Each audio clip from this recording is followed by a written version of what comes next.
Hey everyone, welcome to another exciting adventure. Today, Audio Novel presents World Creator System by just_4_fun 1997. But, don't forget, supporting authors like just_4_fun 1997 is what keeps these amazing stories alive. Show some love for their incredible work. And if you read advanced chapter, join authors' Patreon or Discord group, link available in video's description, don't forget to check out. And if you're looking for more amazing stories, don't forget to check out my Patreon page. Your support helps turn incredible tales like this one into fully immersive audiobooks. Join me on this journey, and together, we can bring more stories to life. Thank you for being part of the adventure. Let's begin. Chapter 41, Chapter 36, Fighting Ironborns 2. As the battle started between the fierce Ironborn raiders and the proud North, the clash of cultures and bloodlines painted a vivid tapestry of war on the shores of the Northern Kingdom. The Ironborn, renowned for their seafaring prowess and the terror they struck into the hearts of those they encountered at sea, now faced a new breed of adversaries. Theon Stark and his son Jason Stark, both imposing in their human forms, stand side by side on a snow-covered battlefield. Their eyes meet, and with a shared understanding, they take a deep breath. Theon Stark with a determined tone said, "Now, Jason, it's time." Jason nodded. Both of them with a deep breath, they unleashed their primal forms. Theon transformed into a magnificent black wolf, his powerful frame radiating dominance, while Jason took on the form of a robust brown wolf. The Ironborn raiders, who had once been the terrors of the sea, now found themselves confronting these formidable wolves. With fur glistening under the sun, Theon and Jason tore through the raiders with a savage grace that sent shivers down the spines of their foes. The battlefield became a battleground of primal instincts, where the wolf spirits within the Starks guided their every move. Among the Ironborn ranks, fear crept like a shadow. Ironborn Raider No. 1 whispered in trembling disbelief, "They're monsters." Fear spreads among the Ironborn like wildfire. They exchange fearful glances, their eyes wide with terror. The once menacing Ironborn raiders were now reduced to grim-faced remnants, their confidence shattered. As fear spread among them like wildfire, the Ironborn warriors exchanged fearful glances, their eyes widening in terror at the sight of the two formidable wolves. Some whispered prayers, while others clenched their weapons with trembling hands. "The stories are true, they are blessed by the gods." Ironborn Raider No. 2 murmured a fervent prayer to the drowned god, "May the drowned god protect us." In the midst of this turmoil, King Hagar, his sword in a firm grasp, attempted to rally his troops. "Stay strong." Meanwhile, Vlad, a warrior of extraordinary skill, wove his own deadly tale upon the battlefield. His movements were swift and agile, creating the illusion that he existed in multiple places simultaneously. A mesmerizing dance of death unfolded as he gracefully moved from one opponent to another, leaving behind a trail of sculptural cloth that marked his path. Clad in black and red armor, Vlad's agility and speed were heightened, amplifying the aura of fear that surrounded him. With his demon blade in hand, Vlad used the Ryukensen technique with deadly precision. When surrounded by Ironborn raiders, he spun and struck in all directions, cutting through their ranks with a whirlwind of destruction. His opponents struggled to anticipate his movements, as he seemed to merge seamlessly with his surroundings, becoming an elusive and phantom-like presence. One of the Ironborn mutters, "A true demon." The Ironborn had lost their will to continue battle. When such a situation happens in battle, everything is lost. Amidst this chaos, the Northern Lords and their loyal army fought relentlessly to defend their homeland. They stood united, determined to repel the invaders and protect their sacred freedoms. The clash of steel and the howls of wolves filled the air as the battle for the North reached its climax. Theon's growl rumbled through the air, sending a chill down the spines of the captured Ironborns. "Remember what we did to your kin. Do you still dare to challenge us?" The Ironborn, already shaken, now cowered in fear, their faces etched with dread. The once bold raiders were reduced to quivering wrecks, unable to muster the courage to continue their assault, while King Hagar was not having it and quickly retreated, while using his men as shield. As some Ironborn attempt to flee on their ships, their hopes of escape were short-lived. Theon raised his arm, the tattoo of Olmo glowing with an eerie blue light, a symbol of his connection to the ancient forces of the North. Just as the Iron Raiders' ships gained some distance, a colossal shadow emerged from the icy waters with a deafening roar. It was the Bewilderbeast, a behemoth of a dragon-like creature, its size dwarfing even the mightiest of ships. Its immense tusks, reminiscent of an elephant's, gleamed menacingly in the dim light. With a thunderous crash, the bewilderbeast burst from the sea, sending colossal waves crashing in all directions. Its enormous tusks, like deadly battering rams, smashed into the fleeing Ironborn ships, shattering them into splinters and wreckage. The crew's desperate cries were drowned out by the overwhelming power of the sea beast. The bewilderbeast, its eyes filled with a primal fury, continued its rampage, ensuring that none of the Iron Raiders would escape unscathed. It was a devastating display of nature's wrath, and the once proud Ironborn fleet lay in ruins upon the frigid northern waters. King Theon Stark, the tattoo on his arm still aglow with the power of Ulmo, watched the destruction unfold with a sense of grim satisfaction.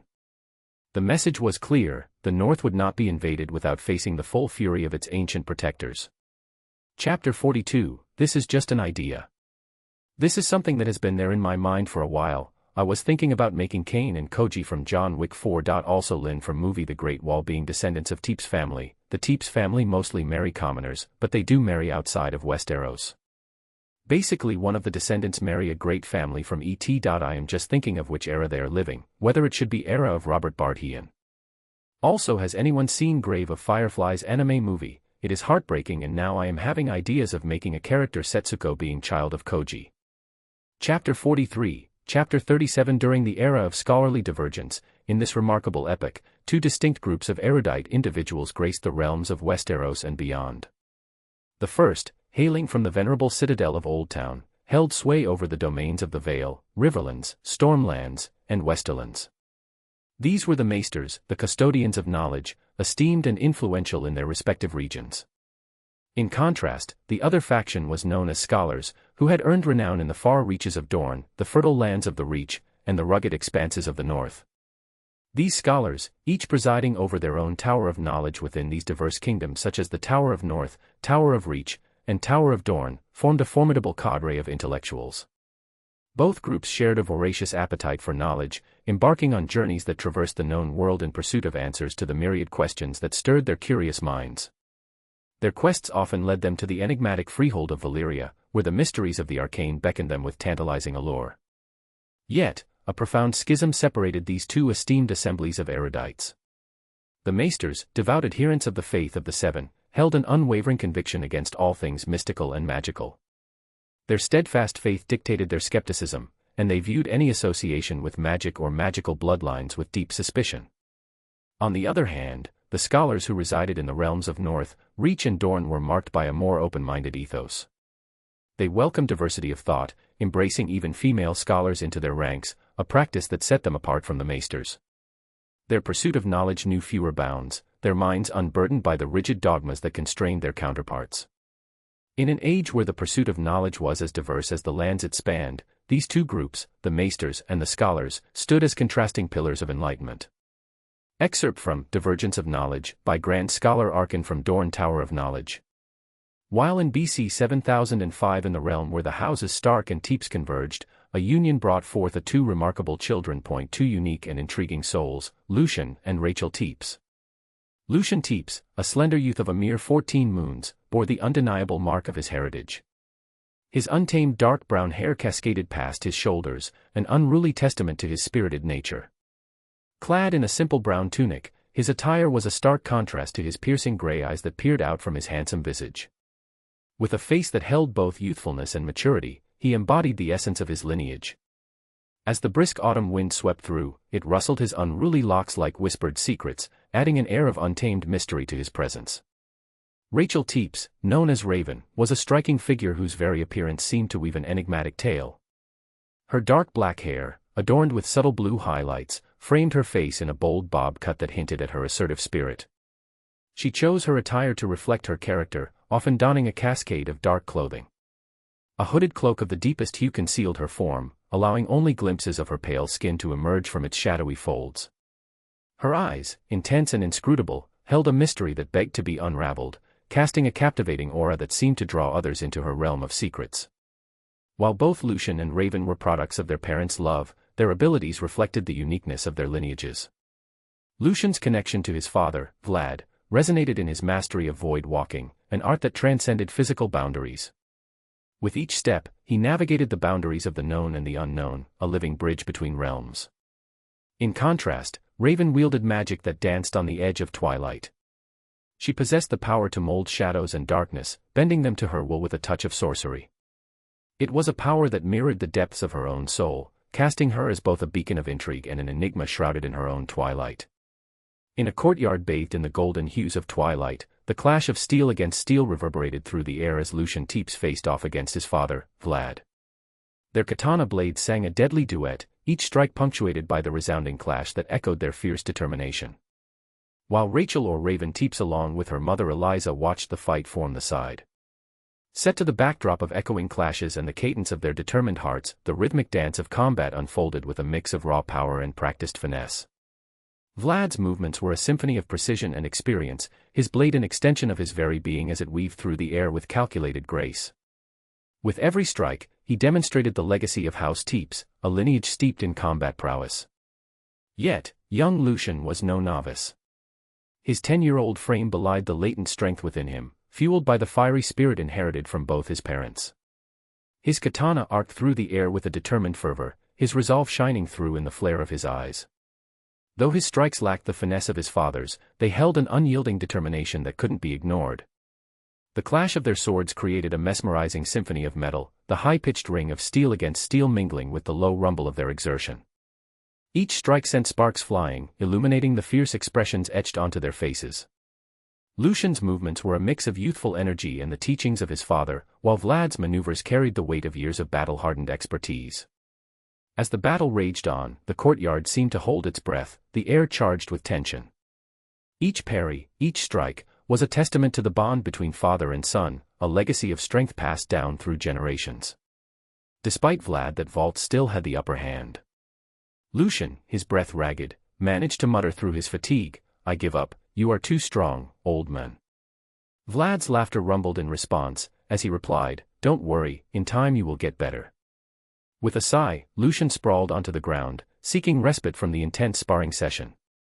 Beside him, Raven, her patience evident in her poise, finally broke her silence, her voice carrying a mixture of earnestness and request, "Father, I need more guidance with my magic."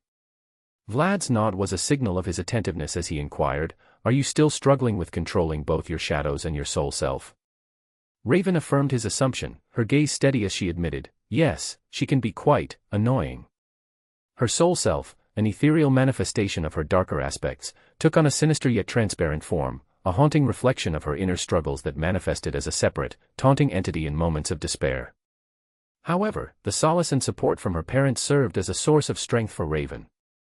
They provided her comfort and guidance, helping her navigate the challenges presented by her soul self. Vlad's understanding was evident as he offered reassurance, his words delivered with an air of wisdom, "Don't worry, even though she may appear indifferent, your soul self is there to protect you." Vlad's revelation about Raven's demigod lineage had been a surprise, particularly the potent divinity she harbored within her. This divine essence leaned towards the realm of shadows and darkness, a revelation that prompted Vlad to embark on the journey of teaching her to master her emotions and prevent them from becoming her undoing. "Shall we observe your soul self now?" Vlad's inquiry was a prompt for Raven to showcase her progress. With a determined breath, Raven projected her soul from her physical form. This spectral manifestation, her soul self, emerged in a translucent, shadowy guise that bore a haunting resemblance to her. The entity regarded Vlad with a mixture of awe and trepidation, a testament to the complexities within her. Raven found it intriguing that her soul self appeared almost meek in the presence of her father, a stark contrast to the entity's usual demeanor. Raven then dismissed her soul self. Vlad's gentle hum resonated with understanding as he offered guidance, "You must allow yourself to gradually embrace the truth that this entity is an intrinsic part of who you are." Tenderly, he encircled Raven in a comforting hug, his voice a gentle whisper, "Your father and mother will be unwaveringly by your side." Eliza's smile radiated warmth as she joined the embrace, enveloping her daughter with maternal care. Her voice, a soft murmur, carried the promise, "No matter what, we're here." Rachel smiled, tears welling up, while Lucian chimed in with excitement, "Hey, don't leave me out." Laughter filled the air as Raven shared a laugh with Lucian. In the annals of history, around the year c. 7005 BC, the Westeros bore witness to the extraordinary emergence of mystical legends, and one of them was within the esteemed Teps bloodline. A lineage shrouded in both darkness and mystique. At the helm of this enigmatic family stood none other than Vlad Teps himself, the very founder who would etch his name into the annals of legend. Renowned as the founder of the Teps family, Vlad Teps was graced with twins sired alongside his beloved wife, Eliza Teps, formerly known as Eliza Stark in her maiden years. The elder of these twins bore the name Lucian Teps, and he was the living embodiment of the fusion of these two extraordinary lineages. Inheriting the Stark features of his mother, Lucian was a striking figure, his appearance a testament to the union of these two powerful bloodlines. However, his heritage ran deeper than mere aesthetics, for he had also inherited the fabled ability to walk the void, a gift that had made Vlad Teps a legendary figure. But the mystique did not stop with Lucian. The younger of the twins, known as Raven Teps, began to manifest powers that defied conventional understanding. These abilities, at the time, were regarded by the scholars as nothing short of miraculous. But in the annals of history, it is recorded that heated debates and scholarly disputes erupted within the hallowed halls of the citadel. Some maesters, deeply entrenched in their beliefs, decried Raven's abilities as heretical, branding them as dark or evil forces that defied the faith of the Seven. They saw her powers as a dangerous deviation from the established norms of the world. However, it is important to note that not all maesters shared this view. Some among them, with a more open-minded perspective, sought to understand the nature of Raven's gifts without immediately condemning them. These maesters believed that knowledge itself was a sacred pursuit and that, perhaps, Raven's abilities held secrets that could enrich their understanding of the world. Thus, in the wake of Raven Teps and her mystical powers, a divide emerged within the citadel, reflecting the broader schisms of belief that had existed for centuries. It was a time when faith clashed with the unknown, and history would forever bear witness to this clash of ideologies as the legacy of the Teps twins unfolded. Raven Teps' inexplicable talents and her unique powers captivated the imaginations of the era's scholars and mystics alike. It was widely speculated that the convergence of Stark and Teps bloodlines had bestowed upon her this enigmatic and unparalleled prowess, thus perpetuating the mystique of the Teps legacy. Excerpt from Bloodline of Teps Family by Grand Scholar Marcus Manderley from Northern Tower of Knowledge. Chapter 44, Vlad Trains Raven. Raven and Vlad stood in the training ground, surrounded by rows of training dummies. The air was charged with anticipation as Raven began her practice. Her eyes focused on the dummies, she extended her telekinetic powers, causing the first dummy to wobble and then float into the air. With a graceful flick of her wrist, Raven summoned her magic, a bright purple, liquid-like energy shrouded in black smoke, with purple sparks dancing around it. With a gesture of her hand, her magic took shape, like tendrils of bright purple liquid darkness extending outward, contorting and coiling like serpents. This inky essence served as an extension of her will, both confining and dominating. She molded it into a formidable whip that crackled with energy. Swinging it with precision, she effortlessly grabbed hold of several dummies, sending them crashing into each other or hurling them across the training ground.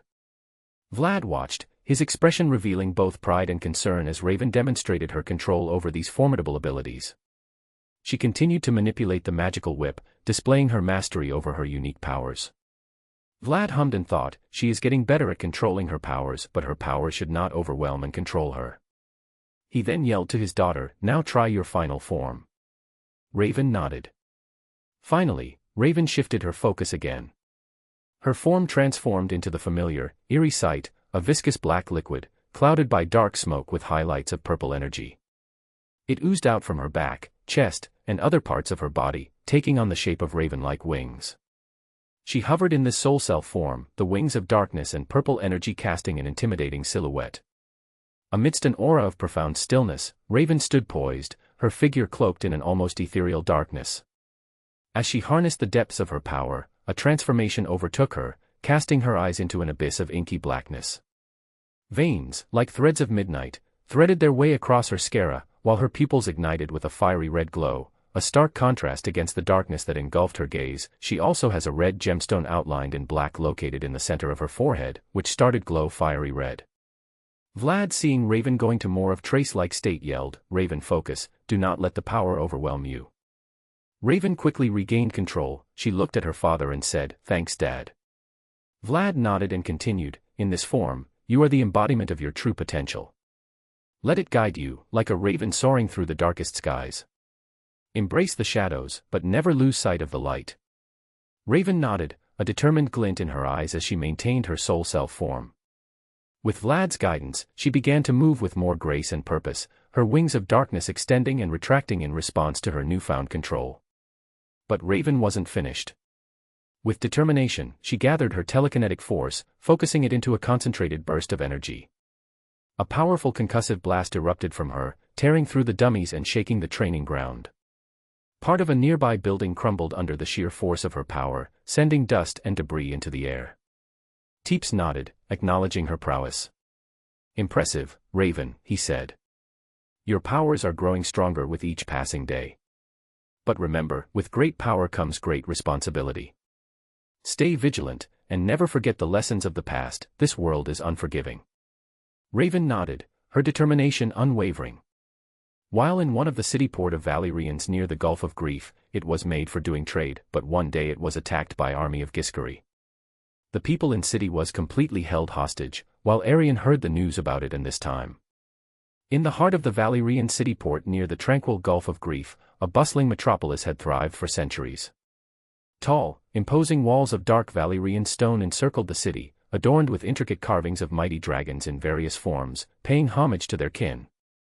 These dragon statues, their eyes glimmering with gemstones, stood guard over the city, serving as a testament to the might of Valyria and its mastery over dragons.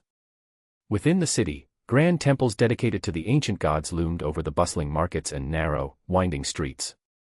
Statues of the old gods, with their stern and serene expressions, watched over the citizens as they went about their daily lives, offering silent protection and guidance. But on this fateful day, the city's serenity was shattered by the clamor of war horns and the thundering march of the Gizer army. Panic gripped the people as they were held hostage within their own streets. Only thing that stand between them and against the invaders were the wall, and it was not going to last long. While in Valyria, King Arian received word of the attack. Determination blazed in his violet eyes, mirroring the fiery spirit of his ancestors. His grandson, Perseus, stepped forward, his youthful face etched with determination. "I will go there and help them, grandfather," he declared to his grandfather. Arian was not sure, but he knew Perseus wanted to prove himself, so he nodded with heart heavy with the weight of responsibility. "Go, Perseus, and may the ancient gods watch over you. The city needs you, make sure bring back out people. Let the dragons of Valyria guide your path."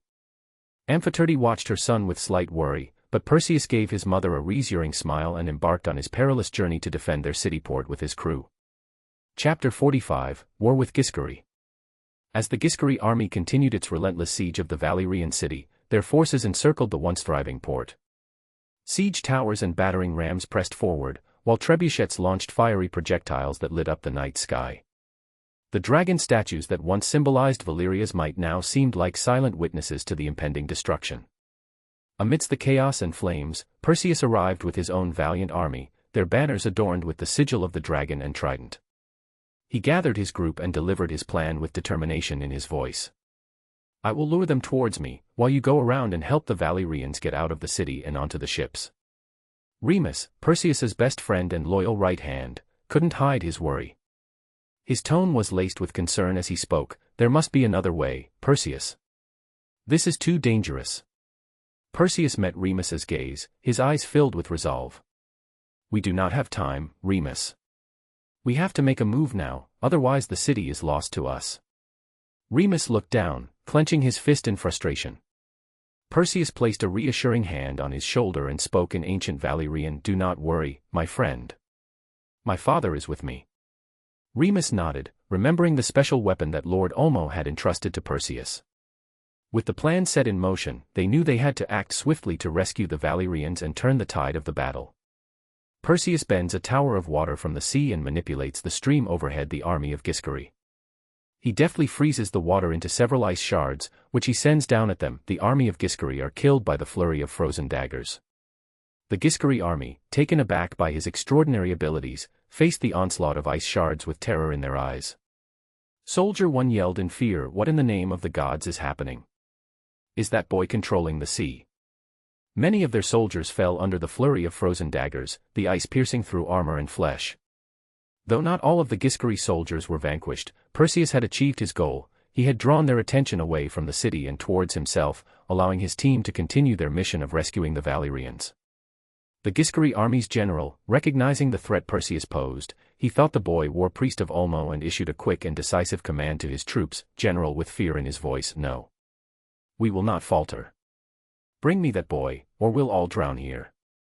The Giskari soldiers, motivated by their leader's fear and determination, let out a fierce battle cry and charged toward Perseus. Perseus, unyielding in his resolve, tapped into his connection with his father's domain once more. With an intense focus, he summoned water from the nearby sea, creating a colossal wave that towered over the Giskari army, a watery behemoth ready to crash down upon them. Soldier 4, as the wave approaches, yelled, "Brace yourselves. Brace for impact." As the Giskari forces hesitated, Perseus released his power with a primal roar, directing the surging water towards them. The army was engulfed by the overwhelming force of the wave, their shouts and battle cries silenced by the might of the sea. Yet, Perseus knew that the battle was far from won. He could sense that his fellow Valyrians were still in danger within the city, so he needed to buy them more time.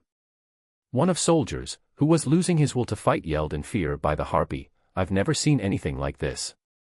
We're doomed." Soldier 5, "General, we must retreat. This is madness. He's a living storm."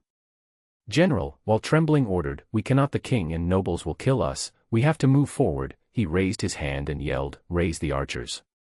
When Perseus saw the Giskari soldiers raising their bows, he once again harnessed the power of the sea.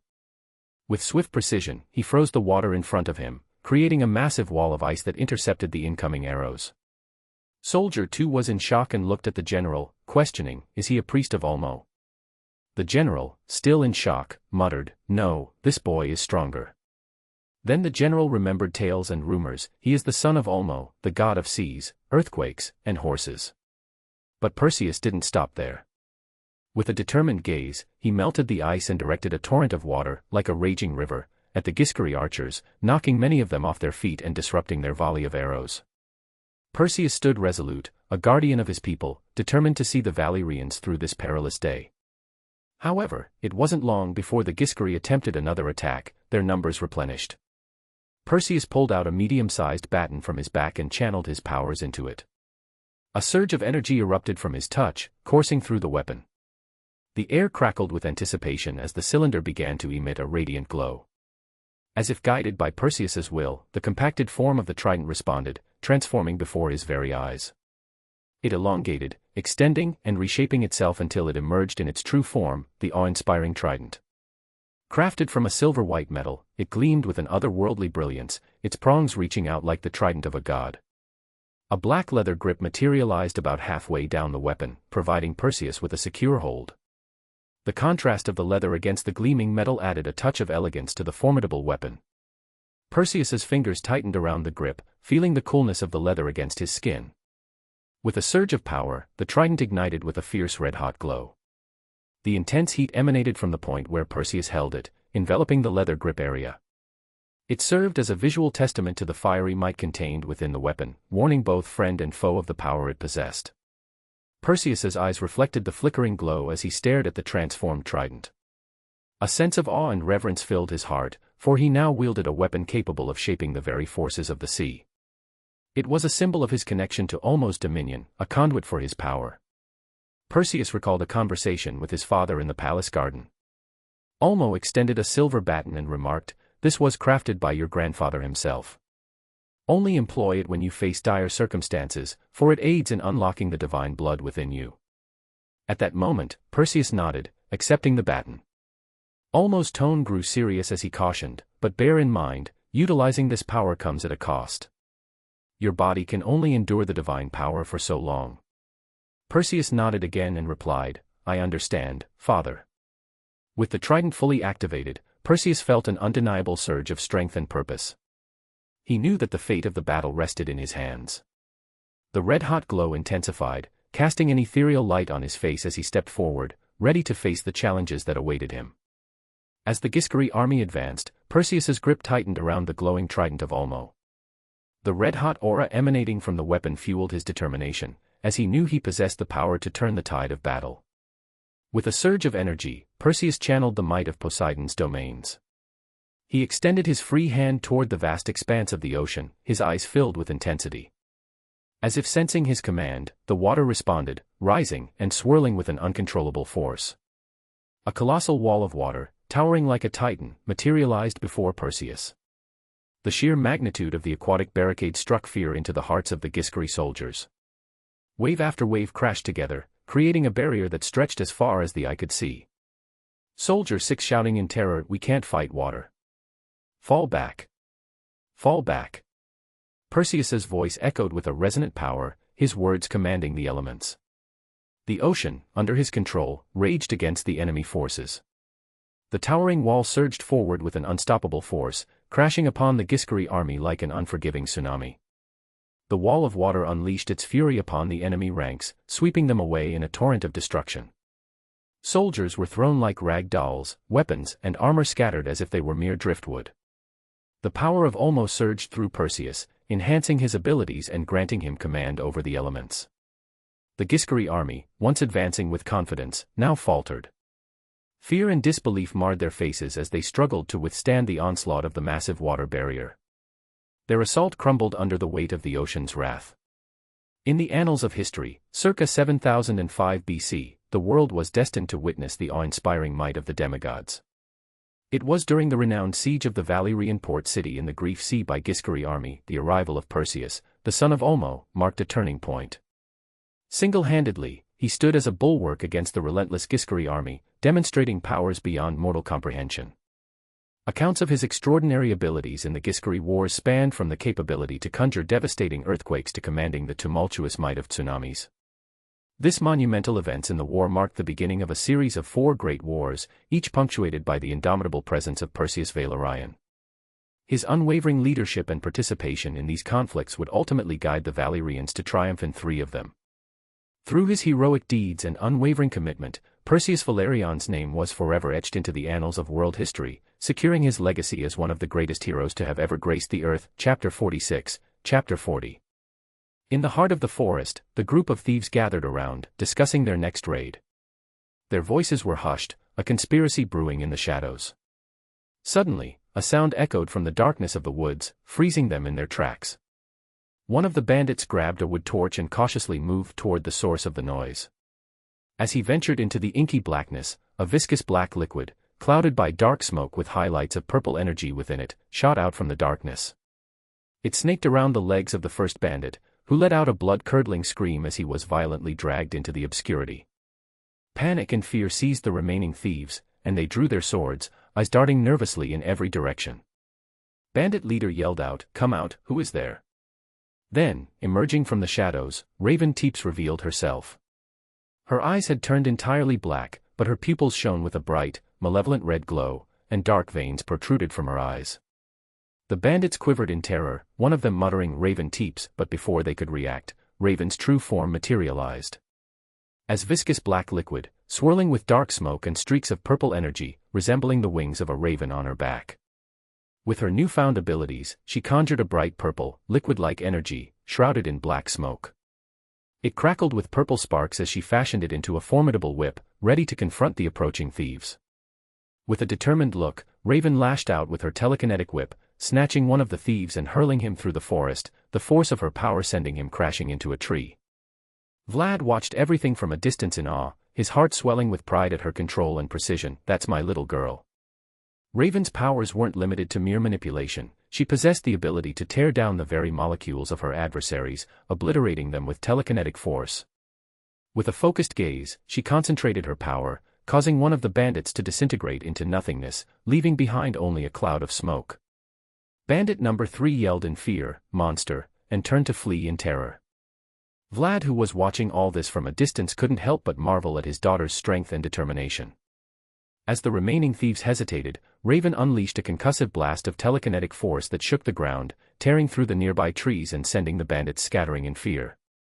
But the fleeing thieves did not get far, since Lucian was waiting for them. His black garments billowed behind him, leaving a sculptural trail in his wake.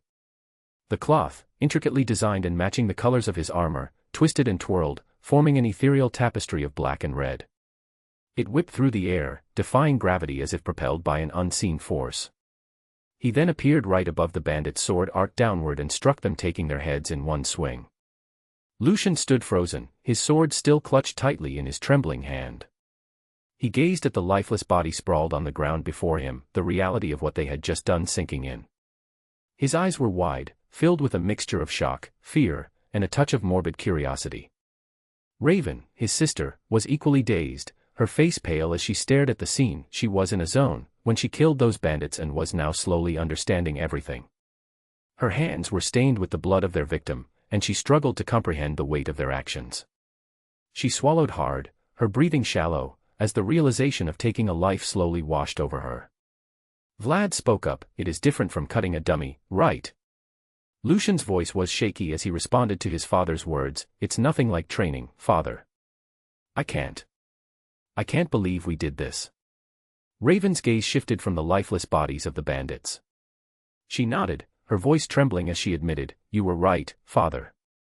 This is different, and it's terrifying." Lucian and Raven nodded, while Vlad added, "In this world being too soft will get you killed." Their father's next words remained a constant reminder in their heads, "Men don't fear swords, they fear monsters." Sometimes the world doesn't need another hero, sometimes what it needs is a monster. It was a lesson she and her had learned well. While near Valyria, a dark and gloomy gorge stood as a testament to the ancient and mysterious nature of this place. Two colossal dragon statues, carved from the stone of the cliffs, loomed in the middle of the fast-moving river. The statues, with their weather-worn features, appeared both majestic and foreboding. The narrow gore flanked by steep cliffs on either side, their imposing presence casting deep shadows. The river below was wide and tumultuous, its waters churning with rocks and boulders, making navigation a treacherous task. The evergreen trees in the background added a touch of color to the otherwise somber scene, their dark green needles a stark contrast to the surrounding gray. Above, the overcast sky portended a gathering storm, with dark clouds swirling ominously. On the ship bearing the Valyrian emblem, Perseus, the young heir of the house, stood at the bow. His heart was light despite the challenging journey, for there had been no casualties among his crew. As he looked out at the forbidding Valyrian landscape, he heard his father's voice echoing in his mind, "Good job, son. You've made me and your mother proud." A radiant smile graced Perseus's face, warmed by the words of his father. He continued his journey down the river, the ship deftly maneuvering through the treacherous waters until it reached the welcoming embrace of the Valyrian ports. A grand welcome party awaited him, and as the ship docked, Perseus saw his mother and grandfather waiting on the pier. His heart swelled with joy as he hurried to embrace his mother, her smile reflecting her pride, and she whispered, "I am so proud of you." Perseus returned the smile, his grandfather nodding approvingly, but then said with seriousness, "This is just the start, Giskari are mobilizing their army, the war is just getting started." Perseus nodded and with a firm tone spoke up, "Don't worry, grandfather, I will defend Valyria with all my heart." While Arion smiled at seeing his grandson's loyalty to Valyria.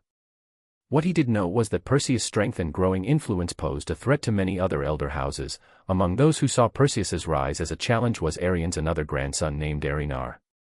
Riner was known for his knowledge and cunning, yet his talents were consistently overshadowed by Perseus's abilities and achievements. This created a deep-seated envy and resentment within Riner. Arion, initially envisioning Perseus as the heir to the throne, soon realized that Perseus had no desire for the position. Instead of pressuring him, Arion shifted his hopes to Riner, believing that his grandsons could work together for the betterment of Valyria. Little did Arion know, he underestimated the depth of Riner's ambition and know of the inner turmoil brewing within the young men. Only in the afterlife did he come to regret his decision to make Riner his successor. With a jealous glare and clenched fists, Riner watched Perseus receive accolades and adoration. He whispered to himself, "I will undoubtedly surpass you and seize every bit of influence you hold when I." Chapter 47, A Question. I was reading about SCP-239, which girl? SCP-239 seemingly has the ability to do whatever she expresses a will to do. Put simply, the subject can do anything that she truly wants to do on a basal psychological level as long as she is conscious. Fortunately, she only seems to be able to affect herself and her immediate surroundings, therefore, if she can see it, she can change it. It would not be the most prudent course of action, however, to try to test how powerful she can be. She seems to be able to create and affect living matter. For example, when a D-class personnel accidentally caused her harm, she simply wished him away. Fortunately, when the subject was made to feel guilty for what she had done, she wished him back. SCP-239 self-preservation instinct makes her virtually invincible while she is conscious. Subject's skin cannot be punctured by anything excepting SCP-148. I felt her life was miserable and wanted to bring her soul here as Eru's child with either Rhaenyra or someone else. Chapter 48, Notice. I am just looking to gain something out of my writing. But I have not confirmed this, it is just a thought. Also, other than Patreon, are there any other methods? Chapter 49, Giscari Second War. King Grom Gardener of Reach, King Merlin Dane of Dorne, and Theon Stark received an urgent summons to the Teps territory from their close friend, Vlad. Although they found it surprising, their deep friendship compelled them to attend without hesitation. Upon their arrival, Vlad greeted them with a warm smile, and they couldn't help but be pleased to see his sister, Eliza, beside him. Grom, Merlin, and Theon embraced one another, a testament to the strong alliance and camaraderie that bound them. Theon inquired, "What is the matter that required all three of us to come?" Grom and Merlin exchanged curious glances, while Theon, with a sigh, responded, "Let's discuss it inside." The group was led into the council room, where shelves lined with books and tomes filled the space. They took their seats around the table, their faces reflecting a blend of anticipation and concern. Vlad began the conversation, stating, "The Giscari Empire has initiated a war with the Valyrians." All three kingdoms had significant trade agreements with the Valyrians. The recent closure of Valyrian ports had raised questions and worries among them. Merlin, Theon, Eliza, and Grom shared their suspicions. Merlin spoke up, "I've heard rumors of Giscari attacks on a Valyrian port, but I couldn't confirm their authenticity." Grom nodded in agreement and added, "I've also come across tales of the son of God Ulmo being the savior of the port city." Vlad affirmed, "All those rumors are true. The Giscari have indeed initiated this war, and I doubt the Valyrians will take it lying down." Theon concurred, stating, "With Valyrians expanding their territory, it was only a matter of time before they clashed with the Giscari Empire, vying for supremacy over the continent." Eliza chimed in, "My intuition tells me that this war is bound to be greater than anything seen before." Vlad nodded with a solemn expression and uttered a stark warning, "I felt it necessary to caution you against sending any ships or individuals into close proximity with the Giscari. Their history is marred by a relentless pursuit of resources, often at the expense of attacking traders and enslaving people for their war campaigns or the construction of their infamous pyramids." Vlad's voice carried a tinge of revulsion, a sentiment shared by Theon, Merlin, and Grom. They were all too aware that the Giscari Empire thrived on the abhorrent practice of widespread slavery, with conquered populations laboring relentlessly to erect the grand pyramids of Old Gize and its dominions. Just as they suspected, the war with Giscari proved to be far from a minor conflict. The initial war against Giscari was led by Perseus, whose extraordinary abilities in water manipulation and the creation of earthquakes granted the Valyrian army a significant advantage. Perseus, hailed as a hero, subsequently married Gennara Bellaris. However, the trouble began when Arion fell ill, and Riner ascended to the throne. Upon his rise to power, Riner began gradually exerting more pressure on Perseus while simultaneously cutting off his support and influence. This decision was foolish, as Riner was directly challenging someone known to be the son of a god. However, Riner's descent into madness blinded him to the consequences of undermining his own powerful general, Perseus. Although Perseus recognized the dangerous game Riner was playing, he was too preoccupied with the war and protecting his family to effectively counter the dual threats he faced. During the Second War, Perseus managed to secure allies, including the Kingdom of Sarner, a collection of independent city-states situated in the western plains of central Essos. These cities extended across the plains along the northern borders of Valyria in the west and Giscari in the east. The Sarnori were inevitably drawn into the conflict due to their proximity to the two rival powers. In the Second Giscari War, they fought as allies of young Valyria against the formidable Giscari legions. The Second War was a brutal affair, but Perseus, with his exceptional abilities and a strategy involving ambushing Giscari army bases using ships, emerged victorious. However, this success only intensified Riner's hidden attacks, as he not only eroded Perseus's influence but also introduced new practices into Valyria, such as slavery. But God's grace that Riner fell ill and died at the end of Second Giscari War, Perseus was sure, someone killed Riner since the man was filled with madness and made too many enemies inside the court. While this was happening, Perseus, burdened by his semi-immortality, watched as his mother lay on her deathbed and witnessed his wife and children grow older with each passing day. It was during the conclusion of the Third Giscari War that he painfully observed his wife's gradual aging and knew what awaited her and his children. One night, as Perseus gazed out over the sea, a familiar voice echoed in his mind. It was the voice of his father, Ulmo, the god of seas, who sensed his inner turmoil and reached out to him and appeared next to him. Ulmo asked Perseus, "My son, I sense your anguish and the weight of your semi-immortality. It is both a blessing and a curse to watch those you love age while you remain unchanged." Perseus, startled but comforted by his father's presence, responded with a heavy heart, "Father, it is indeed a burden I bear. To see my family grow old, to witness the passage of time, it pains me deeply." Ulmo sighed and replied, "You are a demigod, Perseus, partaking in the realm of mortals yet carrying a divine essence within you. Your journey is a unique one, marked by the joys of eternal youth and the sorrows of witnessing the transient nature of human life." Perseus looked out at the vast sea, the moonlight casting shimmering reflections upon its surface. With a sigh, he spoke, "I know, Father, and I am grateful for the gifts and abilities you have bestowed upon me. But it is a lonely path, and the loss of my loved ones is a heavy price to pay." Ulmo's voice held both understanding and wisdom as he replied, "Remember, my son, your role in this world is extraordinary. Embrace the moments you share with mortals, for in their fleeting lives, they find beauty and meaning. Your legacy, as both a demigod and a protector of Valyria, shall endure through the ages." Perseus found solace in his father's words, a reminder that his existence held a purpose beyond the pain of eternal separation. He turned his gaze back to the sea, resolved to continue his duty, even as he bore the bittersweet burden of semi-immortality. Ulmo's soothing voice resonated in Perseus's mind, "Son, I understand the heaviness of your heart. But remember, the bonds forged in life are not easily broken. You will meet them again in the afterlife, and your mother will be by my side soon as she passes." Perseus, touched by the reassurance of a reunion in the afterlife, felt a glimmer of hope amid his sorrow. He whispered, "Thank you, Father. Knowing that I will be reunited with them one day eases the weight of my eternal existence." Chapter 50, Chapter 42. During the Giscari-Valyria War, the name of Perseus was on everyone's lips. In Westeros, two other remarkable individuals, Raven and Lucian, were also making their own marks with their unique powers. Yet, amidst these emerging legends, there were those, mainly followers of the Faith of the Seven and the so-called Maesters from the Citadel, who sought to tarnish Raven's abilities by labeling them as dark and demonic. Their attempts were subtle, for they dared not be reckless, aware of the formidable alliance between the North, Dorne, and the Reach. However, within this group, the Lannisters harbored a different interest. They had heard of Raven's astounding feat in annihilating an invading Arryn army and saw a potential advantage in acquiring such power through marriage. Vlad, ever astute, quickly discerned their intentions and firmly denied their pursuit. Amidst the intensifying war that claimed countless lives on both sides, Valyria held a commanding position, largely attributed to the formidable presence of Perseus and their awe-inspiring dragons.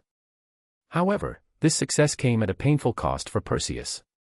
The war claimed the life of his eldest son Alcaeus, and the Third War, which took his wife, left him weary.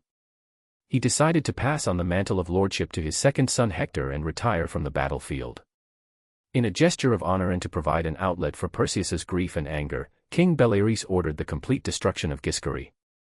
Vlad thought ongoing devastation, muttered to himself, "Valyria will soon turn the Giscari Empire to ashes." By his side, loyal companions Ulmo, Surya, Yavanna, Set, and Horus offered their silent support. Yavanna couldn't help but sigh with sadness and said, "Yet another kingdom has fallen." Set, wearing a hint of cynicism, remarked, "Their fate was sealed regardless. If not Valyria, someone else would have brought about their downfall, perhaps even a rebellion of the oppressed slaves." Ulmo, Surya, and Horus nodded in agreement with their brother. Surya then turned to Horus and Ulmo, inquiring, "I noticed that Valyria has now adopted a system of slavery." Ulmo and Horus exchanged knowing glances, and Horus replied, "Both of us have subtly warned them about the potential consequences. Now it is up to them whether to heed our counsel."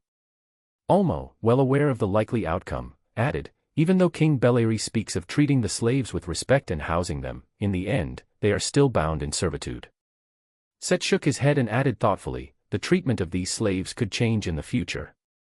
Vlad, with a nod of understanding, spoke up, "They have made their choices, and if circumstances worsen in the future, it will be their choices that led them there." In the waning days of the Giscari Wars, the yearning for victory clashed with the agony of defeat.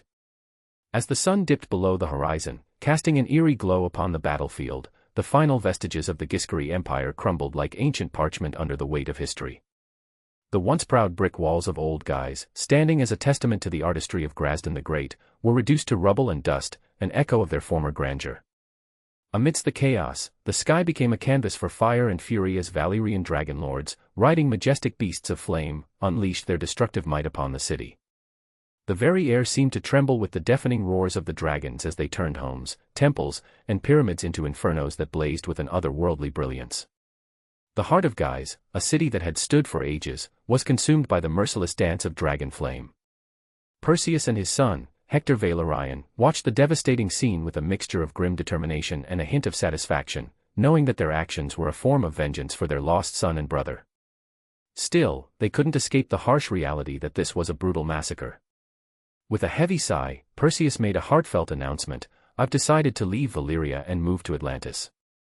Hector, who had witnessed his father's ongoing struggle to come to terms with the loss of his wife and son, he was well aware that father also didn't wish to witness his own children succumbing to the ravages of time.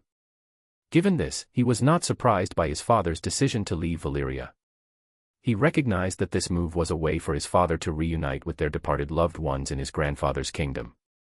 With deep understanding and empathy, Hector reassured Perseus, "Don't worry, father. I'll take care of our family. We'll all be together again in the end." Touched by his son's understanding and support, Perseus patted Hector on the shoulder and offered a small, grateful smile. The aftermath painted a haunting tableau, a desolate landscape where once fertile fields now lay barren, sown with salt and lime, a grim testament to the Valyrian conqueror's determination to ensure that nothing would ever thrive again. Skulls, too, bore silent witness, arranged as macabre markers of a power forever shattered. Chapter 51, Chapter 43. As Lucian embraced the responsibilities of building his own family, he also courageously stepped into the revered role of Lord Teps, inheriting the legacy from Vlad. Raven stayed single and went on adventures of her own, but she did come home from time to meet her parents and brother. Vlad, Eliza, and Theon, with his beloved wife, sought solace in the serene depths of Wolfswood. Amidst the whispering trees and tranquil shadows, they found a haven away from the clamor of their past lives. Despite being the esteemed avatar of Eru, Vlad aged gracefully, mirroring the natural passage of time. Theon, having gracefully passed on his mantle as the King of the North to his successor, gradually ceased his shape-shifting abilities. Nevertheless, a timeless vitality lingered, allowing Theon to resemble a man in the prime of his life, assuring the prospect of witnessing his great-grandchildren's adventures. Eliza, offered the opportunity to preserve her youth through shape-shifting, deliberately chose to embrace the flow of time, standing resolutely by Vlad's side. Her acceptance of Vlad's divine identity as the avatar of Eru further cemented their unbreakable bond. Vlad and Eliza, now weathered by the passage of time, sat together, admiring the serene beauty of Wolfswood. As they gazed at the landscape, Vlad softly hummed, breaking the tranquil silence. "So, Raven is in Essos now?" he inquired. Eliza, with a nod, replied, "Yes, she's been chronicling her adventures. It's both thrilling and concerning to read." Vlad, with a knowing smile, asked, "Is Lucian bringing our grandson and granddaughter here?" Recalling the joy of her family, Eliza smiled. She cherished her life and anticipated being with Vlad or Eru beyond mortal bounds. Her worry, however, lay with her children and grandchildren. Reassuringly, Vlad spoke, "Your brother will care for the North, and my true form has already blessed the Teps bloodline. There won't be any issues." Grateful for her extraordinary husband, Eliza kissed Vlad, recognizing her fortune in having a god as a life partner. In a tender embrace, Vlad held his wife, savoring the sweet and peaceful moment, aware that Eliza's mortal life was drawing to a close. 2 moons later, Eliza's life began to fade. The room was somber, with only the laborious sound of Eliza's breath. Vlad approached the bed, where Lucian, Raven, Theon, and the rest of the family gathered. Tears welled in Vlad's eyes as he stood beside the bed, looking down at his wife teetering on the edge of death. Eliza, with excitement in her widening eyes, gripped Vlad's hand, tears streaming down her face. Smiling through his own tears, Vlad comforted her, "Don't worry, it's just like falling asleep." Eliza, with a faint smile, whispered, "I'll be waiting for you on the other side." As her breathing ceased, Raven and Lucian mourned their mother's passing, and Theon, with a heavy heart, remembered the loss of his wife a moon ago. The room echoed with the weight of shared sorrow. In the following moon, Vlad, too, embraced his final journey, reuniting with his beloved wife Eliza as they both transitioned back to their true essence as Eru.I. and the historical records. The Kingdom of North bore witness to unique figures, namely Vlad Teps and Theon Stark.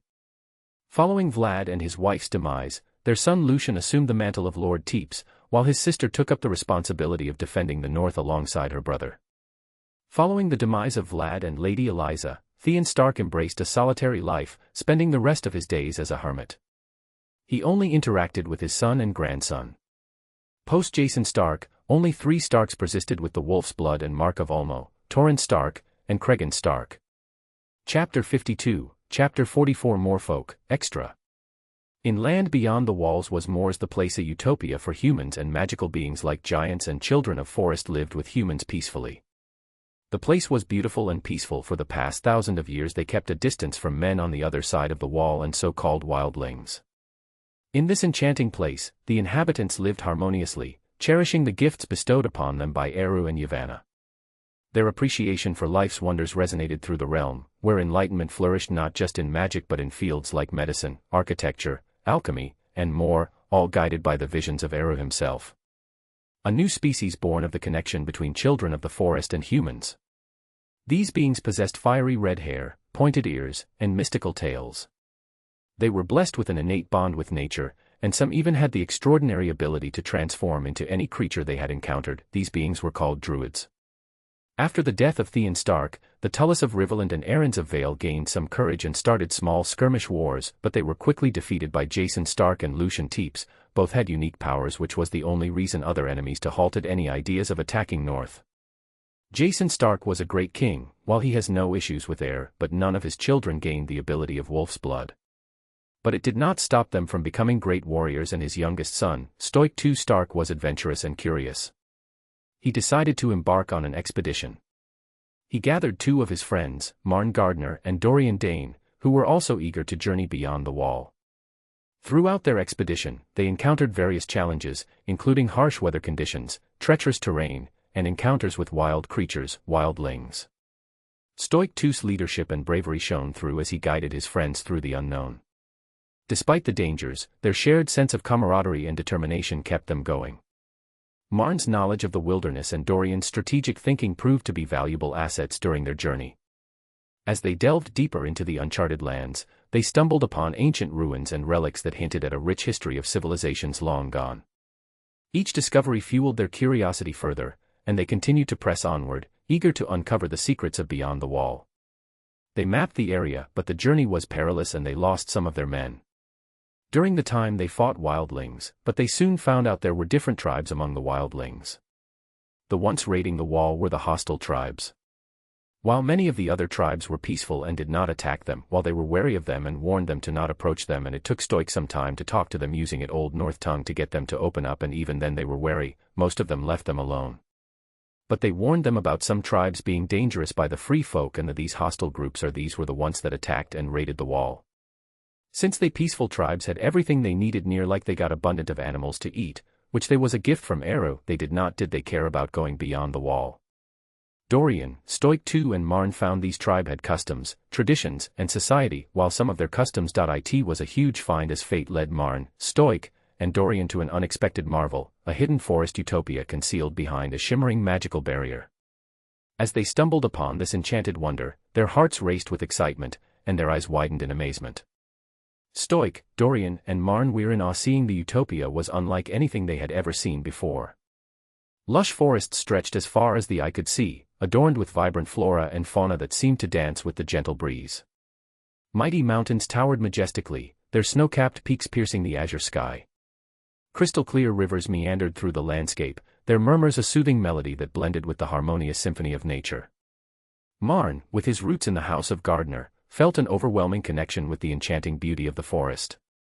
Dorian, ever the dreamer, mused to his friend, "Imagine if we stumble upon this mystical forest in the middle of an icy wasteland. Who would believe such a tale?" Stoic snorted skeptically, replying, "No one, I reckon." Suddenly, a rustling noise broke the silence, and they turned to witness a surreal sight. Humanoid tree-like giants emerged from the depths of the forest. These majestic beings were composed of intertwining roots and lush greenery, with faces that seemed to echo the grim visage of evil skulls. They carried tree-like spears and massive clubs, while some rode wild boar-like creatures akin to their own form. Dorian, Stoic, Marn, and their group quickly tensed, gripping their weapons in readiness for battle. Yet, the sheer number of these magical creatures overwhelmed them. Some appeared to be colossal humanoid giants, adorned with downward curving growths resembling horns, and concealing themselves below the ground beneath large bushes. Others displayed exceptional strength, wielding hammers, and standing ready to confront any intruders. However, amid the tension, a commanding voice echoed through the forest, calming the fray. "Please, you are trespassing on our land. Put down your weapons." All eyes turned to witness the emergence of creatures that legends were made of. Giants and children of the forest stepped forth from the foliage. Among them was a striking group with red hair, horns, pointed ears, and tails. These warriors stood poised with bows aimed, ready to take action if necessary. Their leader, unmistakably a child of the forest named Leaf, donned an intricate green dress made of meticulously woven leaves. Dorian knew that this was their moment to explain themselves truthfully. He spoke with sincerity. "We are from the south of the wall and stumbled upon this place by mistake." Leaf observed the group carefully, conferring with her companions. Finally, she addressed Dorian, Stoic, Marn, and their group. "We understand, but please put down your weapons. I assure you, no harm will come to you." Stoic, Dorian, and Marn exchanged uncertain glances, but after a silent agreement, they cautiously lowered their weapons. They were then welcomed into the heart of the forest, where the air danced with the sweet scent of blooming flowers, and unseen magical energies pulsed through the land. Luminescent butterflies weaved intricate patterns, leaving trails of sparkling dust in their wake, while the skies danced with birds adorned in resplendent plumage, their melodies harmonizing into a symphony of natural wonders. Each step they took led to new discoveries, tranquil glades where shimmering pools mirrored the night sky like a celestial tapestry of stars, and cascading waterfalls flowed gracefully down moss-covered rocks. The water glimmered with ethereal luminescence, captivating the travelers in a reverie of tranquility. As they ventured deeper into this realm, they encountered more Moors folk, a harmonious community of beings living in perfect harmony with nature. Their homes were marvels of organic architecture, seamlessly blending with the surrounding landscape. Stoic, a descendant of Bran the Builder, couldn't help but marvel at the breathtaking structures, each one seemingly an ode to nature's perfection. He couldn't help mutter, "This is just beautiful." Dorian, in awe of the peaceful and harmonious existence of the Moors folk, found himself immersed in a realm of wonder. Every step brought them closer to the heart of a civilization that thrived in perfect unity with the natural world. Marn's attention was caught by a particular sight. A man with fiery red hair and pointed ears gracefully leaped off a building, only to transform into a magnificent hawk and soar into the boundless sky. Leaf, noticing their astonishment, explained, "Those with red hair and pointed ears are druids, children born of the union between humans and the children of the forest. They possess the unique ability called wild shape, allowing them to transform into animals and other wondrous creatures found across the realms and beyond." The explorers listened in awe, as Leaf further elaborated. After the Battle of the Long Night, the children of the forest and giants suffered heavy losses. In recognition of our contributions to the war, Lord Eru and Lady Yavanna granted us this sanctuary as a safe haven. Their fascination deepened when they learned about the humans residing in this magical land. Stoic couldn't contain his curiosity and inquired, "What about the humans here? Where did they come from?" Leaf replied thoughtfully, "When the wall was constructed, some unlucky individuals found themselves stranded north of its barrier. We offered them the chance to join us, but not everyone was willing. Those who chose to remain did so out of wariness towards us, while others bravely followed." Stoic winced, contemplating the impact of his ancestors' decisions. He knew that haste to build the wall and protect against the White Walkers had led to some mistakes, disregarding the people living beyond its borders. Dorian's mind wandered into the depths of history, and he couldn't help but ask, "What about the Green Seers?" Dorian had often heard tales of the enigmatic Green Seers, blessed with green sight and warg abilities. They could peer through the ancient weirwood's eyes, influence the creatures and plants around them, and perhaps even glimpse into the past and future. Leaf's expression darkened as she replied, "The last Green Seer we once harbored attempted to seize control of our sanctuary through manipulation. Fortunately, Lady Yavanna's warning saved us, and we apprehended him, sealing him within a tomb. Little did Leaf know that the tomb's enchantment would eventually weaken, allowing the imprisoned Green Seer a chance to escape. Weakened and desperate, he would search for a successor, ultimately finding one in Brynden Rivers. Brynden, infamous as one of King Aegon IV Targaryen's great bastards and known as Aegon the Unworthy, would follow his predecessor's path, craving dominion over all. Yet, even he would meet his end at the hands of the Children of the Forest, imprisoned within the ancient roots of a sacred tree. But for now Dorian, Marn, and Stoic during their stay experienced the vibrant culture of the Moors folk. They were privileged to witness grand ceremonies celebrating the harmonious coexistence of humans, giants, children of the forest, and the natural world. These ceremonies culminated in breathtaking displays of elemental magic, turning the sky into a canvas of shimmering colors. With each passing day in this magical realm, Stoic, Dorian, Marn, and their group found themselves drawn deeper into a world where wonders seemed boundless and the ties between the inhabitants and their surroundings were both captivating and profound. The Moors folk welcomed them as guests, offering a glimpse into a realm that seamlessly interwove myth and nature. In the annals of history, the realm of the Moors stood shrouded in enchantment and mystique. Following its initial discovery, the allure of the land, with its mythical creatures and untold treasures, beckoned numerous adventurers and covetous thieves in pursuit of its ancient wonders. Alas, all endeavors to unveil its secrets were met with failure, as it became evident that only those favored by the ancient gods could traverse the mystical boundaries guarding the Moors. Moreover, erudite scholars and venerable maesters chronicled the emergence of a novel race within the Moors, the Druids. Renowned for both their distinctive visage and formidable powers, these enigmatic beings added a new chapter to the tapestry of the Moors' history. Scholar Barnes from Tower of North. Chapter 53, Chapter Moorfolk 2, Extra. As their time in the forest utopia drew to a close, Marn, Stoic, and Dorian felt a profound sense of reverence for this enchanted realm. The air was tinged with the scent of pine and moss, and the soft rustling of leaves filled their ears as they bid farewell to the Moors folk. Gratitude welled up within their hearts, for they knew they had been granted a rare privilege to witness such a sacred sanctuary. The Moors folk, in turn, gifted them with treasures of unparalleled beauty. Among the gifts were exquisite dresses, intricately crafted armor that gleamed under the sunlight, and an array of exotic fruits that filled their mouths with delightful bursts of flavor. But what left them awestruck were a couple of magical stones, each unique in color and adorned with mysterious insignias. Stoic, marveling at the stone in his hand, couldn't help but exclaim, "These stones are truly magical wonders." Marn and Dorian nodded in agreement, their eyes fixed on the elliptical-shaped stone Dorian held, which shimmered with a mesmerizing blue hue. Encased within was a delicate bubble insignia. Dorian spoke, his voice tinged with awe, "This stone can conjure forth fresh and pure water. Imagine its value during war or dire situations, it is an invaluable asset." All three of them had the privilege of witnessing the mystical stone's powers firsthand, and each experience left them in awe. To activate the stones, all they had to do was point them in the desired direction and focus on their intention. For instance, with the water stone in hand, they merely needed to envision water flowing, and a gentle stream would burst forth, obediently filling a cup or jar with pristine liquid. The control they had over the stones was incredible, allowing them to even drink directly from the stone, savoring the refreshing taste as if nature's pure essence flowed directly into their mouths. They marveled at the convenience and wonder of these enchanted stones, realizing the immense potential they held. Such power could be a lifeline during perilous adventures, a soothing balm in times of exhaustion, or a source of amazement during the quiet moments of reflection.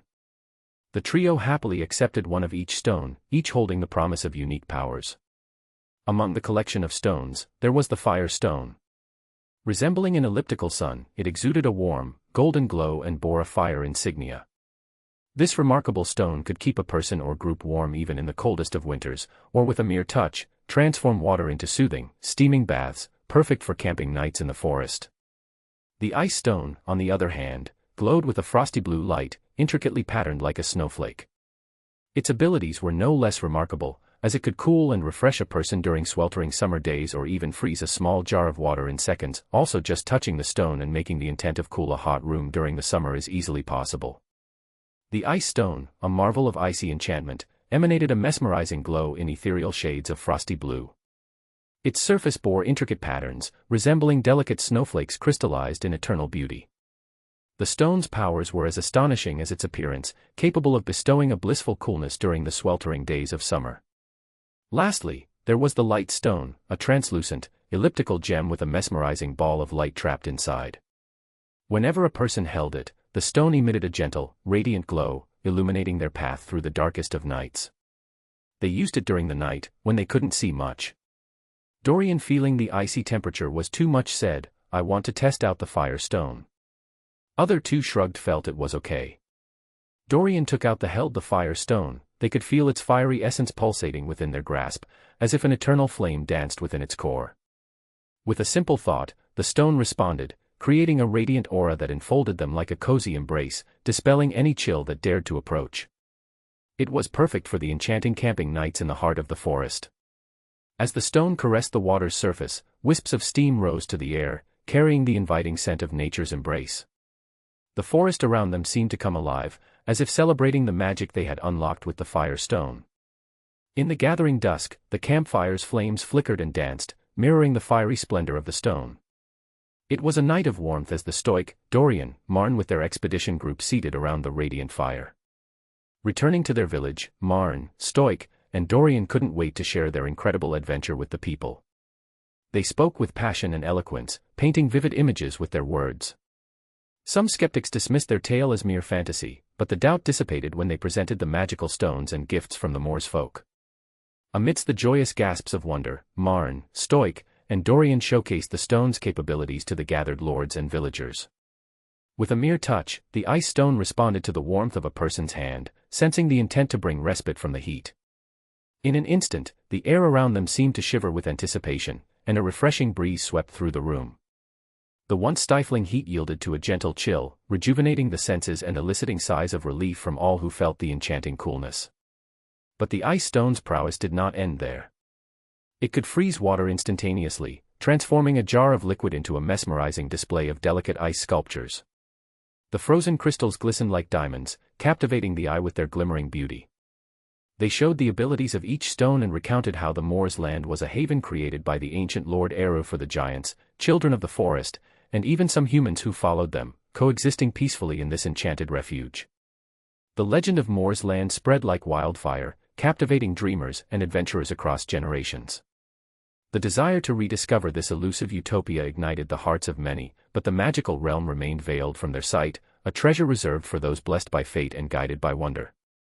In a recurring pursuit for 3 magical artifacts and knowledge, numerous individuals, including notable figures like King Leonard Lannister of the Westerlands and King Edmund Tully of the Riverlands, sought to obtain the elusive magical stones. Despite their efforts to purchase these mystical artifacts, their requests were met with refusal, prompting desperate endeavors to pilfer the coveted treasures from the regions of the North, Dorne, and the Reach. Regrettably, all such undertakings proved futile, exacerbating existing tensions and fostering an enduring discord among the implicated houses. Scholar Mache from Tower of Reach. Chapter 54, Chapter 46. Eru, having returned to his original domain, was now with his sons, Ulmo, Surya, Set, Mandos, Horus and his grandson Perseus. In the midst of their gathering, Eru found himself reunited with Anubis, Mandos, Surya, Set, Perseus, and Ulmo. Together, they delved into discussions concerning the unfolding events across Valyria, Westeros, and Essos. Valyria now had a new king by the name Arian, who was showing slight power-hungry tendencies. Eru shared insights, revealing Valyria has turned its gaze towards Riner, drawing attention to the growing tensions. Perseus, wearing a somber expression, affirmed, indeed, they harbor intentions for Riner. Set expressed disapproval, stating, their greed is becoming evident. Acknowledging the changing dynamics, Perseus sighed, power seems to be clouding their judgment. Perseus added, I've tried reaching out to my descendants, but King Arian Belliaries has garnered a formidable following. Also the legacy of House Valyrian, which was once influential, now faces challenges due to the diminishing sway during Ariar's reign, and especially hard in the Dragon Lord's political arena. Eru's voice resonated with determination, I've already devised plans to aid the people of Riner. I won't allow their complete destruction, especially considering their ancestors' allegiance to the ancient gods. Ulmo, Perseus, Surya, and Set nodded in agreement. Set, curious, inquired, Father, what specific plans do you have for them? Eru sighed, his gaze fixed on the beleaguered city of Riner. If the situation worsens in this war, I'll assist those seeking peace in escaping to Westeros, particularly Dorne. There, they can start anew. His children unanimously supported the plan. Surya voiced his concern, "Father, if Valyria persists on this path, their destruction is inevitable." Perseus, Horus, and Ulmo, closely connected to Valyria, displayed subtle worry. Perseus inquired, "Will Valyria truly meet its end?" Eru sighed, "Yes, if they continue down this path, their downfall is certain." A tinge of sadness crossed Perseus' face, but he spoke with determination, "Don't worry, grandfather. I'll do my best to ensure it doesn't come to that." Eru, however, shook his head, already foreseeing Valyria's doom. Ulmo, Surya, Mandos, Set, and Horus shared a sense of foreboding, having witnessed the downfall of mighty empires like Gizer due to unchecked power hunger. While Eru decided to change topic, seeing the damp atmosphere, and turned to Set with a smile, teasing, "I heard Nephthys is pregnant." Set grinned and nodded, "Indeed, we've decided to have a child, a boy." As Ulmo, Mandos, Anubis, Horus, and Surya congratulated their brother, Eru smiled at Set and remarked, "Nephthys and I have named him Aries." Eru's eyebrows raised at the choice, envisioning Aries clad in bronze armor adorned with ram engravings, symbolizing divine status, a nod to the god of war. Recognizing the figure as the Ares variant from the Wrath of the Titans movie, Eru subtly glanced at Perseus, silently hoping that their tale wouldn't mirror the film's turbulent narrative. But soon the Riner felt the insidious grasp of the Valyrian freehold expanded like a dark, encroaching shadow across the fertile lands of Essos. At first, the Riner welcomed the newcomers with open arms, their hearts believing in the unity of all men under the benevolent watch of Lord Ulmo. Valyrian adventurers, merchants, and settlers had ventured into western Essos since the dust of the Gizer Wars had settled millennia ago, their presence gradually seeping into the very fabric of the region. Volantis, a colossal bastion, stood proud and ominous at the mouth of the Rhine, marking the beginning of the freehold's territorial aspirations.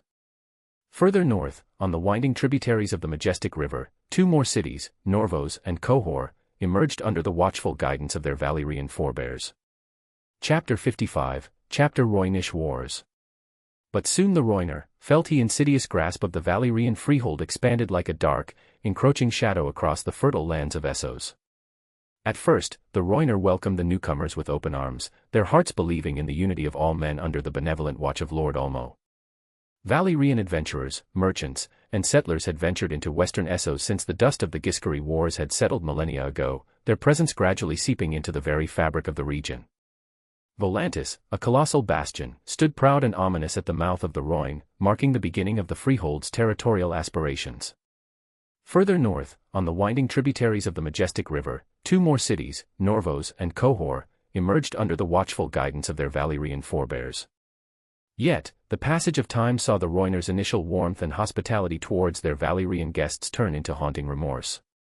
By around 950 BC, the two great civilizations found themselves entangled in a turbulent dance of open conflict. The Royish Wars unfurled like a tapestry of bloodshed, punctuated by short yet ferociously brutal battles. While the Valyrians often tasted the sweet nectar of triumph, progress was painstakingly sluggish due to their woefully scarce numbers of dragons. Although they could summon dragon riders from Valyria in desperate moments, the ebb and flow of fortune shifted relentlessly once these formidable warriors departed. During this time, Riner faced another issue, the spread of the Lord of Light religion among some of their major city rulers. The LOTR priestess wielding the power of LOTR entered the war. They gave the princess help in the form of genuine prophetic visions from the Lord of the Light by observing visions of the future in flames, the art of which is called pyromancy. This gaining a lot of influence over the higher echelons of Riner, who wanted to win this war. Although Ulmo's priest/priestess helped in the war with their own powers of overwater and healing. Within the boundaries of Riner, the spreading influence of LOTR ignited a tempestuous conflict, tearing at the very fabric of their society. The once unified realm found itself bitterly divided, with each major city fiercely guarding its independence from both external intruders and their fellow Riner brethren. Also Prince Garin, Nymeria's brother, was one of those who fell into the alluring embrace of the new belief in LOTR. Despite Nymeria's relentless efforts to sway him, Garin stood firm, resolute in his unwavering devotion to the Lord of Light. This internal unrest caused the Riner to falter a bit, and that's when three formidable dragon lords from Valyria merged their titanic powers with the settlers of Volantis. The once great Riner port city of Sarhoy felt the full, cataclysmic fury of their unleashed wrath, becoming a smoldering ruin consumed by the hungry embrace of fire and destruction. Prince Garin the Great, ruler of the illustrious city of Croyane, used this unforgivable devastation as a mighty beacon of unity for the remaining 5 independent Riner city-states. His burning eyes glinted with the unquenchable fire of determination, as he forged every Riner child into a defender of their heritage, arming them to create the largest and mightiest land army that Essos had ever borne witness to, an awe-inspiring 250,000 warriors strong.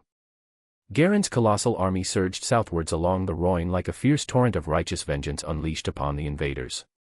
With relentless fervor, they unfurled a merciless wave of defeat upon the Valyrian forces. In a staggering clash at Volandaris, the heavens themselves bore witness to the cataclysmic battle, as a Valyrian army of a staggering 100,000 fell to the mighty Rhoynar onslaught. The triumphant Rhoynar warriors, fierce as dragons in their own right, claimed victory by slaying 2 of the invaders' monstrous beasts and grievously wounding the 3rd. As Eru, Olmo, and Perseus observed the escalating war between Rhoynar and Valyria, Perseus expressed slight surprise witnessing the Red Priests and Priestesses successfully taking down 3 Valyrian dragons. Olmo, noticing his son's reaction, reassured him, "Don't be surprised, the Red Priests gain power from the spirit of LOTR, who is formidable." Perseus nodded, while Eru added, "Even then, they will still lose. Valyrians will feel Rhoynar stained their reputation and will soon unleash all their dragons." Perseus was winced and admitted, "I tried to prevent this war, but King Arion believes Valyrians should rule all of Essos." Eru hummed thoughtfully and mused, "I have to now move Rhoynar Princess Nymeria and her followers to Westeros." Chapter 56, Rhoynish Wars 2. While 8 years ago amidst the burgeoning tensions of war, Nymeria sought solace in prayers to Eru, seeking guidance in the sacred temple nestled by the tranquil waters of the Rhoyne River. Troubled by harrowing visions of war and fire, Nymeria feared the cataclysmic consequences of the Valyrian incursion. Moreover, the introduction of LOTR as an acceptable religion within Rhoynar further stoked the flames of unrest. Within the hallowed halls of their sanctuaries, Nymeria beheld a concerning sight. Priestesses and priests of Olmo, deities of the waters, had abandoned their holy grounds. While her brother Garen and some of the other princes dismissed the signs with indifference, believing they only needed the LOTR priestess. Nymeria sensed the ominous vision that were unfolding. So she prayed the Lord Eru for the past moon, and on the midst of fervent prayers to Eru, the divine realm responded to Nymeria's pleas. In a resplendent flash of light, Lord Eru himself manifested before her, exuding an aura of profound wisdom. With a benevolent smile, Eru addressed the worried princess, "I have heard your prayers, my child." Nymeria's burdened shoulders lightened with relief, and she asked in awe, "Lord Eru, are you the one who has been giving me visions?" Eru's smile served as a confirmation, and Nymeria boldly inquired, "What can we do?" The Valyrians seemed to hold the upper hand. Could peace talks still have a chance? The daunting reality weighed on Nymeria's warrior spirit. She had delved into the ancient texts, learning of the mighty Perseus Valyrian and his powers during the Giskari War. Understanding the supremacy of dragons in the Valyrian arsenal, she pondered the prospects of peace, considering her brother's choices and the perceived displeasure of Lord Olmo over the inclusion of LOTR. With sorrow in his eyes, Eru replied, "In the past, peace might have been possible, but the new king of Valyria is driven by ambition and an insatiable thirst for power. War will continue, regardless of your endeavors." As Nymeria's concerns deepened, she turned her thoughts to Perseus Valyrian, a name she had encountered in the ancient scrolls. She read he was very close relationship with Rhoynar in the past. So she politely asked, "What about Lord Eru's grandson? Wouldn't he be able to sway the Valyrians to stop this war?" Eru, attuned to her unspoken ponderings, revealed, "My grandson could have influenced the decisions of the Valyrians. Alas, he departed Valyria long ago after his wife's tragic demise, relinquishing his position to his son. The new king severed any influence he once held. Indeed, the new Valyrian king Arion's ambitions knew no bounds. Fearful of Perseus Valyrian's sway, he took swift measures to undermine the ancient connections with Lord Olmo. While Arion did show devotion to the gods, he also wanted to be one. Enar delved into the shadowy arts of Ashai, darkening his path with every step. Desperate and filled with resolve, Nymeria pleaded with Eru, "Can you help us, Lord Eru?" Eru's smile turned somber, and he advised, "The best course is to abandon Rhoynar, embarking on a new journey. I will show you the way." In a profound vision, Nymeria beheld Dorne in Westeros, a distant land offering refuge and the promise of a great life. As Eru emphasized the need to gather as many people as possible, Nymeria's frustration and anger subsided, replaced by a newfound sense of purpose. Shaken yet hopeful, Nymeria set her sights on a future beyond the encroaching darkness. While Eru added, "Do not think about revenge, since Valyrians are going down a dark path and they will have their downfall." With that, Eru faded from her sight, leaving the young princess slightly shocked. Driven by an indomitable will, Princess Nymeria rallied those who sought no part in war, leading them on a daring exodus. A massive fleet of refugees set sail, their destiny entwined with the meandering course of the Rhine, venturing out into the vast expanse of the summer sea. Bound by prayers to Olmo, they sought safe passage through the treacherous waters. Finally reaching the distant shores of Dorne, in the elusive southeast corner of Westeros, they were met with an unexpected sight. A vast assembly of people, the natives of Dorne, stood without weapons and without hostility, seemingly awaiting their arrival. A general, curious yet cautious, inquired of Nymeria, "Milady, are they here to welcome us?" As Morsdane Martell, the king of Dorne, stepped forth to greet them, Nymeria detected a hint of admiration in his eyes. Maintaining her composure, she listened to his words, "We have been waiting for you. Lord Eru has spoken of your arrival." Reassured by the warm reception, Nymeria aligned her fate with that of Morsdane Martell, forging an alliance in the face of looming challenges. Together, they confronted the trials of Nymeria's war, battling valiantly against the uprising led by House Ironwood. In these tumultuous times, Nymeria's indomitable spirit earned her a place in history as a warrior queen, a symbol of strength and hope amidst the turmoil of a realm in transition. While the Rhoynar princes began to face the Valyrians separately in the following years, being constantly defeated and subjugated by the military superiority of the dragon lords of Valyria, who began to spread colonies throughout the Rhoyne on the ruins of the destroyed Rhoynar cities. Garin convinced other leaders of neighboring cities to join forces under his command to face the invaders together, directing the largest army hitherto seen in Essos against an army of 100,000 Valyrians, 100 war elephants, and 3 dragons. Using strategies that harnessed the magic of the River Rhoyne, Garin managed to push back the Valyrian Empire for the first time and won the title of the Great. While in Rhoynar after Prince Garin's astonishing triumph, he stood tall as a unifying force, uniting all the Rhoynar city-states under his command. With unwavering determination, he led his battle-hardened army towards the magnificent city of Volantis, their sights set on conquest and victory. Little did they know that an awe-inspiring spectacle awaited them, one that would shatter their dreams of conquest. As they approached the grand city's gates, a thunderous roar echoed across the skies, shaking the very ground beneath their feet. The horizon darkened, and Lhasa Tempest unleashed, 300 dragons soared overhead with fiery breath and ferocity in their eyes. It was a sight to behold, both breathtaking and terrifying. Garin's heart sank, realizing the enormity of the threat before him. The dragons, majestic and terrible, descended upon his army with devastating force. In a horrifying dance of destruction, they unleashed torrents of searing flames upon the Rhoynar warriors, turning their formations into fiery infernos. Panic spread like wildfire through the ranks, but there was no escape from the onslaught. Tens of thousands of brave Rhoynar warriors fell in mere hours, their dreams of triumph and glory crushed under the weight of the dragon's might. The once indomitable army, which had achieved victory before, now lay broken and defeated, their spirits shattered, and their hopes extinguished. Garin, the valiant leader, stood amidst the chaos, witnessing the devastation of his people. His heart heavy with grief, he realized that even the so-called Red Priestess/Priest were no match for the overwhelming power of the dragons. It was a defeat that would be etched in history, a testament to the might of the Dragon Lords. Captured, Garin found himself imprisoned within a cage, forced to watch as the Valyrians relentlessly razed the Rhoynar cities to the ground. Their once vibrant society was annihilated. As a final, cruel act, legend says the Valyrians hoisted Garin's cage high above his own city, ensuring he witnessed the devastating obliteration of his homeland and the tragic demise of its people. As the last echoes of battle subsided, Garin looked upon the smoldering ruins of his once mighty army. The skies cleared, but the scars of the encounter would forever mark the land where dreams of conquest had crumbled to ashes.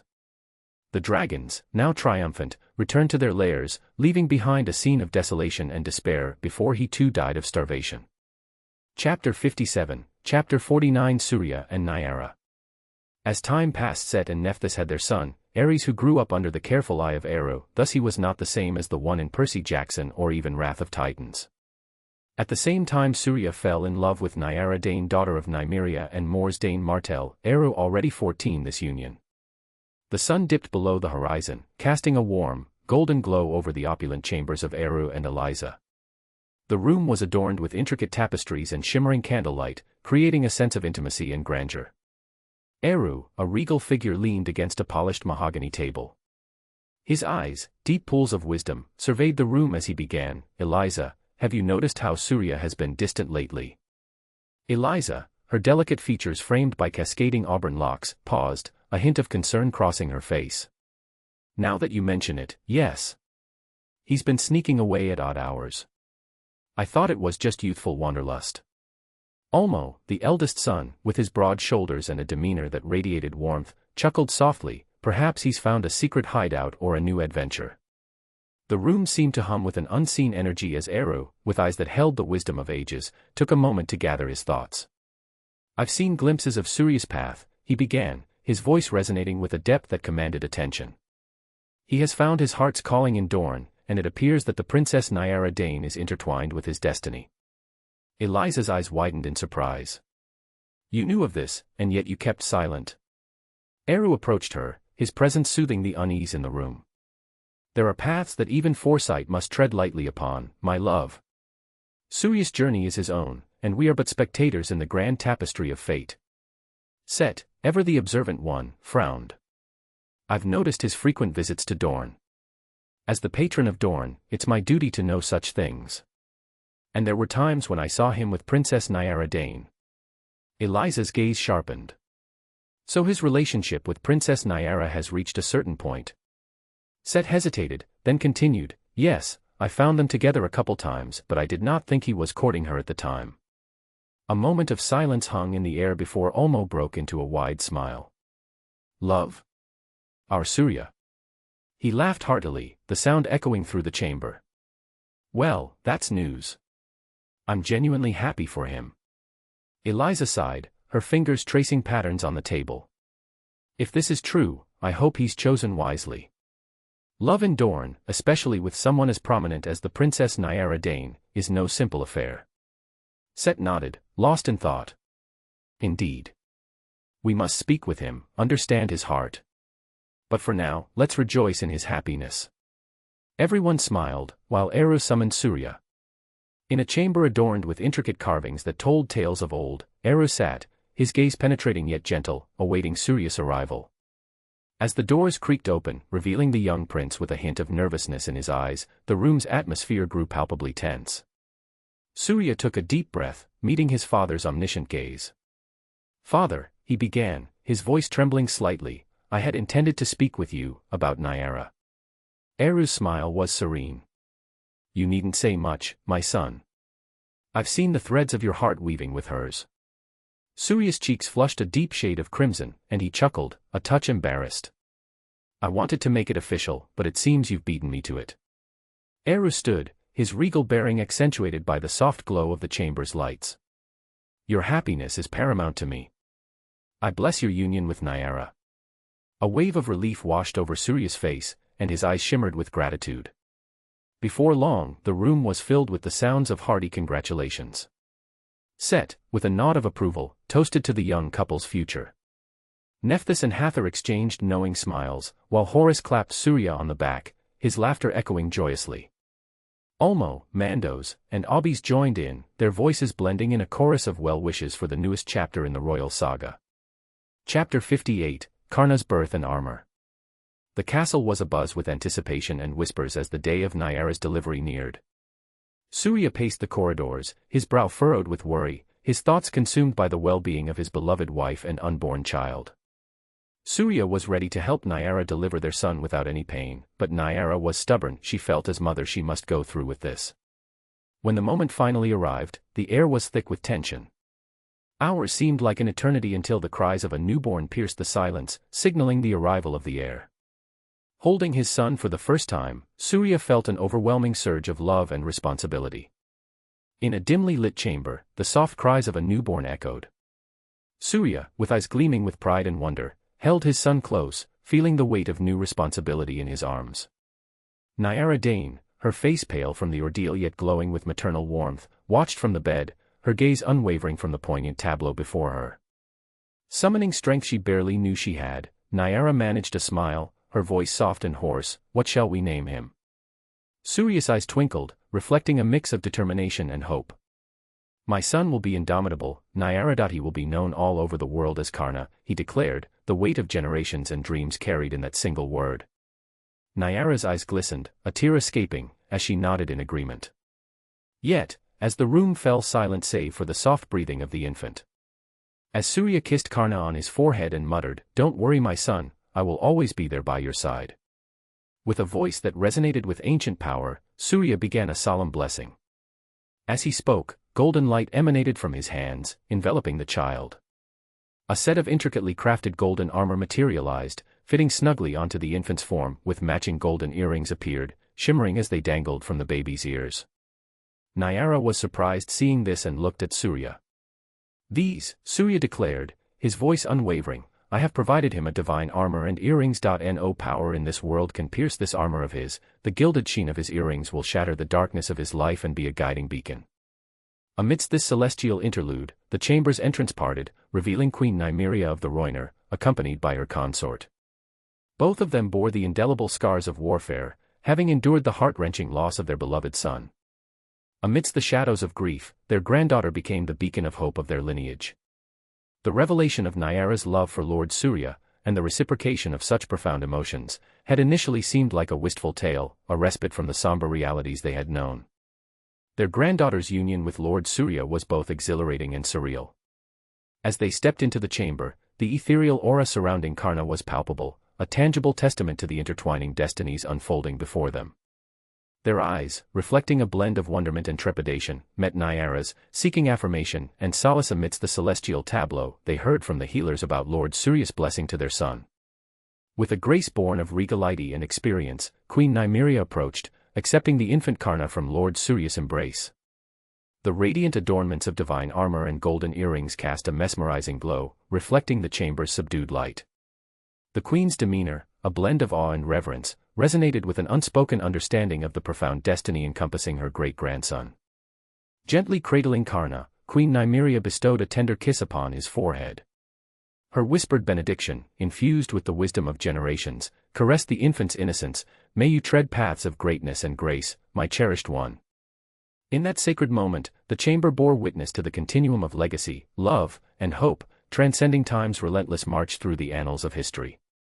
In a mesmerizing tableau, gods materialized from the ethereal mist: Ulmo, Yavanna, Matos, Horus, Set, Nephthys, Anubis, Hathor, Astarte, and Anat, each emanating an aura of otherworldly power. Among them, Nephthys, heavy with child, carried the future god of war, Ares. Both Set and Surya had a gleam in their eyes, envisioning the camaraderie Ares would share with Karna. With a unanimous gesture, the gods bestowed upon Karna blessings of longevity and joy. Eru, the supreme deity, gazed fondly at his grandson, his voice resonating like a divine whisper: "You shall radiate brilliance, guiding those led astray." Eru wanted to see if Karna would be as great as the figure in Mahabharata.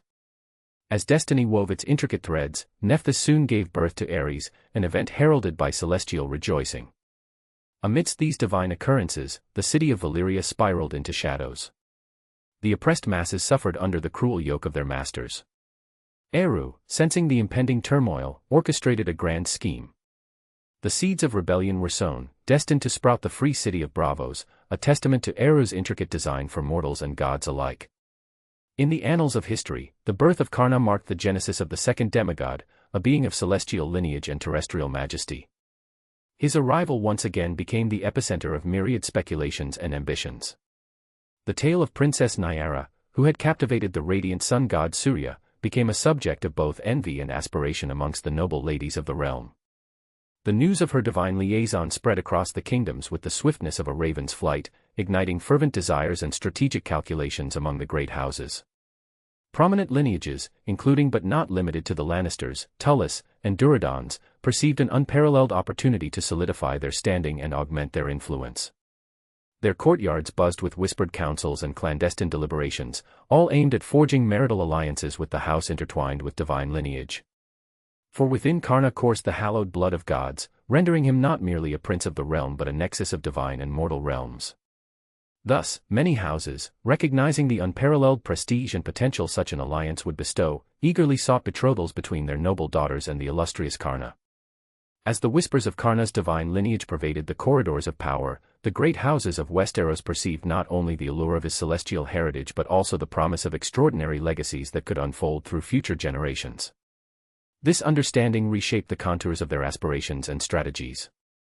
The House of Valyrian stood as a poignant testament to such possibilities.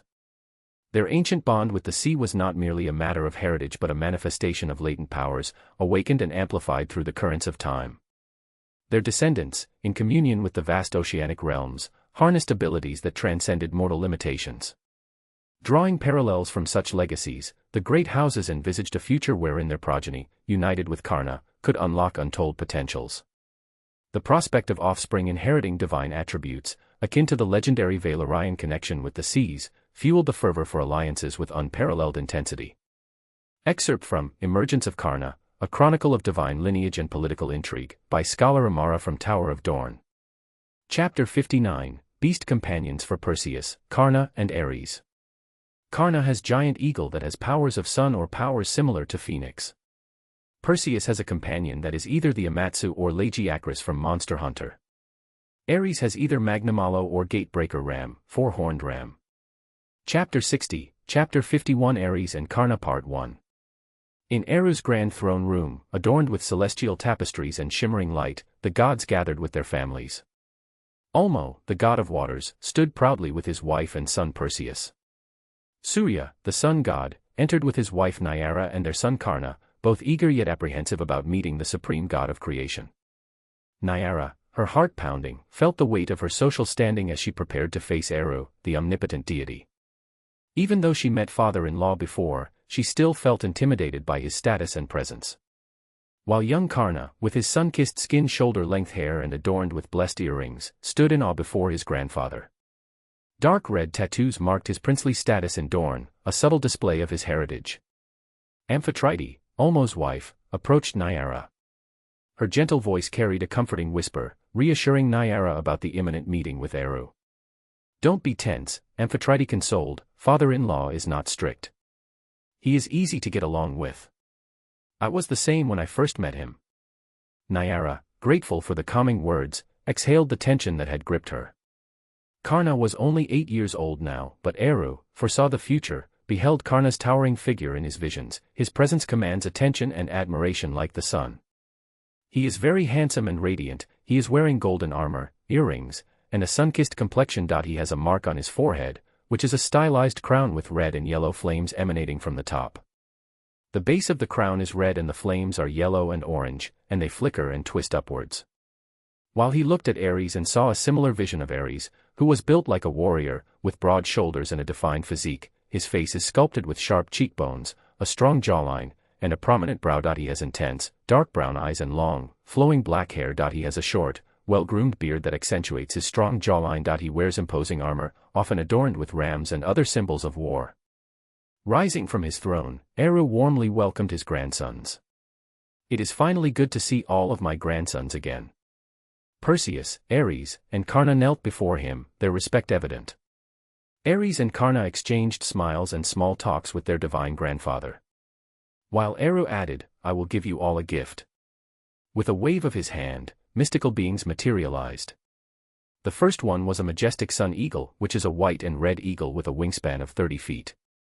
It has a golden beak and talons, and its feathers glowed faintly in darkness, while the golden tail feathers were hot to the touch. The eagle is said to be the avatar of the sun god, and it is a symbol of hope and renewal. The second one was Magnamalo, is a hulking fanged wyvern that bears some resemblance to a tiger. It is primarily clad in purple and yellow plates of armor, with a red underbelly. The head has a short, tigrine snout, holds 2 foldable tusks under its cheeks, and sports a large pair of jagged yellow horns, just underneath which are its long, thin ears. Both the forelegs and hind legs end in 4-clawed digits, and each foreleg is armed with a single large serrated blade, which is kept folded back, parallel with the leg. Magnamalo's tail ends in a spear-like tip composed of 3 spikes that can flex outwards to form a trident shape. Hidden within its back are a series of bone blades/spikes that spring out from its hide whenever it becomes enraged. The third one was a Lagiacrus leviathan-like monster, is fully sunbathed. It turns a dry grayish-blue color and its dermal spikes turn brown. When it returns to the water, Lagiacris regains a striking deep blue color and its spikes return to their original color of a very light beige. Perseus, Cara, and Ares stood in collective astonishment, their eyes wide with wonder as the majestic creatures materialized before them. The giant sun eagle unfurled its wings in a magnificent display, filling the grand throne room with a rhythmic flapping. Its cry echoed through the celestial space, a melodic symphony that resonated with the divine energy of the moment. In response, the fanged wyvern, with a mighty presence, let out a resounding roar that reverberated through the air. The raw power of its voice added a primal depth to the atmosphere, symbolizing the strength it brought as a protector and companion to Ares. Simultaneously, the Lagiacris joined in, releasing a majestic roar that. Cara, captivated by the regal sun eagle, traced its every movement with awe in his gaze. Ares, with an intense focus, locked eyes on the mighty fanged wyvern, its imposing presence commanding his full attention. Meanwhile, Perseus, drawn to the sun-bathed leviathan, marveled at its grandeur and the intricate patterns of light playing upon its scales. Ares smiled and said, "These three will be your companions and protectors." Ares' smile deepened as the newfound companions seamlessly adjusted their sizes to suit the young gods. Ares, the fanged wyvern standing proudly beside him, puffed out its chest in a display of allegiance, matching the intensity in Ares' eyes. Meanwhile, Cara felt the gentle weight of the sun eagle perched on his shoulder, its radiant presence adding to his sense of awe and wonder. Perseus, being older and more seasoned, approached the Lagiacris with ease.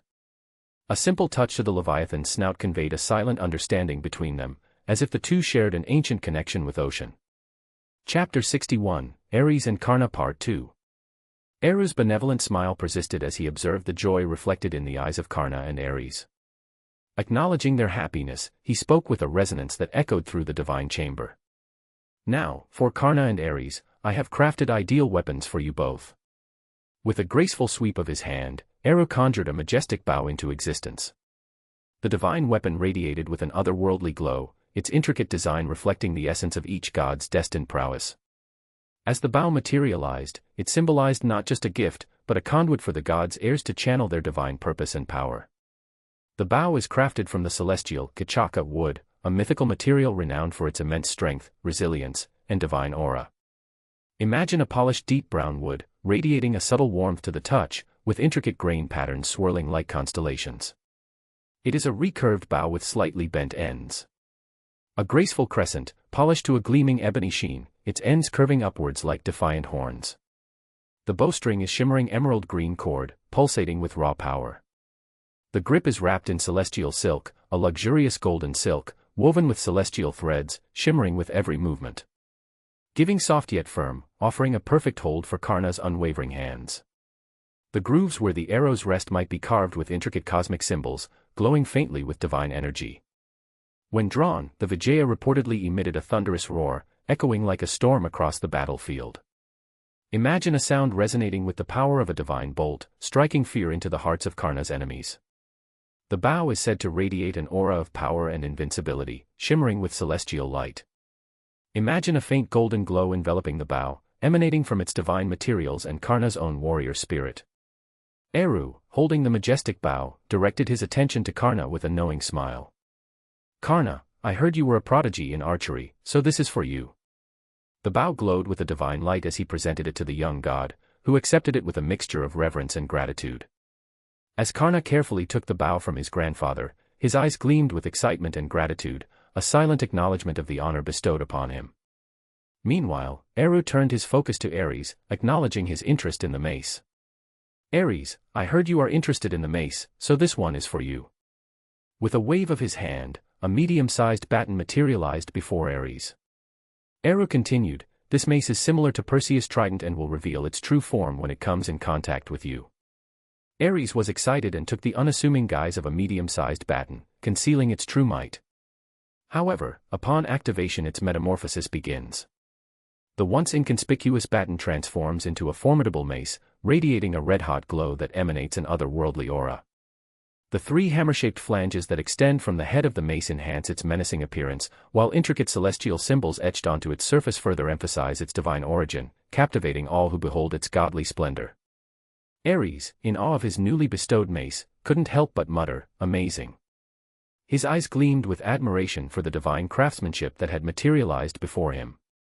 Meanwhile, the divine parents, including Surya, Nyara, Set, and Nephthys, extended their heartfelt congratulations to the young gods for their extraordinary gifts. The air was filled with a sense of familial pride as they witnessed the unfolding destinies of their heirs. The grand throne room became a tapestry of joy and celebration, as smiles adorned the faces of the gods and goddesses. Soon divine assembly of Eru, Olmo, Surya, Mandos, Horus, Set and Anubis stood on the terrace, gazing down upon the unfolding events in the mortal realm. Eru's watchful eyes observed as Valyria sank into increasing darkness, mirroring the descent of King Arian into the abyss of dark magic. The plight of the slaves worsened, a stark reflection of the corrupting influences at play. Eru, sensing the burden on his grandson Perseus, sighed and placed a reassuring hand on his shoulder. "You are not responsible for their bad decisions," Eru uttered with a gentle tone, attempting to alleviate the weight that weighed on Perseus's heart. Perseus, conflicted, muttered, "But..." The turmoil within him hinted at the complex emotions swirling as he could not do anything to move them from this path. In the tapestry of ancient history, the enigmatic prowess of Karna became legendary for his mastery in archery, specifically the divine art of Danurveda. Gifted directly by Lord Eru himself, Karna's skills surpassed the mortal realm, delving into the mystical realm of astras, supernatural weapons invoked through potent mantras. In the heat of battle, Karna wielded these astras, transforming ordinary arrows into divine instruments of unparalleled power. Prince Karna's battlefield exploits were nothing short of extraordinary, as he single-handedly vanquished entire armies utilizing the vast range of astra abilities. Despite numerous attempts by others to replicate his skills, the secrets of Danurveda remained elusive, reserved only for the sacred connection between teacher and disciple, in this case, Lord Eru and his exceptional protégé. In the same epoch, the birth of the god of war, Ares, unfolded into a well-known saga. Revered by humans and warriors alike, Ares became a beacon of strength and guidance. His divine presence was invoked through prayers, and warriors sought his aid in the tumult of battle. Ares, also serving as Eru's enforcer, took on the responsibility of dealing with kingdoms that dared to harm innocent devotees of the ancient gods. His justice was swift and unyielding, echoing the divine order established by Lord Eru. Excerpt from Tales of Ancient Gods and Demigods by scholar Norvos from Tower of North. Chapter 62, Chapter 53. Under the ancient boughs of the orchard, the family gathered. Lucian with Raven joined mother and father in quiet family moment. Raven was lucky enough to have a small part of Eru's divine energy, so she graced the mortal realms as the goddess of night. Because of her immortal identity she had connections that spanned continents across Essos and weaving. Temples adorned in her honor, echoes of prayers filling the night sky. Lucian, after 200 mortal years, gracefully yielded his title of Lord Teps to his son. Embracing the afterlife, he assumed the role of protector alongside his father. Together with Raven, they traversed the realms. Eliza joined alone time with her husband and children. Lucian, Raven, and Eliza kicked back with Eru, chatting about their adventures in the Shadowlands. Lucian grinned, "Father, you won't believe the crazy demons and monsters we faced. Shadows everywhere." Raven chimed in, "We went on this hunting spree. You know, just your usual sibling bonding in the dark abyss." Eliza, with a casual air, shared her concerns, "Just be careful, those red priest/priestess and other dark magic users have been eyeing anyone with special abilities or godly blood." Eliza has seen there has been attempts made at Perseus's descendants, although none of the attempts were successful thanks to Olmo's protection. Eru smiled and said, "Don't worry, they do not dare do anything so openly." Eliza was slightly relieved, but she was still worried about Lucian and Raven traveling to the Shadowlands. As Raven spoke up, "We bumped into these dark magic folks, necromancers, nightwalkers, you name it." Lucian added, "Oh, and those inquisitors, torturers, and poisoners. Yeah, they got a taste of my blade." Raven laughed, "And don't get me started on the worshippers, Black Goat, Bacallan, Lion of Night, we faced them all." Eliza frowned hearing this, while Eru comforted her and said, "I know you are worried about them, but you must not forget they are not children and they are powerful enough to defend themselves." Eliza nodded, slightly letting go of the argument. While as past Eru started teaching Karna and Ares their respective fighting styles fitting for their weapons. In the vast expanse of the training ground, Karna was practicing his bow, while Ares was practicing his mace swings. Eru, a master archer, stands with a bow in hand and an arrow notched. He begins a ritualistic chant or mantra, invoking the ancient powers of the cosmos. As his mantra ends, the arrow ignites with a blazing crimson hue, pulsating with raw energy.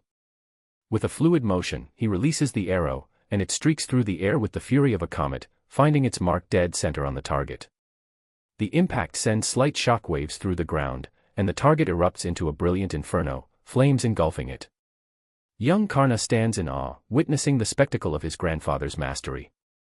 Overwhelmed by the display, he kneels before Eru, his determination burning as brightly as the flames before him. "I will devote myself to learning, grandfather," he declares with unwavering resolve. Meanwhile, Ares, Karna's rival, watches with a mixture of envy and admiration.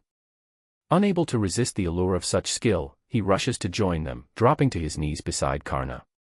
"Teach me too, grandfather," he implores, his ambition shining in his eyes.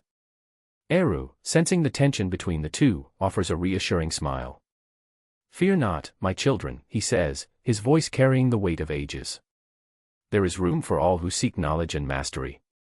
Together, we shall forge a path of strength and honor." With his words echoing in the air, Eru leads his eager disciples into the realm of archery, where the secrets of the bow and arrow await their eager hearts. Eru taught them to use different weapons, making them an all-round warrior. But still Karna favored the bow, while Ares was more into sword and mace. Both were written histories for their heroic deeds. A/N, I have plans to create a demigod of the Lannister family, but the father Varian will be banished from thus not having the Lannister name. So technically Varian will marry Hathor and have Anduin Rin. Also Hathor will actually curse the Lannister family to be unable to find true love ever, and one of their descendants, who is ostracized by them, will bring about the end of Lannister name. Many of you can guess who it is. Chapter 63, Creation of Braavos. During the dark reign of Valyria, where Lord of Light's priests, a large group of slaves hatched a daring plan to break free from their captors. Rising as one, they overpowered their Valyrian oppressors and commandeered the ships that were meant to transport them to an uncertain fate. Knowing the harsh consequences they would face for such a rebellion, the former slaves sought refuge as far away from the Valyrian freehold as possible. The slaves are huddled together on the ships, planning where to escape to. All of them were afraid of the being once again captured of Valyrians. Among the slaves were Priestess of Eru, who were imprisoned for speaking against such practices. They could tell Lawler's influence was gathering in Valyria. These priestesses were chosen by Eru, so they had very big influence, and Valyrians did not dare harm them, fearing Eru's wrath. Also, these priestesses can live for 300 years or more, and they have direct visions from Eru from time to time. So Valyrians imprisoned them. Now they were free. The wise women priestesses approach, their faces serene yet determined. The oldest was Priestess Arya, placing a gentle hand on a slave's shoulder, said, "My dear children, fear not. Eru's guidance has led us to this sacred place. Here, amidst the fog and the pine-clad slopes, we shall find sanctuary." Slave 1 was worried and questioned, but Priestess Arya, "We know not what awaits us beyond these waters. Our captors will be relentless in their pursuit."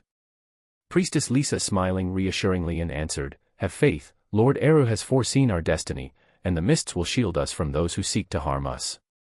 Slave 2 nervously asked, "But what if the world beyond these shores rejects us?" Priestess Alia placing a hand on the slave's heart and said, "Trust us, Lord Eru has given us visions for brighter future. Keep your spirit strong, embrace your worth, for Eru has chosen you to shape a new destiny." Slave 3 was now hopeful and asked, "What will become of us once we arrive at this distant lagoon?" Priestess Arya smiled and replied, "Lord Eru has already made sure the land provides all our needs." This calmed down the slaves, while Sister Lyson, her voice filled with conviction, added, "We shall create a city, a place of unity and strength, where all who seek solace and prosperity will find a home." The slaves look at each other, their determination growing. Slave 4 with a resolute voice spoke up, "Then let us set sail. We shall face whatever comes our way with Eru's guidance." Slave 1 firmly nodded and added, "We are no longer slaves, we are the architects of our own fate." As the slaves prepare to sail into the unknown, the wise women priestesses stand with them, their hands raised in a silent blessing.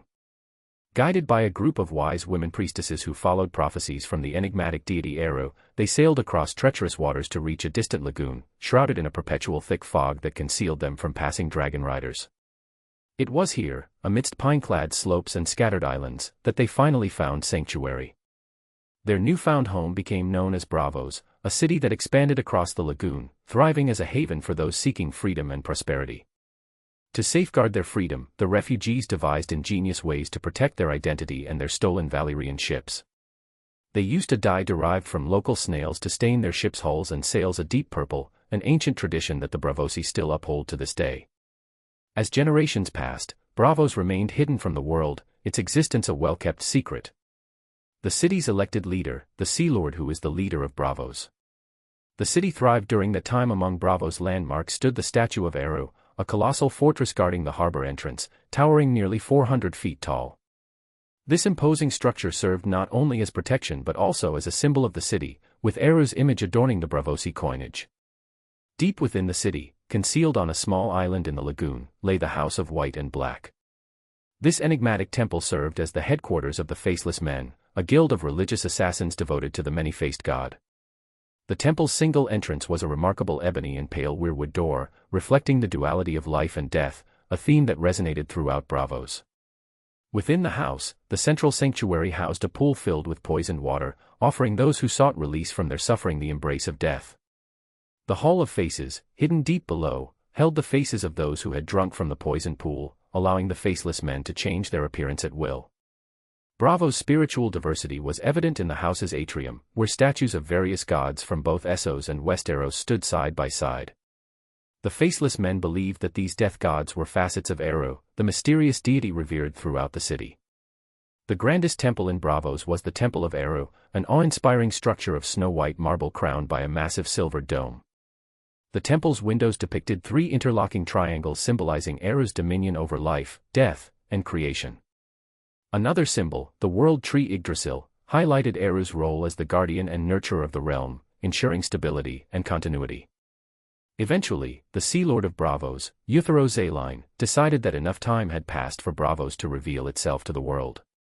The Iron Bank of Braavos paid the Dragon Lords for the stolen ships, but refused to pay for the value of the slaves themselves. Ships were then sent forth throughout the world announcing the existence and location of Braavos and inviting men of all nations to the city to celebrate its 111th anniversary. The Valyrians accepted the money, but ultimately were more consumed with their own internal feuds and weren't really interested in the descendants of long-dead slaves living in an isolated city-state on the far borders of their territories, so they simply ignored Braavos and left it alone. The city of Braavos has grown and prospered over the years. The unmasking celebration is in full swing, with vibrant colors and joyous festivities. Sea Lord Euthero, raising his voice, said, "Citizens of Braavos, today we honor our history and our triumph over adversity.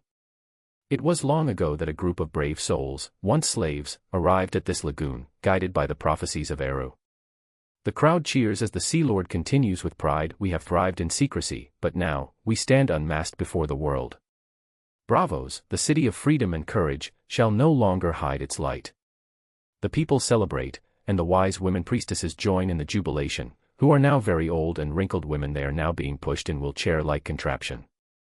Priestess Lisa spoke to the crowd, "Rejoice, for today, we reveal our strength to the world. Under Eru's watchful eye, we have prospered and flourished." The crowd cheers louder, and the wise women priestesses share knowing glances. Priestess Arya whispers to Priestess Lisa, "Our people have come so far, guided by the benevolence of Eru. May our city continue to prosper under the light of his wisdom." Priestess Lisa nods and replied, "Indeed, dear sister.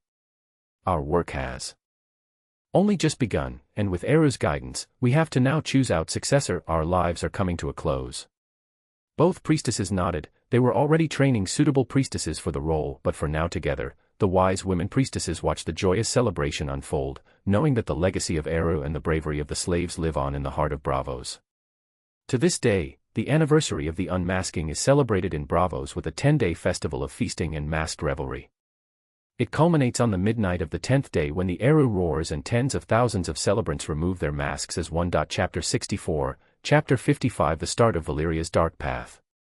A/N, now I am working on Doom of Valyria and recruiting of Melisandre, also to create Order of Wizards, like MC creating an avatar Merlin, then creating spirits like Gandalf, Saruman, and even OC that looks like Morgan Freeman. Last, but not least, I am going to reuse some of story points from a previous FIC. It was around c. 200 BC that the Valyrians annexed Dragonstone, an island in the narrow sea just off the eastern coast of Westeros. The Targaryen family takes control of the island, which is used as a trading post with the Seven Kingdoms. The Valyrians' arrival was noted by Reach, Dorne and North. They did not do anything against them because Valyria were using the island as trading posts. Also Driftmark, which was an island close to Dragonstone, was occupied by House of Valyrians, who also had close ties with the three alliances. Eru, seeing this from his palace, muttered, "So the end of Valyria is coming." Eru telepathically called Ares, who appears behind his grandfather in a burst of flames. Eru smiled at him. Ares is built like a warrior, with broad shoulders and a defined physique. He has intense, dark brown eyes and long, flowing black hair. His face is sculpted with sharp cheekbones. He has a short, well-groomed beard that accentuates his strong jawline. Ares wears imposing armor, often adorned with rams and other symbols of war. Ares spoke up, his voice resonating with authority and determination. "Grandfather, did you need anything?" Ever the stalwart guardian, he stood ever ready to fulfill his role as Eru's trusted enforcer. Eru nodded gravely, his countenance etched with concern. Yes, the Valyrians seem to tread a darker path. Their practitioners of magic have allied with the priestesses of LOTR in a bid to unleash abominations upon the world. They tamper with forces beyond their control, birthing blood demons and vampires, creatures that hunger for mortal blood. Left unchecked, these monstrosities will sow destruction. Ares's expression betrayed a hint of shock at the revelation. Though he had witnessed the descent of the Valyrians into darkness, the creation of such abominations still filled him with disgust. "Ignorant fools," he muttered under his breath, his disdain palpable. Eru sighed wearily, his gaze heavy with sorrow. They have long been consumed by their obsession with gods and immortality. These experiments are but a futile attempt to grasp eternal life.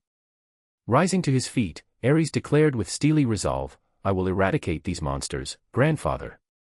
Eru nodded in acknowledgement, his features lined with a mixture of pride and apprehension. "I trust in your determination. Yet, know that the Red Priestesses have already disseminated the method of their creation to the Shadowlands. We must also rely on your followers to purge these hives whenever they emerge." Ares nodded, said in conviction, "Don't worry, grandfather, I will train my followers to hunt them down, wherever they appear." He was young god, but he still gained a good amount of followers because of his father and mother. Ares nodded, his voice brimming with conviction. "Don't worry, grandfather. I will train my followers to hunt them down wherever they appear." Despite his youth among the gods, his lineage, born of his father and mother, had garnered him a substantial following. Ares blessed and instructed his chosen priests and priestesses. He honed their skills in the ancient art of monster hunting and fighting. Venturing into the treacherous depths of the Shadowlands, he discovered a myriad of creatures, some as old as the beginning of the world itself, while others had been wrought into existence by the twisted sorceries of Ashai's dark practitioners. The Temple of Ares stood as a hallowed sanctuary, where warriors sought enlightenment under the tutelage of Ares's revered priests and priestesses. Within its sacred confines, a repository of wisdom on warfare, strategies, weapons craft, and martial disciplines was enshrined. Countless warriors embarked upon pilgrimages to beseech Ares's favor, yearning for divine blessings to grace their forthcoming battles. For it was whispered amongst mortals that those who fell valiantly in combat would be ushered by Ares himself into the embrace of a resplendent afterlife. Moreover, the selection of the temple's priests and priestess bore stringent criteria, born of their solemn duty to scour the realms for monsters and practitioners of nefarious sorceries, whose malevolence threatened the fragile balance of the mortal realm. The priest and priestess of Ares have a sacred emblem adorns the foreheads of his chosen priests and priestesses, the indelible mark of the ram. Symbolizing their unwavering dedication to the god of war, this sigil distinguishes them as vessels of martial prowess and guardians of righteous conflict. Thus adorned, they stand as living testaments to the enduring bond between mortal and deity, their every action an homage to the valor and resolve of the fearsome Ares. Excerpts from The Temple of War by Scholar Morgan from Tower of Dorne Chapter 65, Chapter 56. Ares arrives at the fortress where his grandfather had spoken of blood demons, in a burst of flames, his presence igniting the air with an aura of power. As he surveys the abandoned stronghold, his keen senses detect the presence of Valyrian mages and red priestesses lurking within its walls. "Should I come inside?" Ares bellows, his voice echoing through the deserted halls like a clarion call, "or will you come out and face me like true warriors?" As the moon casts an eerie glow over the ancient fortress, shadows stir within its crumbling walls. Suddenly, with a thunderous roar, the vampires emerge from the darkness in swarms. They more animalistic in their appearances and they walked on all fours. Their limbs held sharp claw-like digits that allowed them to shred their prey, and their mouths held powerfully sharp fangs used for feeding. The claws were sharp enough to slash humans into bloody pieces. These vampires were seemingly evolved to be blind with no apparent eyes on their faces, but were easily able to detect prey. They move with unnatural speed and grace, their unearthly shrieks echoing through the night air. They give guttural growl emanating from the depths of its throat, echoing with an eerie resonance. Interspersed with these growls are sharp, piercing hisses, like the warning of a snake ready to strike. As the vampire's rage intensifies, its vocalizations become more frenzied, with snarls that reverberate with a feral ferocity. Aries was looking at monsters and muttered, "So these are the so-called blood demons or vampires that Valyrian magicians and Red Priestess were working on. I must say these numbers would definitely cause a disaster to the world, if left alone." Aries takes out a medium-sized baton from his back. With a surge of power, the mace sparked to life and transformed, glowing and burning with a fiery intensity. Into one-handed battle mace gleamed with an otherworldly radiance, its three hammer-shaped flanges jutting out menacingly from the head. The flanges themselves seemed to pulsate with a red-hot energy. As he swung the mace through the air, arcs of fire trailed in its wake. Ares, the god of war, descends upon the battlefield with the wrath of nature. His arrival is marked by a deafening crash as he crashes into the midst of the oncoming monsters, unleashing a shockwave that shatters their ranks and throws monsters aside like rag dolls. With a vice-like grip, Ares seizes one of the creatures by the throat as it attempts to leap upon him, its struggles futile against the god of war's strength. In a blaze of fury, Ares ignites the monster, flames engulfing its form in an instant. With his mace ablaze with fiery energy, Ares becomes a relentless whirlwind of destruction, each strike sending monsters hurtling through the air with explosive force. The creatures writhe and screech as they succumb to the flames licking at their flesh, their greatest weakness laid bare before the god of war's relentless onslaught. The fiery energy and hammer-like flanges of his mace cause monsters to die by bursting into flames, because flames are one of their biggest weaknesses. "Come at me!" Ares roars, his voice a thunderous challenge that echoes across the battlefield. As the vampires converge with claw-like digits poised to strike, their futile attempts to pierce Ares's unyielding skin only serve to amuse the god of war. As more and more vampires run to with claw-like digits that allowed them to shred their prey, but it did not work. His skin was not even pierced but those flimsy claws. Yet, as the onslaught intensifies and looked like Ares was getting overwhelmed, Ares' grin only widens, a glimmer of amusement flickering in his eyes as he summons the full force of his power. He braces himself and delivers a bone-shattering blow with his mace, slamming it into the earth with such force that a massive crater erupts beneath him. The shock wave radiates outward, a wave of sheer power that sends the vampires hurtling into the air like leaves in a storm. Ares watches with satisfaction as they are tossed aside, their onslaught thwarted by his indomitable strength. "Now, that was a good warm-up," Ares declares with a grin, his voice tinged with the thrill of battle. As Ares gazes towards the fortress, another door bursts open, unleashing a torrent of vampires hell-bent on his destruction. With a gleam of anticipation in his eyes, Ares draws his sword from his waist, holding it aloft as he mutters a primal mantra, igniting the blade in a blaze of fiery determination. With a smirk of satisfaction, Ares charges headlong into the horde of monsters, his sword slicing through the air with deadly precision. Each swing of his blade is met with a burst of flames, reducing the vampires to nothing but smoldering ash in his wake. It's a one-sided slaughter, as Ares revels in the thrill of battle, his movements a graceful dance of death. But as the dust settles and the battlefield grows silent, Ares' satisfaction turns to disappointment. "I thought this was going to be a challenge," he mutters with a sigh, casting a disdainful glance around at the smoldering remains of his fallen foes. Turning his attention to the looming fortress, Ares' voice echoes with mocking laughter. "Should I come inside and drag you out?" he calls out, his challenge ringing through the air like a death knell. In response, as four old men, clad in Valyrian garb, and a woman draped in flowing crimson fabric, came out of the fortress, the four old Valyrians quickly ran and kneeled before Ares, their voices trembling with fear as they plead for mercy. "Great God Ares," they implore, "be merciful. I prayed you would find peace in your heart." But Ares' response is swift and merciless. With a snort of disdain, he silences them with a single stroke of his blade, their heads rolling to the ground in a grim testament to his power. Turning his attention to the Red Priestess, Ares regards her with a cold gaze, his contempt evident in his voice. "Do you have anything to say?" he demands, his tone dripping with derision. The priestess meets his gaze with unwavering resolve, her faith unshakable even in the face of death. "The Lord of Light will prevail," she declares, her voice steady despite the looming threat of Ares's blade. But Ares scoffs at her words, his disbelief palpable as he drives his sword through her heart, extinguishing her life with a swift and decisive blow. "Your so-called Lord of Light was just a rat," he whispers, his voice tinged with contempt, "when my grandfather was forging this whole world." In the annals of history, the origins of the vampires, or blood demons as they are colloquially known, are shrouded in the dark arts of Valyrian magic and the mysterious rites of LOTR priestesses. These creatures, born of shadow and sorcery, are insatiable predators, thirsting for the lifeblood of the living. Devoid of eyes, the vampires rely upon their heightened senses, particularly their acute sense of smell, rumored to discern the scent of blood over vast distances. Their physical prowess surpasses that of mortal men, capable of rending limbs with ease and moving with an agility that renders them imperceptible to the naked eye.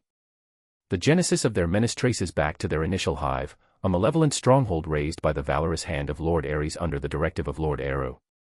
However, despite this triumph, the lingering threat of these infernal beings persists in the Shadowlands. Thus, the mantle of vigilance falls upon the shoulders of the priest/priestess of Ares, ordained with the divine blessing of the god of war and steeped in the ancient arts of monster slaying. Theirs is a relentless pursuit, a sacred duty to safeguard the realms of men against the encroaching darkness. Excerpts from the Book of Demons by Scholar Riven from Tower of North. Chapter 66, Chapter 57 Merlin's Entry. Eru, seated upon his majestic throne in the celestial palace, stretched out his hands, commanding the fabric of existence to weave a new background for his next avatar. This time, the chosen vessel was none other than the renowned mage Merlin Emrys. Merlin's lineage bore the weight of a tragic history, as he was raised by his grandparents, the self-exiled Valyrian mages Balinor and Huneth. Their decision to sever ties with their homeland, Valyria, stemmed from witnessing the devastating consequences of its dark and forbidden practices. Having already suffered the loss of their own son and daughter-in-law to the malevolent forces that plagued their society, they resolved to safeguard their grandson at all costs. Fearing that Merlin would meet a similar fate if they remained in Valyria, Balinor and Huneth embarked on a journey of exile, seeking refuge in the distant city of Braavos. In the shadow of the Titan, amidst the canals and labyrinthine streets, they hoped to find sanctuary and a chance for their grandson to grow without the looming threat of his heritage. Merlin Valyrian was hailed as a prodigy in the art of magic, taught from a young age by his proud grandparents, Huneth and Balinor. They marveled at his mastery of elements, spellcraft, and alchemy, including his groundbreaking creation, apparition, a form of teleportation. Merlin enjoyed the love of his grandparents. It felt good to have such loving parental connection again.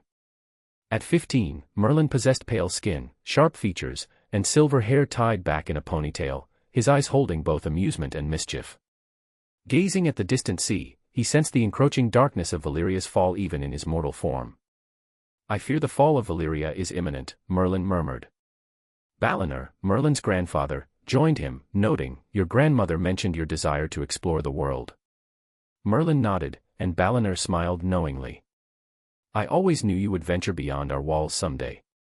As Balinor expressed concern about Merlin's departure, Merlin reassured him, "Don't worry, I'll apparate back home every night." Balinor chuckled. "I had no doubt you'd say that." Balinor then quickly added, "Now, let's go back inside before your grandmother become angry again." Merlin chuckled and joined his grandfather, while his grandmother was reluctantly agreed for Merlin to travel around the world. While on his travels through Essos, he felt powerful magical signature, which was let out in constant outburst. In the dimly lit chamber of the slave bid, Merlin, cloaked in shadow, navigated through the throngs of wealthy bidders. The air hummed with anticipation as opulent buyers vied for the most exotic and beautiful slaves. Merlin, accustomed to the grim reality of slavery, ventured into this den of despair only when his magical powers surged uncontrollably among mortals. His eyes, aglow with a golden hue, scanned the crowd until they locked onto a young girl with fiery red hair, her presence pulsating with untamed magic. With a mere glance, Merlin was engulfed in a vision of her future, a woman, aged but timeless, with flawless porcelain skin and eyes that burned like coals. Her fiery mane cascaded down her back, adorned with intricate knots and beads, exuding an otherworldly allure. Tall and slender, she possessed a grace that commanded attention, draped in flowing red robes that whispered of power. Around her neck, a choker of glistening rubies glinted in the flickering torchlight. As recognition dawned upon him, Merlin breathed a name barely audible amidst the clamor of the auction house: Melisandre. Merlin wanted to change her future. As Merlin strides through the bustling slave market, the world around him seems to slow to a crawl. His eyes blaze with an otherworldly golden glow, and with a subtle gesture of his hand, the movements of every person in sight grind to a halt. Time itself seems to bend to his will, as if frozen in the moment. The suspended droplets of water mid-fall, the ripples frozen in a pond, and the expressions of awe and disbelief etched upon the faces of those caught in his gaze. But it's not just their bodies that are paralyzed, their minds too are ensnared by Merlin's power. Through his sheer force of will, he delves into their consciousness, freezing their thoughts and desires in an instant. It's as if the entire world has been put on pause, trapped within a moment of suspended animation. Yet amidst the stillness, a small group of figures remains unaffected. They were the slaves, who were slightly in awe and fear at the scene around them. On the platform stood among them Melisandre, known as Melanie of Lot 7, her gaze fixed upon Merlin with a mixture of wonder and anticipation. With a gentle smile, he extended his hand towards her. "Would you like to come with me?" he asked, his voice carrying a hint of warmth and reassurance. Melisandre nodded eagerly, her voice barely a whisper as she replied, "Yes." Turning his attention to the other slaves clustered nearby, Merlin's gaze softened with empathy. "And what about the rest of you?" he inquired, his words a beacon of hope in the midst of their despair. "Would you like to come with me as well? I can lead you to the Temple of Olmo, where you'll find sanctuary." Fear mingled with uncertainty among the slaves, but at the mention of the Temple of Olmo, a flicker of hope ignited within them. Tears of relief welled up in their eyes as they nodded in unison, their voices a chorus of gratitude. A/N, Eru will create 3 spirits: Gandalf, Saruman, and O.C., Morgan Freeman. They will join Merlin and form the Order of Wizards along with Melisandre, who is taken as apprentice by Merlin. Also she is obsessed with Merlin like Bellatrix, but much calmer. Chapter 67, Merlin Traveling. Merlin went around Essos and even ET in such travel, while training Melisandre. In a secluded clearing deep within a forest, Merlin, with his long flowing robes, stood before young Melisandre, whose crimson garb contrasted against the lush greenery around them. Merlin explained, "Magic is all about intent, but just thinking, 'I want to make a flame,' won't really work. You must let your mind slowly identify how each type of magic feels." Melisandre's eyes sparkled with awe and curiosity. "So what about incantations? I read about them in the books you gave me." Merlin nodded and explained, "Incantations make casting spell easier, but you must not use them as a crutch." Melisandre nodded. With a wave of his hand, Merlin summoned a gentle breeze, causing the leaves to rustle and dance in the air, and said, "Watch closely, Melisandre." Melisandre studied and felt the magic used by Merlin. She was in awe. As Merlin continued, "Air is an element of freedom, it responds to the will of user much easier than the other elements." Next, he gestured towards a nearby stream, and the water began to rise, swirling and forming intricate patterns. "Water, fluid and adaptable," Merlin explained. "It flows where it's directed, yet it can also wear away the mightiest rock given time." Merlin stamped his feet on the ground with a force that reverberated through the earth. Suddenly, a single column of rock shot up from the earth, standing tall and sturdy before them. "Earth, steadfast and resilient," he continued. "It provides stability and sustenance, the foundation upon which all life thrives." Melisandre, being young, questioned with a doubtful tone, "Wind, is it really that powerful?" Merlin sighed and said, "Every element is powerful." To illustrate his point, Merlin muttered an incantation, "Riga Shrade," he intoned, directing the tempest of swirling blades towards a massive boulder standing nearby. The wind blades, sharp and relentless, sliced through the boulder with an ear-splitting crack, sending shards of rock flying in all directions. Melisandre was in shock, but quickly breaking out of it said, "I will learn everything carefully." While this was happening in Valyria, Daenerys Targaryen knelt in solemn prayer before the altar, her heart heavy with foreboding for the fate of Valyria. Deep in her soul, she sensed the ominous trajectory the once great empire was following, a path veiled in darkness and despair. Many in the Targaryen family regarded Daenerys as a seer, since she often grappled with the fragmented visions, unsure of their significance or their ultimate purpose, and sometimes she mumbled prophecies. These more or less came true with time. So she knew the danger and fervently invoked the name of Eru, beseeching divine intervention for her beloved land. The veil between the present and the future momentarily parted, granting her a glimpse of the impending catastrophe. In the vision, she saw the once majestic 14 flames erupting in a violent conflagration, engulfing Valyria in a shroud of dark, poisonous mist. Then Valyria was completely bathed in flames. Daenerys Targaryen was in shock after seeing such vision, but she broke out of it as the voice of Eru resonated within her mind, its solemn tone echoing with an undeniable sense of inevitability. "You cannot change Valyria's fate," the divine voice pronounced, each word laden with a weight that Daenerys could scarcely bear. "Your only chance lies in guiding your family away from the path of doom." With a heavy heart, Daenerys understood the magnitude of the task that lay before her. Though she longed to alter the course of history and save her homeland from its inexorable demise, she knew that some destinies were unchangeable. She was quick to inform her family about this, and all of them believed her. Daenerys wasted no time in conveying the gravity of her visions and the divine warning to her family, gathering them together with a sense of urgency. Her husband Gaemon and her children Aegon, Elena, and Arya were present. Her husband, Gaemon, a man of action tempered by wisdom, was the first to voice his resolve. "We must heed the counsel of the gods," he declared, his voice steady and resolute. "Their warnings cannot be disregarded." The actions of House Valyrian in times past was now making sense to Gaemon and Daenerys. "It's true," Aegon continued, his voice tinged with conviction. "The Valyrians abandoned their seat of power in Valyria decades ago, they probably heeding a similar warning. Lord Perseus must have foreseen the peril that awaited our homeland."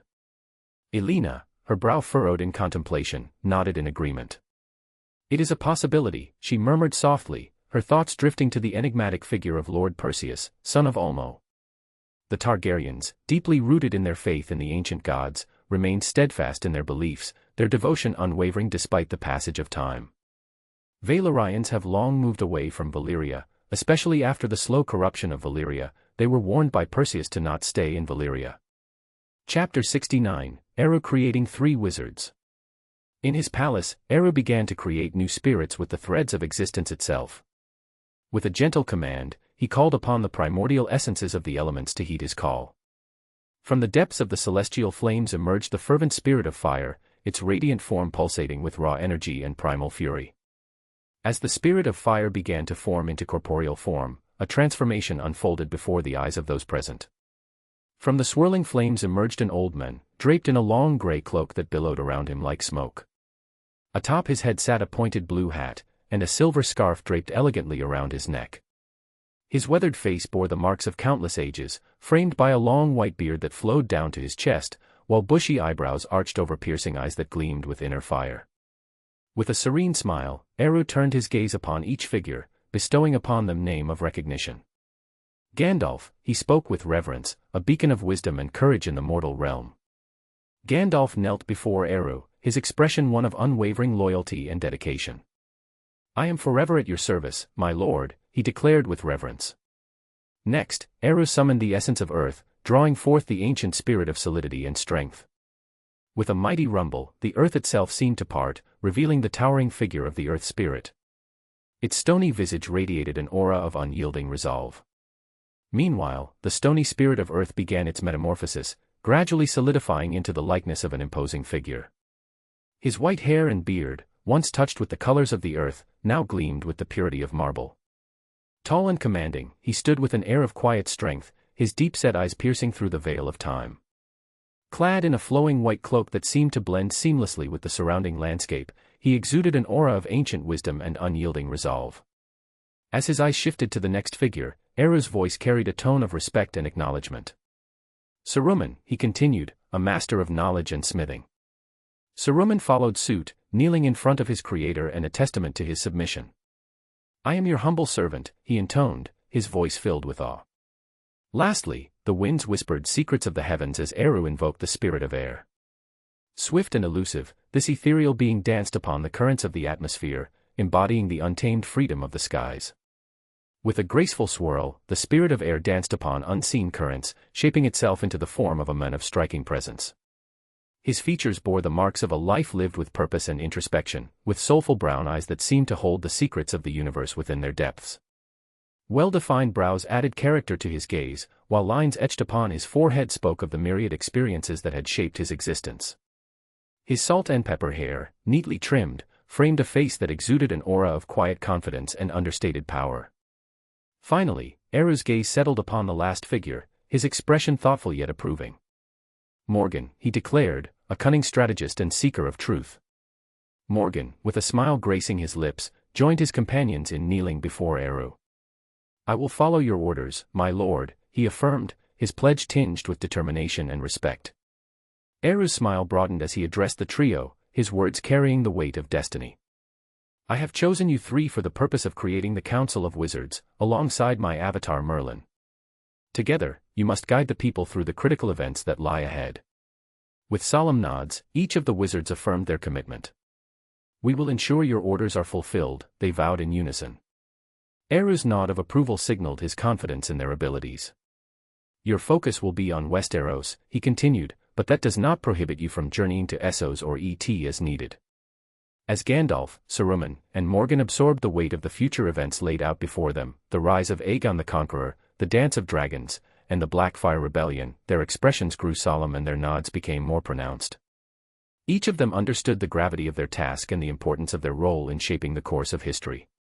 With determined resolve, they prepared themselves to face the challenges ahead, knowing that the fate of Westeros rested in their hands. While in Essos, Melisandre practiced her elemental magic, commanding fire with a flick of her wrist. She couldn't shake the ominous sensation creeping up on her from a distance. Casting her gaze towards the horizon, her heart sank as she realized the source of the foreboding, Valyria. It seems my teacher was right, she murmured solemnly, her voice barely more than a whisper in the crackling silence. The end of Valyria draws near. Melisandre's mind grappled with disbelief as memories of her teacher's warnings flooded back. Valyria, once the epitome of power and dominance, now faced with its imminent destruction. That's when Merlin came towards her, as the sun dipped low on the horizon, casting long shadows across the ancient stone courtyard. His cloak billowed behind him, caught in a gentle breeze. With a knowing smile gracing his lips, he approached Melisandre. So, how is elemental training going? His voice carried the weight of centuries of wisdom, yet held a warmth that could thaw the coldest of hearts. Melisandre's eyes sparkled with determination as she turned to face her master, her hands still tingling with the remnants of fire she had been manipulating moments before. Swiftly, she extinguished the flames and rushed to explain her progress. I have been able to wield the powers of wind and earth with some success, she began, her voice filled with a mixture of excitement and apprehension. But fire comes most naturally to me. Water, however, seems to elude my grasp. Merlin nodded knowingly, his gaze penetrating as he considered her words. It is understandable, he mused, his voice carrying the weight of ancient prophecy. Each sorcerer possesses a natural affinity for an element, and it seems that fire is yours. But fear not, for mastery over the opposing element often proves to be the greatest challenge. As if on cue, Merlin's senses tingled with the arrival of new figures. With a cryptic smile, he turned his gaze towards a distant hill, where three figures emerged, their cloaks billowing behind them like banners of destiny. It seems they are here, Merlin announced, his voice barely above a whisper.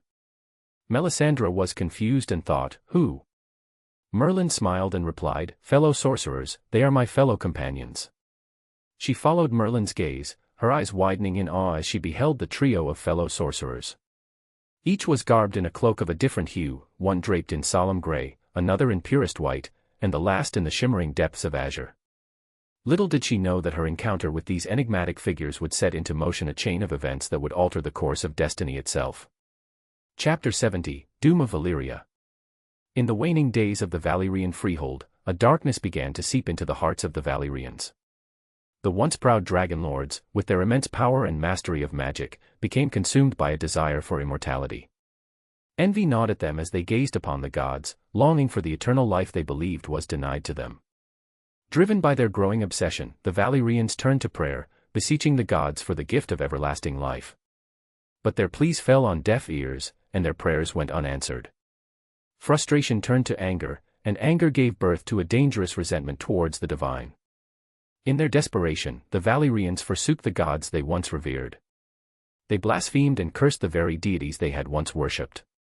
A dark cloud of heresy settled over Valyria as the dragon lords embraced forbidden practices in their pursuit of immortality. Blood magic, a powerful and twisted form of sorcery, became a favored tool of the corrupted Valyrians. They delved deeper into its dark secrets, harnessing the life force of others in their gruesome experiments.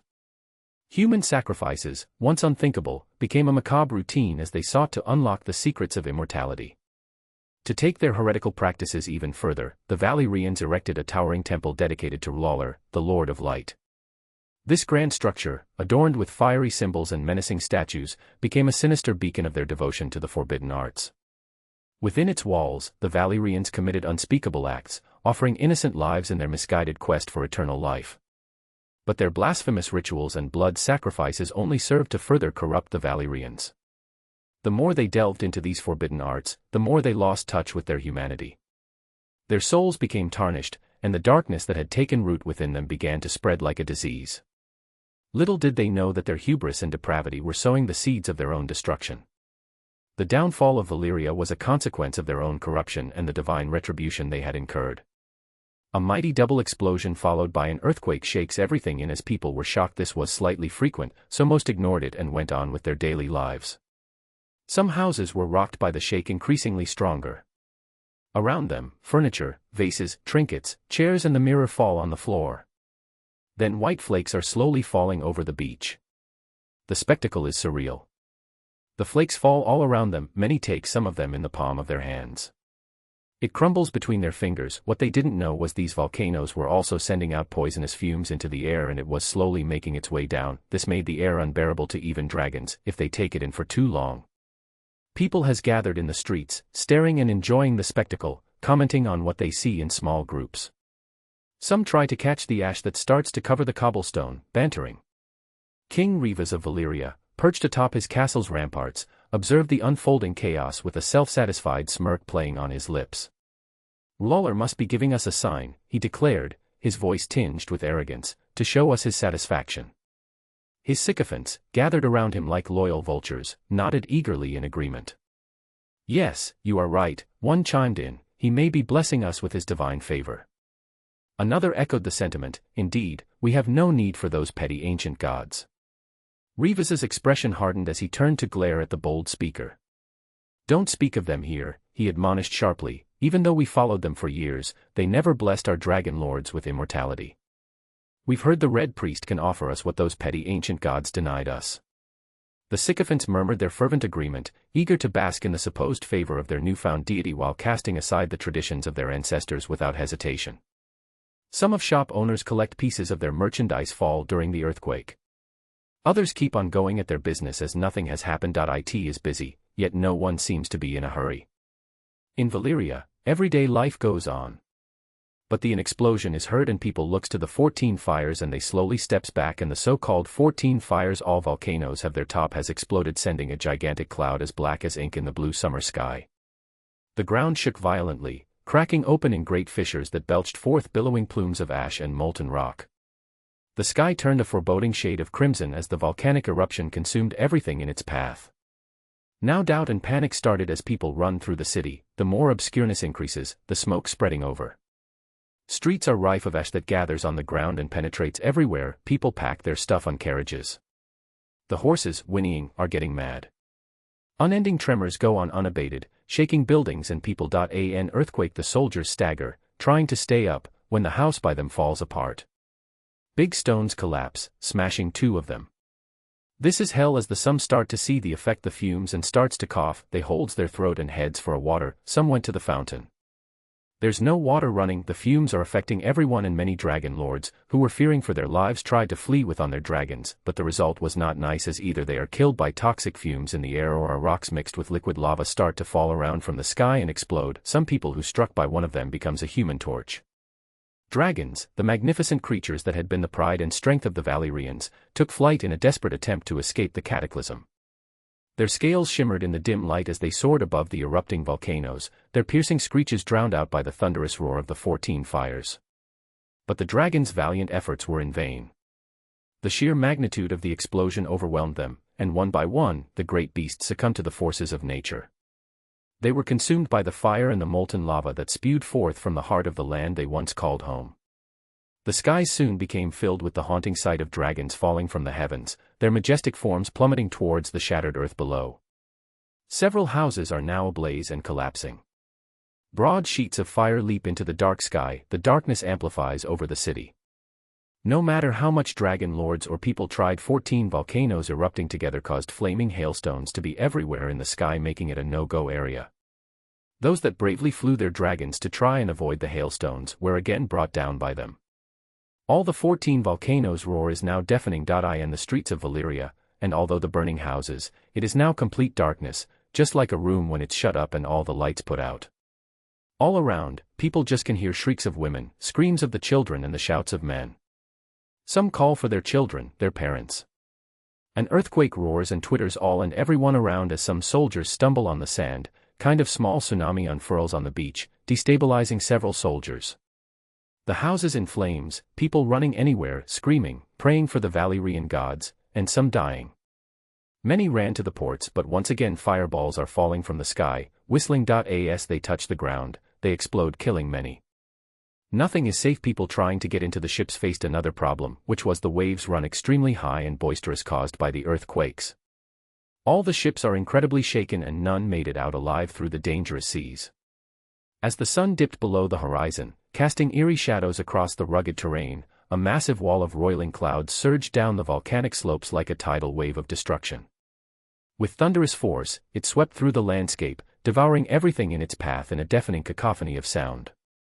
The Valyrian, fear etched across their face, stood transfixed as the ominous cloud bore down on the city walls with relentless speed. The air crackled with energy as the heat intensified, and the people below scrambled in futile attempts to escape the impending doom. Rivas, his heart pounding in his chest, watched in sheer horror as he muttered, "We angered the gods." The cataclysmic cloud descended upon them like a wrathful deity. The flames licked at his skin, searing him to the bone as the world around him dissolved into a fiery inferno, reducing everything in its wake to smoldering ruins. The pyroclastic surge travels across the streets at great speeds, burns, knocks down, shatters, buries, or carries away nearly all objects and structures on its way. The searing ash insinuates itself in each cranny, hole, and covers everything.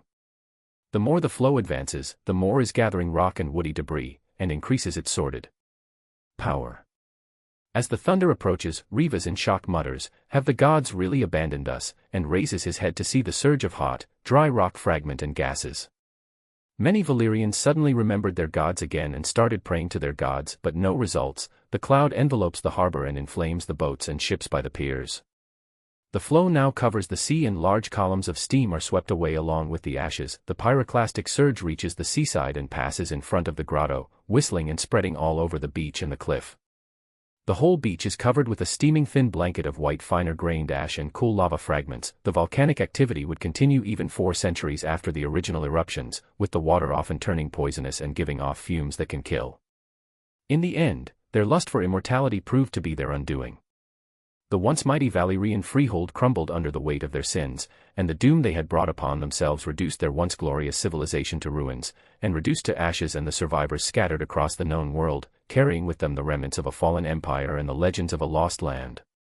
Chapter 71, Aftermath.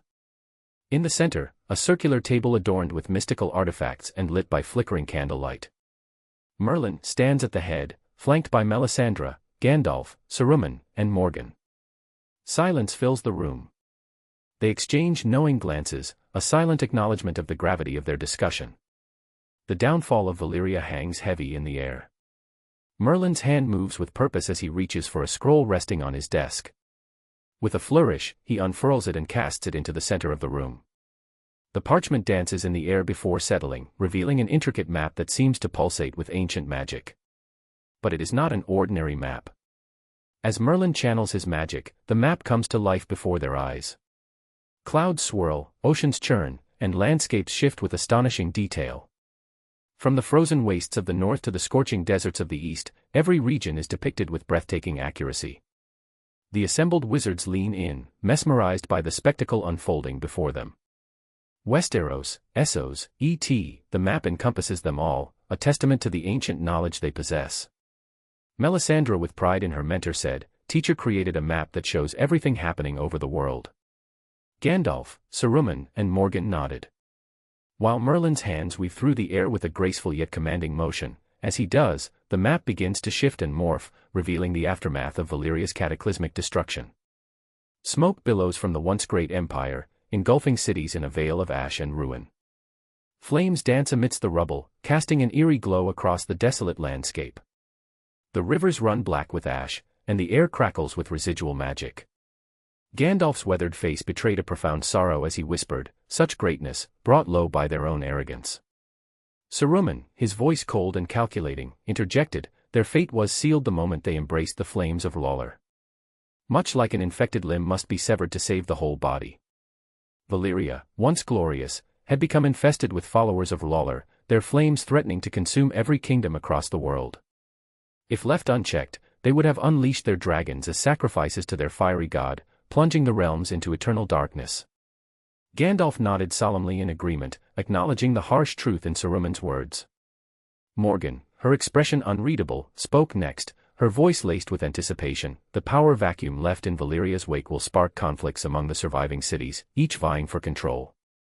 Merlin, his gaze distant yet sharp, added, "Blood will stain the streets as ambitious rulers clash for dominance in the wake of Valyria's fall." Melisandre, her eyes betraying a hint of concern, voiced her query, "And what of the remaining Valyrians and their dragons?"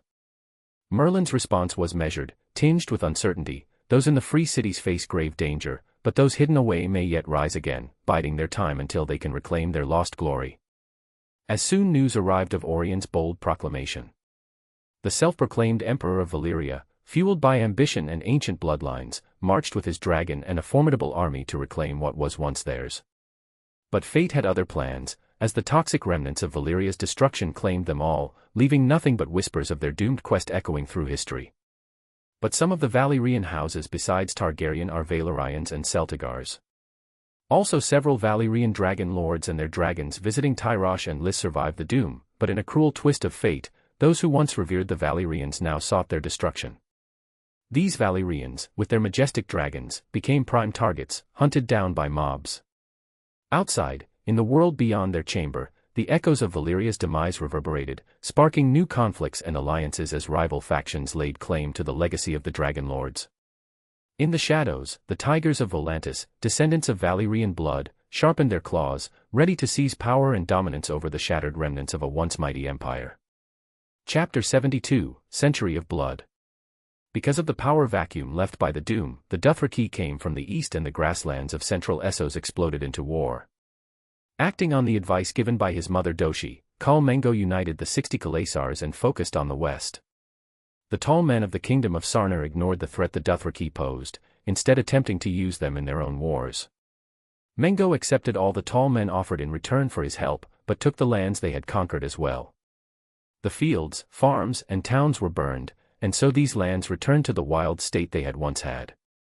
The Khalasar of Khal Moro, Mengo's son, destroyed Sathar, slew its men, and took its women and children to be sold as slaves.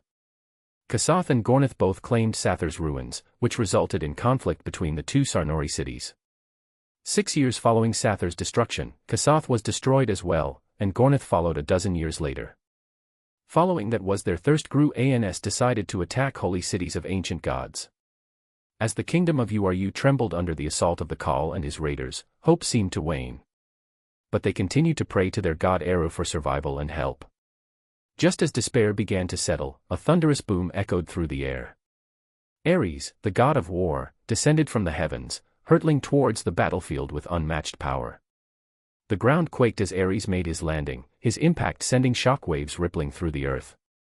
Ares' hair is shoulder length and he has a short, well-groomed beard that accentuates his strong jawline. Ares wore imposing armor, often adorned with rams and other symbols of war. He is strong, intimidating, and always ready for battle. With a swift motion, Ares retrieved a baton from behind, an unassuming cylinder that held untapped potential. As his divine touch graced the baton, it burst into a fiery red glow, transforming before the onlooker's eyes. The once simple cylinder with a surge of power, the mace sparked to life, glowing and burning with a fiery intensity. The flanges themselves seemed to pulsate with an ethereal energy, casting a vibrant light on Ares' determined face. As he swung the mace through the air, arcs of fire trailed in its wake. Ares unleashed a thunderous roar, channeling his divine might into the weapon. With each strike, the mace generated shockwaves that rippled outward, knocking back his adversaries with an explosive force. The shockwaves rippled through the ranks of the Dothraki warriors like a force of nature. Khal Moro's Dothraki Khalasar, caught off guard by the sheer power of the shock waves from the mace swings, struggled to maintain their footing. The mounted warriors, armed with arcs and curved bows, tried to fight back, but the sharp edges of their arcs could not even leave a scratch on Ares' skin, and their curved bows proved futile as their arrows shattered upon impact with his skin or armor. Also, the shock waves generated by Ares' mighty swings wreaked havoc among the Dothraki ranks, causing arrows to veer off course or shatter mid-flight. The ground trembled beneath the force of his assaults, sending mounted warriors tumbling from their horses and scattering their ranks like leaves in the wind. Ares seized the opportunity, pressing his advantage with relentless fury. He spun and twirled, striking with precision and devastating impact. The flanges on his mace cut through flesh, leaving a trail of broken defenses and wounded bodies in his wake. As the battle reached its end, Ares momentarily ceased his relentless assault. He clasped the mace's handle with both hands, and the glow intensified, radiating with a blinding brilliance. The ground trembled beneath him as he raised the mace high above his head, channeling the raw power of war itself. With a resounding crash, Ares brought the mace down, unleashing a cataclysmic shockwave that rippled outward in all directions. The shockwave tore through the enemy lines, knocking warriors off their feet and scattering them like leaves in a storm. The sheer force of the blast left craters in the ground, evidence of Ares' devastating prowess. As the dust settled, Ares relaxed his grip on the mace, allowing it to revert back to its compacted form, a small, unassuming cylinder. The glow faded, and the weapon appeared dormant once more. Ares surveyed the battlefield, his enemies disarrayed and demoralized. The god of war, a figure of both awe and terror, stood tall amidst the chaos, his flanged mace now sheathed at his side. As Ares observed the retreating Khalasar, a sinister smirk crossed his lips. "It seems it is time to release those sandworms in Essos," he muttered to himself. With a confident gesture, he pressed his hands into the desert ground, sending tremors rippling through the sands. As the sun beat down on the desert sands, casting long shadows across the dunes, a sense of unease hung in the air. Suddenly, a disturbance rippled through the landscape, like a serpent slithering beneath the surface of a tranquil pond. The Dothraki riders thought they were safe, but their present leader felt something off, but before they could react, chaos erupted. Without warning, a colossal sandworm burst forth from the dunes, its massive form dwarfing the riders before it. The ground trembled beneath its immense weight as it surged forward with terrifying speed, swallowing whole swathes of the Khalasar in its gaping maw. The air filled with the deafening hiss of the sandworm as it plowed through the desert, leaving behind a tidal wave of sand in its wake. The leader of the Dothraki, a hardened veteran of countless battles, stared in disbelief at the monstrous creature before him. With a mixture of shock and fear etched upon his face, he yelled in Dothraki language, "Move, go faster." Commanding his warriors to spur their mounts into a frenzied gallop, their hooves kicking up clouds of sand in their frantic bid for escape. But their efforts were futile, for the sandworm, like an ancient behemoth awakened from its slumber, surged forth with unstoppable force. With a deafening roar that echoed across the desert plains, the sandworm erupted from the ground in a cataclysmic display of power. Its massive jaws opened wide, consuming the hapless Khalasar in a single gulp, their screams drowned out by the thunderous roar of the creature. As the sandworm's cavernous maw rose from the desert floor like a nightmare come to life, Ares watched with cold satisfaction. With a gesture of command, Ares ordered the sandworms to spare the remaining survivors of the Khalasar. As the monstrous creatures receded into the depths of the desert, leaving behind a scene of devastation, the last remnants of the Dothraki were left shaken but alive. The tales of not just Ares saving city of Uru, but also the sandworms would spread like wildfire across Essos, carried by the survivors of the Dothraki Khalasar. The legend of the sandworm would be spoken of for generations to come, a testament to his dominance over the desert lands of Essos. Chapter 73, Notice. Chapter 74, Chapter 65 edited. The Century of Blood was a time of conquest as each powerful city tried to conquer the other. One of the well-known was Valyria's first daughter. The Volantents regarded themselves as the rightful successors of the Dragon Lords. The so-called Tigers, aggressive Volantene nobles descended of Valyrian blood, called for war upon the other cities. Taking control of Lys and Meereen commanded the southern reaches of the Rhoyne. Also during this time another big event played out, which was the discovery of melange or spice. It was discovered accidentally by two brothers Moro and Vara, who were warlords. Moro gained the power of clairvoyance, the ability to see into both the past, present and future. While Vara the ability to use the voice, ability to influence people directly by giving them orders with a certain sound frequency. When a person is ordered to do something by the use of voice, it is almost impossible not to comply. Moro, with his clairvoyance, recognized the immense value of the spice and, aided by his brother, devised a plan to seize control of Carcache, a Carthene town in Essos. Their mastery of their powers grew with practice, enabling them to expand their war tribe from tribal territories to the city itself. However, the addictive nature of the melange soon became apparent, leading both brothers into harrowing withdrawal as their supply dwindled. Despite the challenge of procuring more due to sandworm interference, they managed to maintain their rule over Carcache, succumbing to the allure of wealth and power. Moro foresaw his own demise but couldn't discern the perpetrator. The power struggle between the brothers ended tragically, with Vara's death and Moro's realization of his brother's betrayal through poisoning. Their abilities had drawn attention, leading to Moro's capture and subsequent revelation under torture. Word of their powers spread among the elite in Essos, igniting a fervent desire for the spice, even in the face of its known dangers.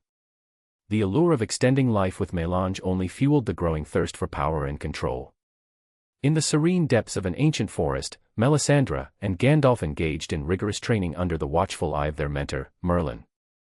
As the afternoon sun cast dappled shadows through the foliage, their focus was shattered by the unexpected arrival of Saruman, bearing news of a mysterious substance known as melange and its extraordinary properties. Merlin, reclining beneath the sheltering embrace of an age-old oak tree, listened intently to Saruman's revelation, a knowing smile tugging at the corners of his lips. "So there are changes happening in this world because of my interference, interesting," he murmured to himself. Melisandre, her curiosity piqued by the mention of melange, turned to her master with a questioning gaze. "Master, what do you make of this melange? Is it truly as powerful as they say?" Melisandre knew her master was able to look into the future, also she remembered Gandalf and Saruman say how Merlin is blessed by gods with every knowledge. Merlin regarded his apprentice with a knowing look. "Melange possesses remarkable properties indeed," he explained. "But its power comes at a cost. Without a steady supply, the withdrawal effects can be severe." Saruman, Gandalf and Morgan, ever the seekers of knowledge, all of them leaned forward, Saruman's eyes gleaming with curiosity. "And are there other properties to this melange?" he inquired, his voice tinged with anticipation. Merlin nodded, his gaze distant as he delved into the depths of ancient lore. "Indeed, there are," he replied, his tone grave. "There is a ritual of awakening. Through the untamed essence of the sandworm, one may unlock the memories of their ancestors, hidden within the very fabric of their being. But," he cautioned, his voice lowering to a solemn whisper, "this ritual is fraught with danger. The liquid of the sandworm is both potent and deadly, requiring supreme mastery of mind and body to withstand its effects, or you should have certain magical physique like Valyrians, druids, etc." Gandalf was curious. "Does this mean," he ventured cautiously, "that one could attain the wisdom and experiences of all their forebears?" Merlin nodded solemnly. "Indeed," he confirmed. "But therein lies a complication. Men, it seems, are least suited to this undertaking, while women possess a far greater chance of success. Another issue is females who succeed only get the female ancestors' knowledge and experience, they are unable to get any knowledge or experience from their paternal ancestors."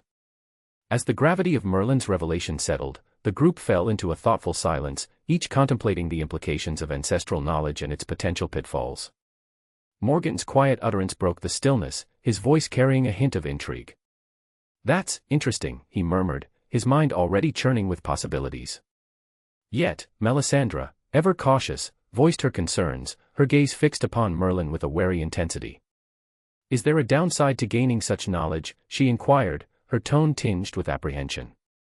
Merlin nodded gravely, his eyes reflecting the weight of his words. "Indeed," he affirmed, his voice echoing with solemnity. "Within the depths of your being, not only shall you find the wisdom of your ancestors, but also their very essence, their personalities, their egos. And at times, these ancestral spirits may seek to exert their dominance over you, seizing control if you cannot resist." Melisandre's apprehension deepened at the realization of the dangers inherent in harnessing the power of THR ritual. "That is very dangerous," she muttered, her voice barely above a whisper. Merlin continued, his words a beacon of caution in the gathering gloom. "Especially if acquired at a young age, the risk of succumbing to your ancestors' will is greater.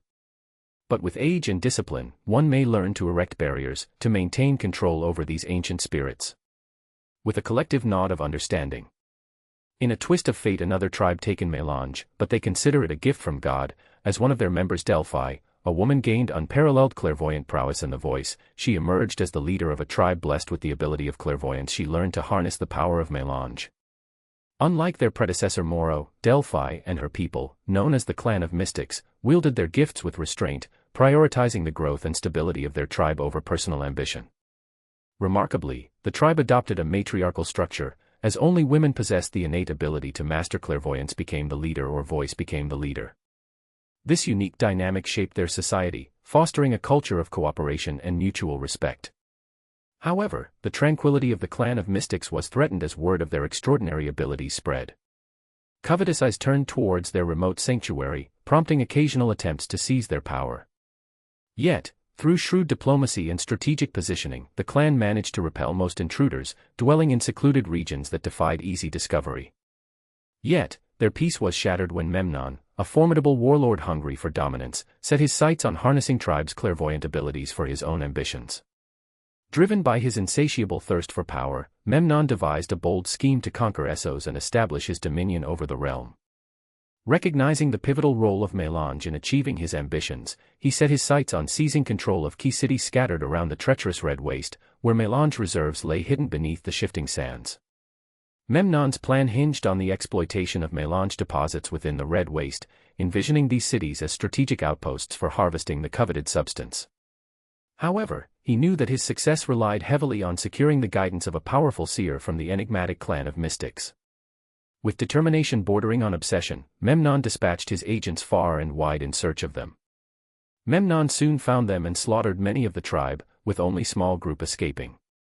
Memnon took the newly developed young seer Cassandra as hostage, Chapter 75, Chapter Menance's Rise. After Maimon took the sorceress hostage, he gained the power of peeking into the future. What follow a blood-red trail of destruction, spreading out across the map, devouring everything in its path. Women are chained. Men are put to the sword. People of every race, color, and creed flee in panic, accompanied by their children. Over the trail of blood, one by one cities around Red Waste were conquered. Khosrak, a city located in the Laser region of Essos. It lies on a tributary of the Skazadan River, to the east of Hesh and to the northeast of Lazosh. A trade route from Khosrak extends southeast through the Red Waste to the ruined city of Vis Teloro, while another route heads northeast to Attica Kaliki. Then Lazosh is a city in the Laser region of Essos. It is located southeast of Hesh and southwest of Khosrak. A trade route from Lazosh extends southeast through the Red Waste. Hesh, the city located in the Laser region of Essos. It is northwest of Lazosh and west of Khosrak.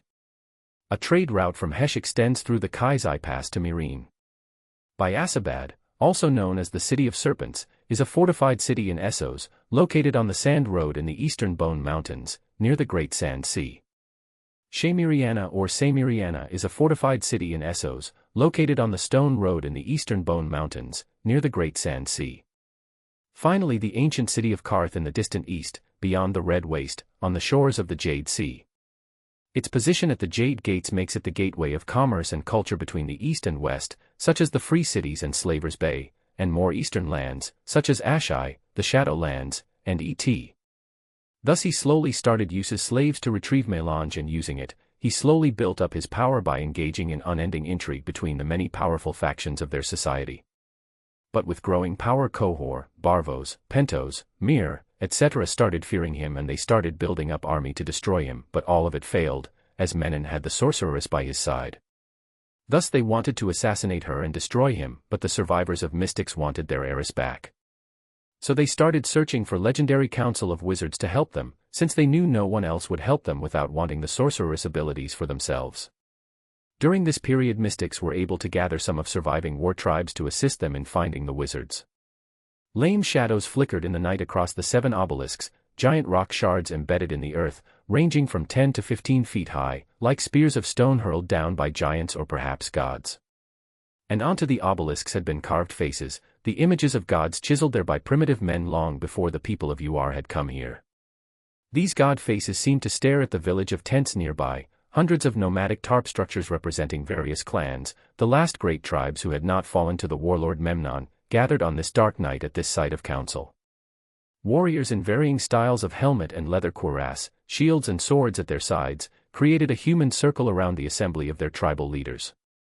Torches rode shafts, flames snapping at the coolness of the desert after dark, and a central fire pit threw orange and yellow at the blueness of the night. Warriors in varying styles of helmet and leather cuirass, shields and swords at their sides, created a human circle around the assembly of their tribal leaders. Torches rode shafts, flames snapping at the coolness of the desert after dark, and a central fire pit threw orange and yellow at the blueness of the night. Lady Mohiam, she is one of elders that survived the slaughter of Memnon. She is master in the use of voice. She has been trying to find a way to get back their heiress Cassandra from Memnon, her aged face ghostly against her black cloak. She sat on a throne of stone, presiding over the council, gathered about the circle of fire. A debate was raging, and it was getting out of hand, reasoned discussion blazing into heated words and unruly outbursts. Silence. Lady Mohiam demanded using the voice. The command cracks like a whip, her voice suddenly more than human, compelling obedience irresistibly. This is the voice. Everyone crosses the room to her, helpless to resist. Shaken. Suddenly everything was quiet. Lady Mohiam spoke up. I can understand your fears, but we are here to discuss the future options against Memnon, not fight each other. From the darkness stepped a Nubian woman of regal bearing and great physical beauty, Queen Isis. Her hair was long, well past her shoulders, and black as a raven's wing, her strong slender form bound in the leathers of war. Around Isis were a small army of dark female warriors, lovely, fierce. Like her. She steps forward and spoke up. Memnon's army outnumbers our own combined forces 10-1. I'm sorry, Lady Maya. Your powers of voice are powerful, it is not enough. Also, your search for these wizards are becoming futile. Lady Mohiam knew better and added, Memnon will bring the battle to your doorstep, whether you choose it or not. He addresses the crowd, alone, we will be slaughtered. Memnon will continue to sweep to the sea, and he will destroy everything. A stoic nomadic chieftain, his face as leathery as a saddlebag, gets to his feet and asked, what of Memnon's sorcerer? Who sees with the eyes of the gods and foretells the outcome of every battle. You know her the best, after all she was from your tribe. Mohair's eyes carried sadness. She remembered the young Cassandra full of life and energy. Now she fears under Memnon's terror that was all swept away. A second was former war tribe leader and now king of small city close to Eid Waste. His face is Memnon's threat to be consumed soon. He is desperate for the tribe to gather their men and defeat Memnon, but he also knew Memnon is invisible with sorceress by his side. So Answer speaks up, as long as the sorceress is at his side, Memnon is unstoppable, only if she is dead can we go forward. Takmet, a young, lightly bearded warrior, his breastplate unscarred, the son of Answer, stepped forward. My father is right, with her by his side no mortal can defeat him. Lady Mohiam nodded, looks at the leaders and replies, that is why we are searching for wizards, they can get the sorceress back. Without her Memnon is nothing. From shadows silhouetted figure now rises, and we see Nubian warrior built like a mountain, close to 7 feet tall with muscles like slabs of rock and eyes so hard they'd make even the strongest warriors whimper. Whose leathers barely concealed a 7-foot frame thick with muscle. Battle beads looping an impossibly thick neck, his face might have been a carved mask, with its slitted eyes and broad flat nose and snarl of mouth, cheeks bearing decorative scars, an otherwise shaved head topped by ropey braids. Do you really believe these warlocks and sorcerers can defeat Memnon? Balthazar spoken also rose, and moved into the light of the fire. The truth respects no one, Balthazar said, his deep voice resonating. It is only the truth, and men who deny the truth deserve no respect. Lady Mohiam simply said, nor do men who will not listen to reason. I listen to the truth, Lady Mohiam, Balthazar said, if you are, as you claim, a man of reason. And the truth is this, my eyes have seen Memnon's army devour this land like plagues.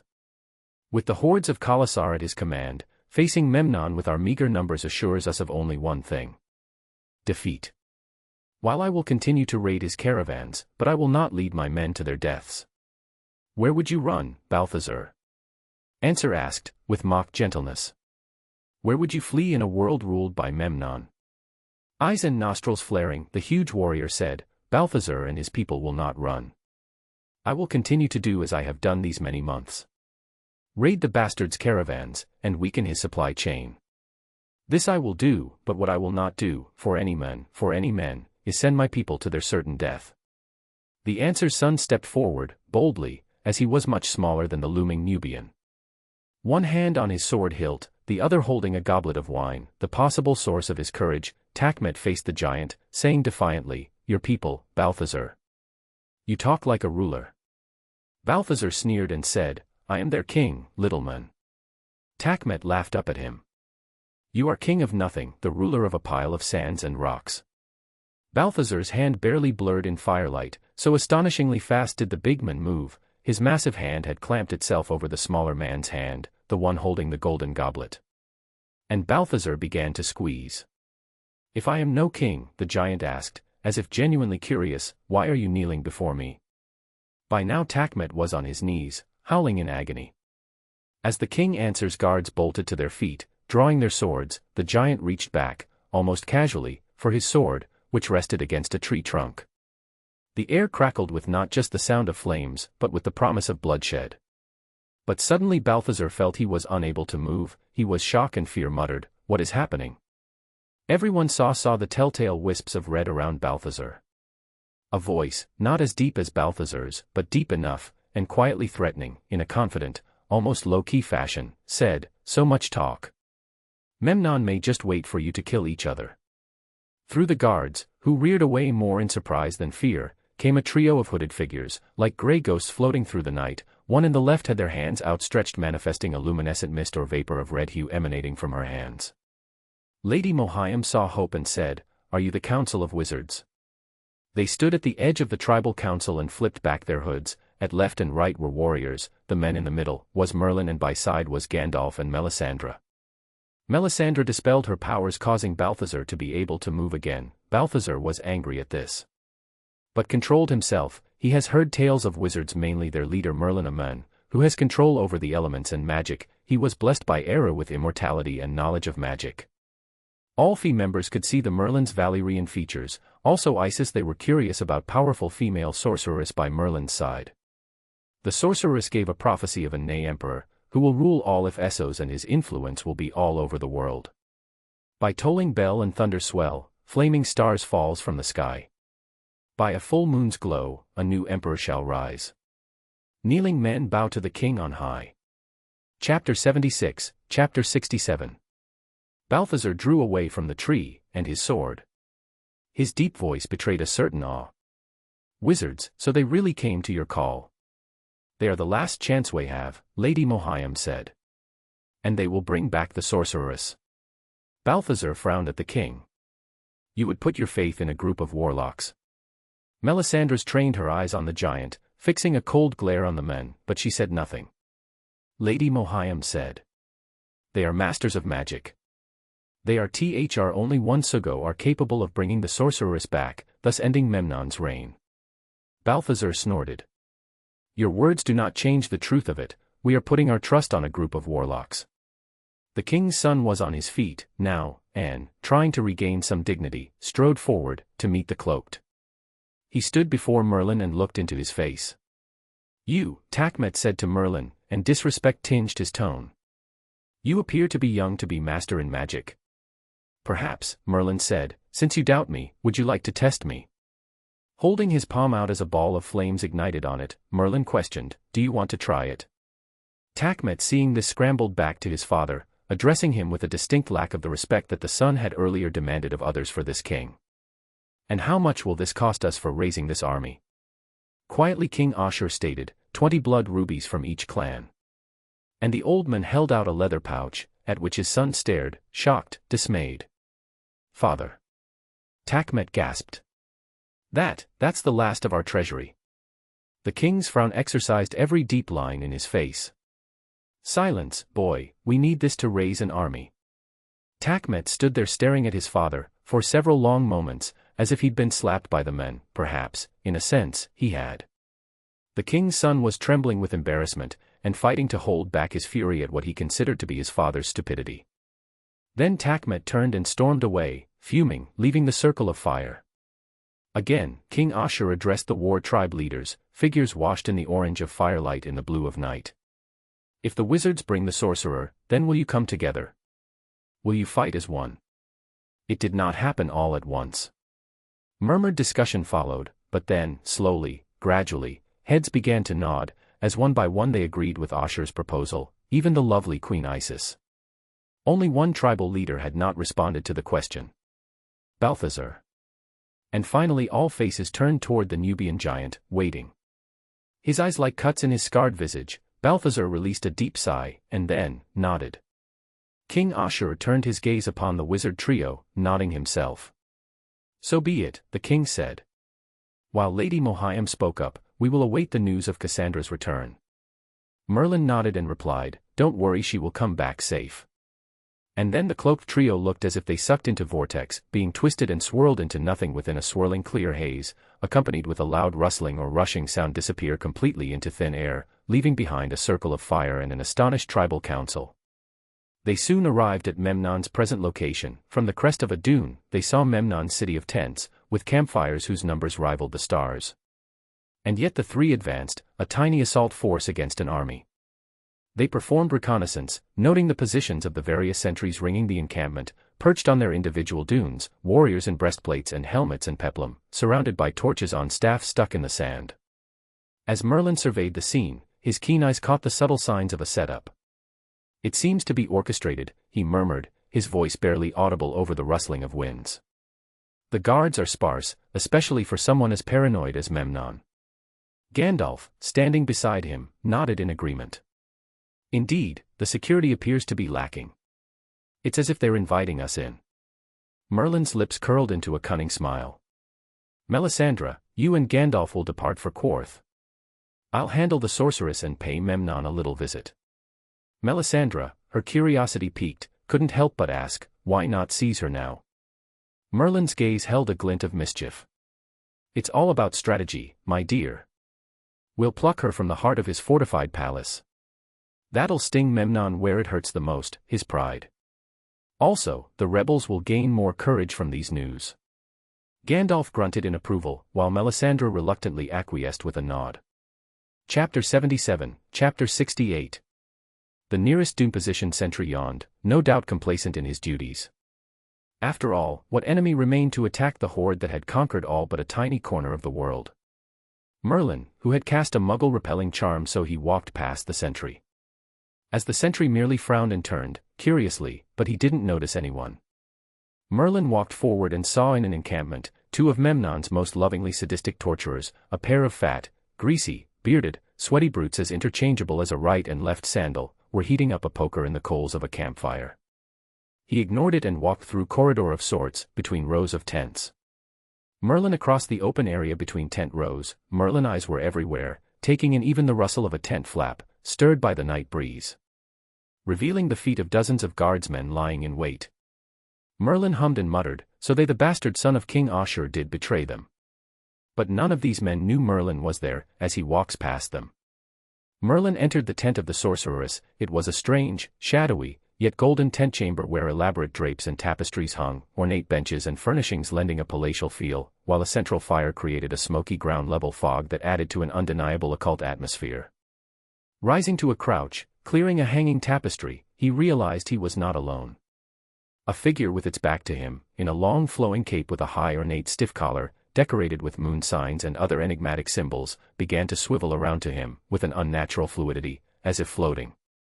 As fully concealed as this figure had been with its cloaked back to him, now was it fully revealed. Barely clad, much of her golden-hued skin exposed, her form was slender yet shapely, high firm breasts half concealed by a glittering halter, loins also girded in gilt.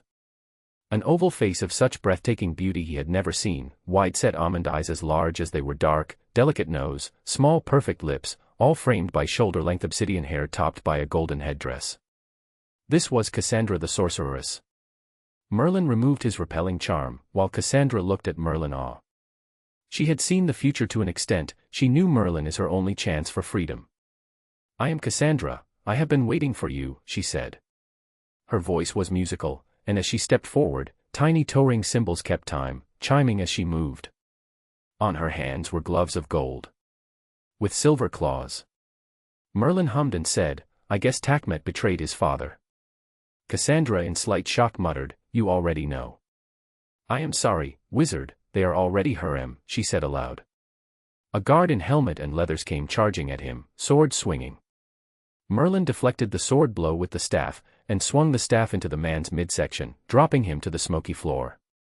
The next one came up from behind, and Merlin's staff glowed before projected an air blast which sends him flying out. Undeterred, 2 more guards surged forward, swords gleaming in the dim light. Merlin's eyes flashed with determination as he tapped his staff on the ground. Unbeknownst to the guards, a subtle magic was at work.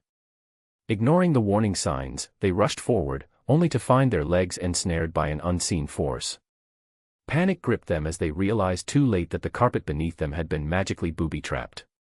With a sinking feeling as if it was quicksand, they struggled against the invisible bonds, their cries for help echoing through the chamber in desperation. "Help, help us," they pleaded, their voices tinged with fear and regret. While Cassandra looked at this in awe and shock. But during this time, Cassandra pulled away a scarred human demon called Thorak, who, trident in hand. He was Memnon's second in command.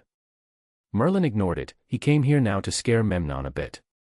He will soon rescue the sorceress, so he telepathically told her, "I will come to save you, soon." As a sea of soldiers arrived at the front of tent, they kept a distance from the sinking rug. Some of them tried to rescue the sinking men. But they were not successful as the men was swallowed by sinking carpet. Merlin waltzed as the men in golden chain mail, whose regal bearing did not diminish the austere cruelty of his handsome features, could be no one but Memnon himself. The teacher of men paused, he also watched his guards completely sink into the rug like it was quicksand. Then with slight fear HR appraised his guest, saying, "A living, breathing Valyrian wizard. What a rarity, what an uncommon pleasure." Memnon strode around the sinking carpet carefully. Merlin heard a familiar voice, "It seems we meet again, wizard." The sarcasm had come from a young, lightly bearded man in noble leathers, just entering the room, with a cowhide sack, large enough for a good-sized water jug, gripped by its draw ties. Takmet. The son of King Ashur of Mira. "So, Takmet, you really betrayed your father," Matthew said calmly. This seemed to amuse the king's son, who answered by way of a sarcastic half-bow and. Takmet shrugged. "My father was a forgetful old fool. He deserved no better from the son he slighted." The slender heir to the throne of Mira turned to the warlord. "The old man paid for underestimating me," he was terribly shocked. "You can tell by the look on his face." And Takmet dipped his hand into the leather pouch and withdrew the head of his father. Merlin grimaced seeing this, he knew Essos didn't take kinslaying seriously as Westeros. But it was still frowned upon, so for Takmet was a fool to act like this was nothing. Also, the poor fool didn't see Merlin's abilities now, he arrived too late, otherwise he would be very wary to annoy Merlin like this. "I have heard tales," Lord Memnon began, his voice laced with a mix of curiosity and trepidation, "that you are trained in all forms of magic, and it did surprise me. I was hoping you would join me. I can give you anything you want." His smile, small yet sinister, held a promise of power and wealth. With a subtle nod to his massive second-in-command, Thorak, who stood poised with his trident, Memnon silently signaled his intent. But before Thorak could unleash his deadly weapon, Merlin's staff slammed into the ground with a resounding thud. With a swift incantation, he cast a time-stop spell, freezing the moment in its tracks. Memnon and Cassandra sees everyone in the tent slowing down. Memnon saw Thorak trident was stuck in the air. Memnon tries to lift his arm. It moves painfully slow. He, and all the other men along with Thorak, can barely move. It's as though they are trapped in liquid, underwater. Merlin smiled and said, "You believe, you are someone sort chosen one that could do whatever you want, well the thing is you are not. Also, I won't kill you now, I will let you have nightmares about your upcoming death." With a silent nod exchanged between them, Merlin conveyed his message to Cassandra through their telepathic connection. "I will come back for you," his words echoed in her mind, carrying with them a promise of hope amidst the chaos. Cassandra, ever stoic and composed, accepted Merlin's assurance with a sense of inevitability. She had foreseen the outcome, so she was calm. While Merlin looked as if he is sucked into vortex, being twisted and swirled into nothing within a swirling clear haze, accompanied with a loud rustling or rushing sound disappear completely into thin air. As the spell lifted and freedom returned to Memnon and his men after Merlin's disappearance, they stood frozen in a pall of fear. Memnon, his face contorted with a mixture of rage and terror, bellowed his command with thunderous intensity. "Find the best of our warriors. Hunt down these wizards. I want their heads on pikes before me." His voice echoed off the walls, leaving no doubt about the severity of his wrath. Thorak, his own resolve wavering in the face of Memnon's wrath, swallowed hard but nodded dutifully. "As you wish, my king," he murmured, his voice barely above a whisper. Cassandra, observing Memnon's volatile mixture of anger and fear, concealed her satisfaction behind a mask of stoicism. When Memnon turned his gaze upon her, demanding insight into the future, she met his gaze with a sigh of resignation. "They are blessed by the gods," she intoned solemnly, "the stars are not favorable to you." As the realization of Merlin's impending return sank in, Lord Memnon's rage boiled over, manifesting in a flurry of violence as he hurled furniture around the room in a fit of anger and frustration. Each crash echoed like thunder, a testament to the storm raging within him. The knowledge that Merlin would come for him sent shivers down his spine, igniting a primal fear that gripped him like a vice.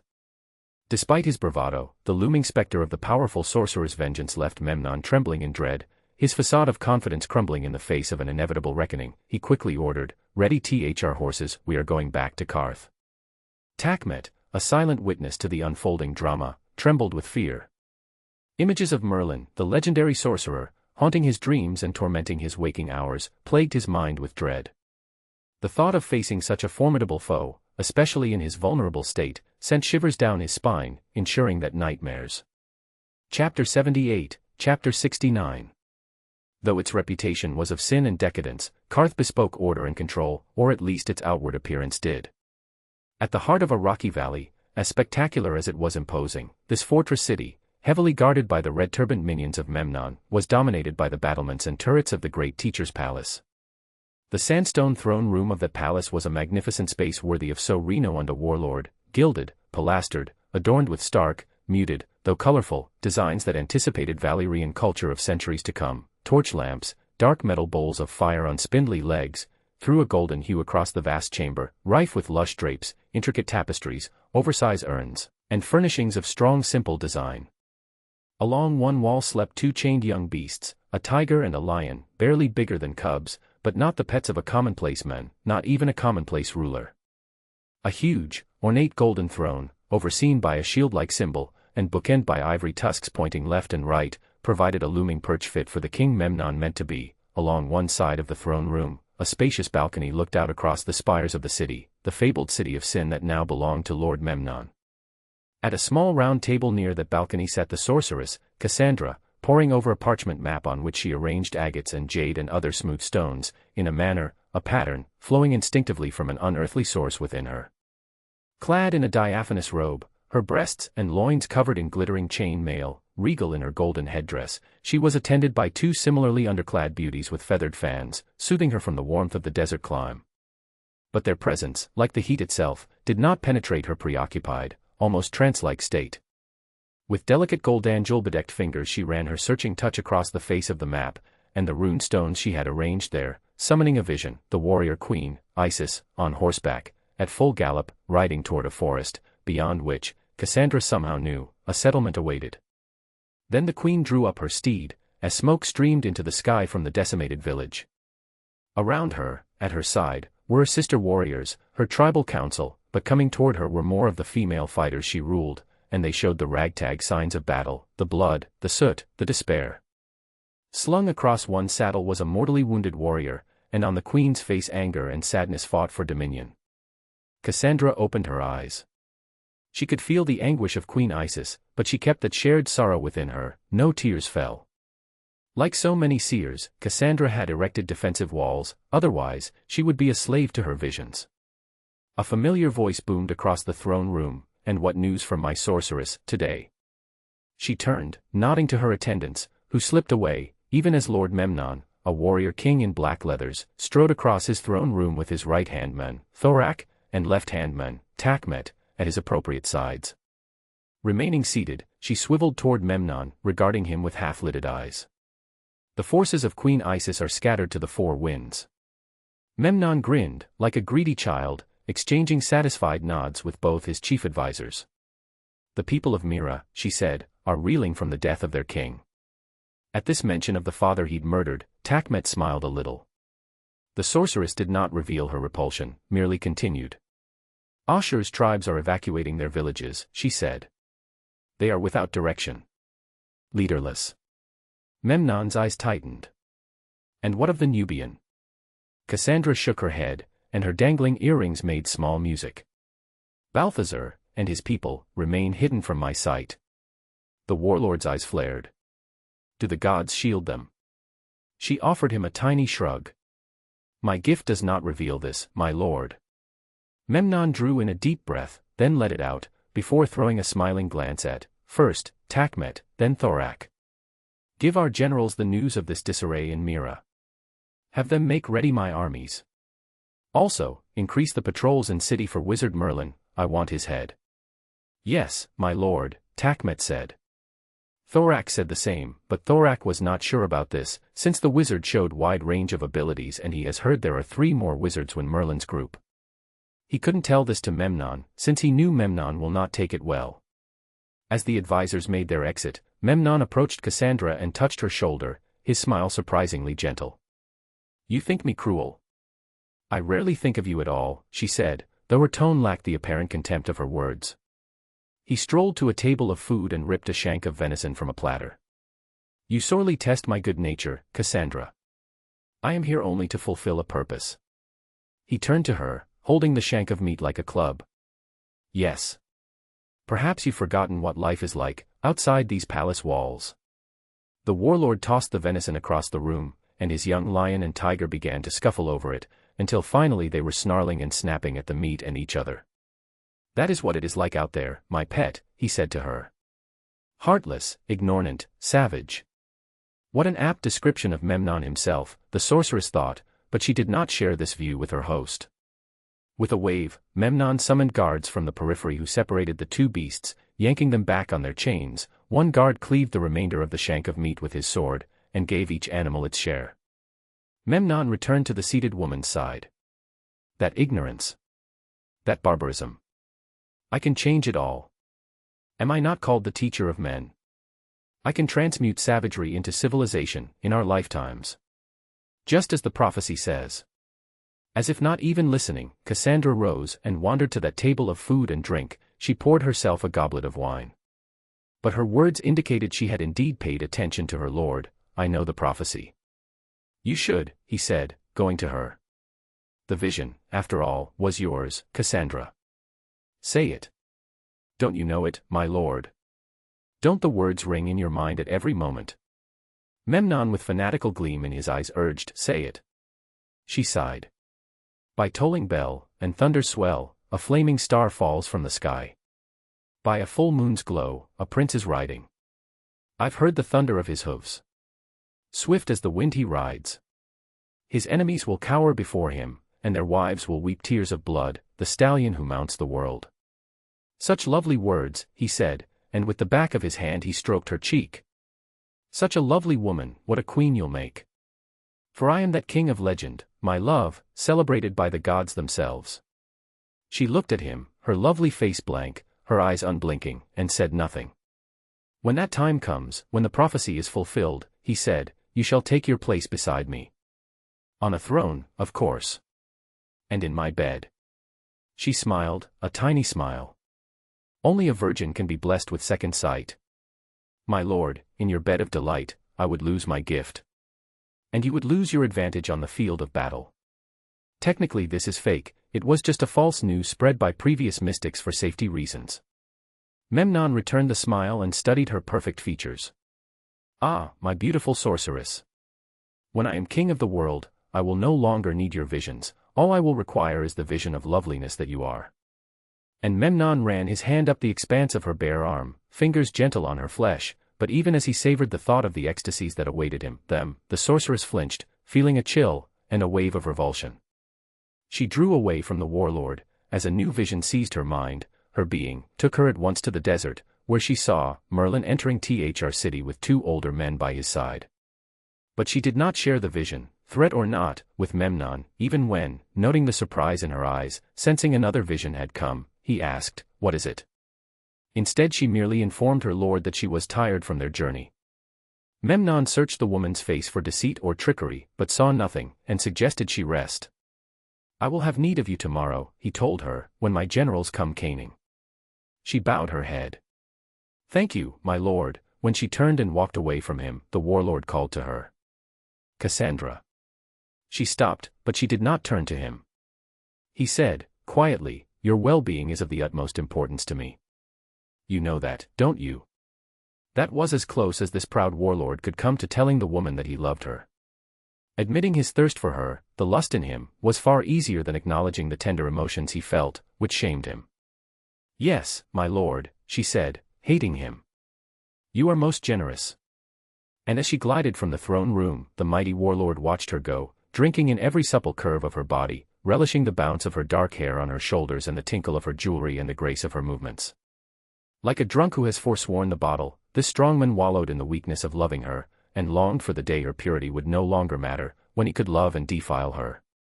At the crest of a rocky slope, Merlin arrived with Morgan and Gandalf, paused to survey the valley below, and the fortified, walled city whose structures, humble and grand, were lorded over by a castellated palace. Morgan frowned and said, "So previously famous Karth is now reduced to city of sins by Memnon." Merlin nodded and replied, "Yes. The city that was once known as the greatest city that ever was or will be, has been reduced to a place infested with looters, pillagers, and thieves." Merlin made his way towards Karth. The architecture of the city incorporates a triple-layered defensive wall, and each layer is elaborately decorated with carvings. The outermost layer is 30 feet high, constructed of red sandstone, and decorated with carvings of various animals. The middle layer is 40 feet high, constructed of gray granite and carved with scenes of soldiers at war. The innermost layer is 50 feet high, constructed of black marble and features intimate scenes of lovemaking. Merlin with Gandalf and Morgan cast a disguise spell, as their face and hair morphed and changed into different identities. As they reached the fortified walls, "What business have you in Karth?" the Valyr of the guards demanded. Another guard checked their faces with a hand-drawn picture of Merlin, but seeing it was not a match shook his head. "I have come to do business with the 13, Merlin said. The 13 were members hail from the pure-born, descendants of the deposed kings of Karth, who hold hereditary seats and possess a majority of members. The warlocks of Karth also hold a single permanent seat, occupied by an envoy of their order. The rest of the seats are occupied by merchants invited by the council, and remain there for as long as they are powerful and feared enough not to be dismissed or replaced by another candidate. But after Menance take over they lost majority of their power and now could only cower at Memnon's feet. Also they have to provide a tribute to Menon every now and then." The guards checked and seeing nothing suspicious, they waved Merlin and his group on through the gate. Soon the Merlin, Morgan, and Gandalf found himself in a bustling bazaar, leading his camel and his still slumbering companion through an exotic array of belly dancers, flame blowers, snake charmers, fire walkers, and sword swallowers, an open-air market where vendors sold fruit and vegetables and woven baskets and fine carpets and every other commodity known to men, and perhaps a few previously unknown as well. Dens of iniquity offered sustenance, if one could survive the clientele, and outside one of these rough bars, they stopped at a horse trough. As they cautiously pulled back up their hood, the shadows danced across their features, concealing their true identity. With a flicker of anticipation, their face began its transformation, a slow unraveling of disguise morphing back to their true face. Chapter 79, Chapter 70. Merlin was winding through the whirlpool of commerce, sin, and decadence that was the bazaar, making his way toward the palace gates. "Here they are," a seller of swords was saying, "the finest steel in the land. You can't get respect in Karth without a quality blade on your hip." Merlin ignored all such come-ons in the main square, where one could buy anything from damask to damsels. He strode single-mindedly toward the citadel that was Memnon's palace. Finally he stood, hands on his hips, looking up at the heavily armed red-turbaned guards walking the ramparts, guarding the gates of this imposing structure, half castle, half fortress. And just as he was studying the lay of the land, a brood of street urchins manifested itself out of nowhere. The youngest ragamuffin might have been 6, the oldest no more than 10, a blur of dirty faces and nimble feet, swirling around him, stirring dust. "Guide, sir," one said. "You need a guide, sir," said another. "To find your way in Karth, sir," yet another bleated. Merlin knelt and summoned the leader of the smudged-faced flock with a curl of a finger. "You, lad, are you a smart enough guide to show me a way into the palace?" Dark eyes glittered in the dirty, dark face. A smart guide wouldn't, sir, or he'd get a tour of Lord Memnon's dungeon. The little gaggle of urchins laughed like magpies, and Merlin was smiling at them when one alongside him sneaked in and, in a flash of steel, cut the pouch of rubies from the Merlin belt. Merlin was nonchalantly followed and watched as the culprit sprinted off, and Matthews raced right after him, but those urchins tagged along, laughing, running, catching up with the boy who'd snagged the pouch and, in a dazzling display of misdirection, began to hand the booty off between themselves, until it was impossible for people to tell which boy had wound up with the rubies. Merlin chuckled and pursued one of the little brigands, winding through stalls, appending carts and tables of fruit and vegetables. As the small thief hid in an alley, clutching the stolen trinket in his trembling hand, a sudden ripple in the air caught his attention. Before he could react, there was a quick blur of motion, and it seemed as if the very fabric of reality itself was vibrating around him. Then, in the blink of an eye, Merlin appeared before him. Before the boy could react, he was as suddenly levitated off his feet and brought up to eye level with Merlin. Merlin grins and wags a finger at the boy. "Tch, tch, tch." The child smiled, sheepishly, and held out his hand, proffering the precious pouch, while saying, "You can do magic." Merlin took his property back, replied, "I can." Merlin slowly put the boy down, while his hard gaze instructing him not to run. After Merlin had again tied the pouch to his belt, he gripped the urchin's jaw in one hand, prying it open, and reached the fingers of his other hand in, to withdraw a ruby. The child shrugged and grinned. Couldn't blame a boy for trying, right? Merlin grinned back at him and held up the glittering jewel. He already had an idea about how to get inside palace, but decided to give the boy a chance. The boy asked, "Can you teach me how use magic?" Merlin can tell the boy had small level of magical blood flowing through his veins. He smiled and replied, "I can teach you, but what is your name, boy?" The boy nodded enthusiastically, answered, "My name is Dastan." Merlin glanced back tellingly at the looming palace. "Then I hope you're ready for some adventure." "We are going to enter Memnon's palace." While Dastan was surprised, he nodded. Merlin with the Dastan walked through the palace like nothing. None of the guards noticed their presence. They soon ventured into a garden, the setting sun bouncing off the marble pathways leading to a small central arena, where Memnon holds 2 quarterstaff and faces off with an masters. The Asian master also holds 2 staffs. Memnon charges at him, spinning the staffs in a remarkable display of martial skill. He disarms and strikes down the men. The surrounding courtiers clap delightedly. An archer pulls a bow from a large, ornately carved archery weapons cache, a wooden box filled with various bows. Memnon throws the staffs to the side where they are retrieved by 2 slaves. The muscular, trim-bearded archer withdrew a formidable bow from a large, ornately carved wooden weapons box, in which numerous arrows and bows resided. Lord Memnon tossed away the 2 staffs, which were quickly retrieved and carried off by a pair of slaves, and walked to the center of the garden courtyard.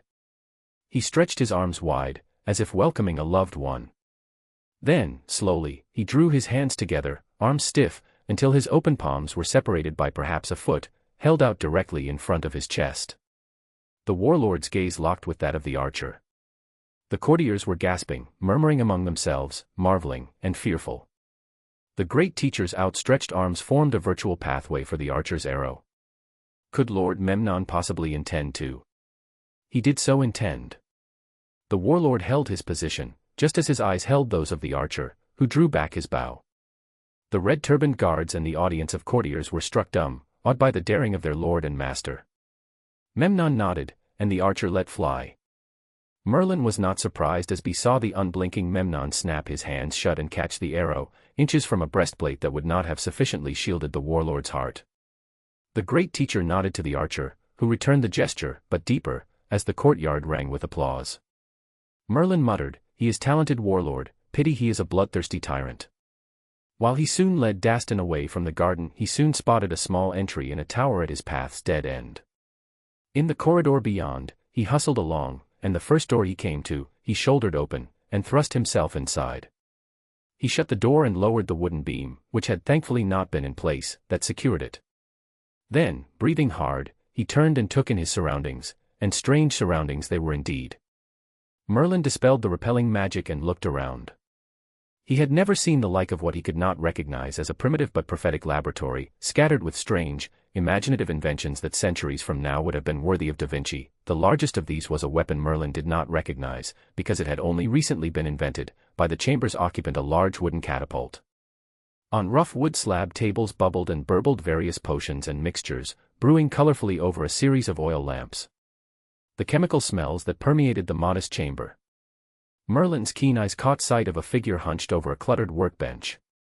It was Philos, the court magician of Memnon, shrouded in tattered yet dignified robes, his weathered face illuminated by the flickering light of an alchemical brazier.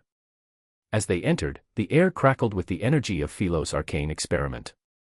With a sudden start, Philos turned towards them, his eyes wide with surprise, the wrinkles on his face deepening in concern, as he questioned, "Good Lord! Are you going to K*LL me?"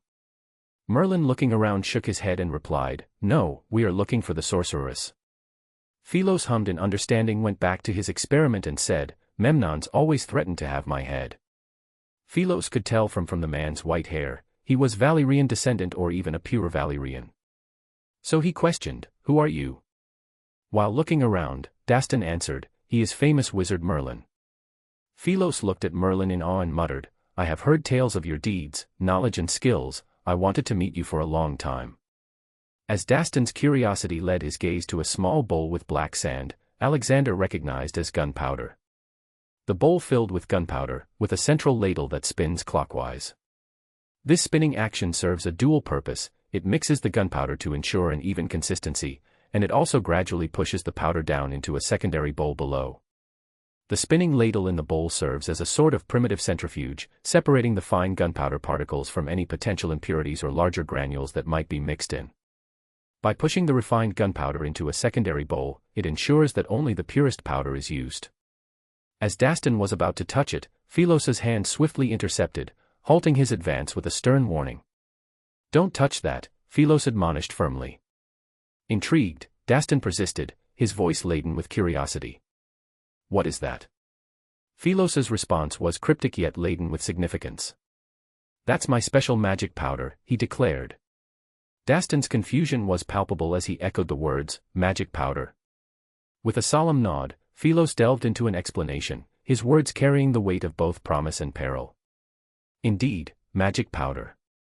It hails from a ET formula, obtained through considerable effort and expense. Mastered correctly, it has the potential to move mountains, clear pathways in an instant, and achieve wondrous feats." His expression darkened ominously. Or, in the wrong hands, it could wreak havoc and devastation. "Like all my creations, Memnon used for war." Merlin observed the exchange with a knowing smile, acknowledging Philos's ingenuity despite the grave implications of his invention. Also, ET has been closely guarding the secrets of making gunpowder since its discovery, also because of the demon invasion that attacks ET every 200 years, thus ET is mostly closed to other, only a small percent is able to gain access to ET, and even they don't know the truth about everything that happens in ET. A/N, this is slight foreshadowing of the Great Wall movie plot, with ET replacing China. So Merlin questioned, "What if you had the opportunity to escape?" He posed the question. Without hesitation, Philos affirmed his decision. "I would seize it," he declared resolutely. Merlin nodded solemnly, his eyes glinting with determination as he conjured a swirling vortex of magical energy, forming a portal to his castle where Melisandre waited. "You can escape through this portal," he directed his gaze towards Philos. "If you explain the situation to the woman on the other side, she will provide you sanctuary." Dastan's eyes widened with excitement and determination. "I want to go too. I want to learn magic," he exclaimed eagerly. A warm smile graced Merlin's lips as he regarded the young man's enthusiasm. "Very well," he agreed, his voice tinged with encouragement. "Go with Philos for now. We will meet once again, after I secure the sorceress." With a determined nod, Philos swiftly gathered his essential designs and gears, his movements purposeful and resolute. Dastan, brimming with anticipation, nodded in agreement as they stepped forward, crossing the threshold of the portal into an uncertain yet promising future. Chapter 80, Chapter 71. After Philos and Dastan left, Merlin stood alone in Philos' laboratory, he surveyed the surroundings. With a solemn gesture, he raised his hands and conjured a bright red ball of pulsating energy. The sphere hovered in the air, casting an eerie glow over the room as it pulsed with power. Merlin's eyes narrowed as he focused his energy, channeling his will into the pulsating orb.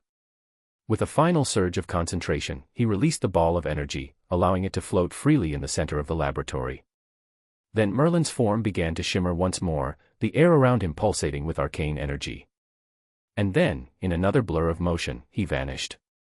He then appeared standing atop the Memnon Palace, his keen eyes surveyed the chaos unfolding below. The bright red ball of pulsating energy, released moments ago in Philos' laboratory, had erupted into a fiery explosion, engulfing the room in a maelstrom of destruction.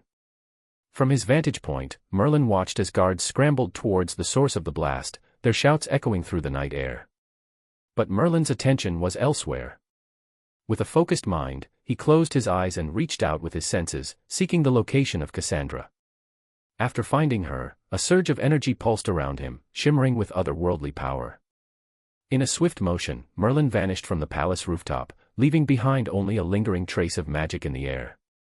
Again Merlin arrived in Th4 room, where he sensed Cassandra. Merlin looked down himself within a strange room of the palace, and he slammed the doors shut and barricaded them with an ornate chest. He turned to get his bearings. This was no magician's lair, and yet it was. This was a gold-nude sandstone chamber whose hieroglyph decoration seemed feminine, a sensation enhanced by delightful scents of oil and flowers and incense. He knew at once he was in Cassandra's quarters, not in her bedroom or living chamber. No, this was an indoor bathing pool. And he knew it belonged to the sorceress, because Cassandra herself lay within the huge bath, her lovely head and a shoulder looming above a surface covered with rose petals. Her almond eyes grew large. She may have been a prophet, but she had clearly not anticipated his entry into her quarters, and was dumbstruck. But, then, so was he. The sorceress's handmaidens, who'd been tending her alongside the pool, which took up most of the floor space in the modest-sized chamber, were not struck dumb. They screamed like frightened children, and ran into the adjacent rooms of their mistress's quarters. Quickly the regal Cassandra regained her poise, and she rose from the rose-cloaked water, throwing back the damp mane of her long dark hair, displaying every inch of her golden, well-formed flesh, perfect breasts, narrow waist, the flare of hips, flawless skin pearled with moisture, every female secret shared.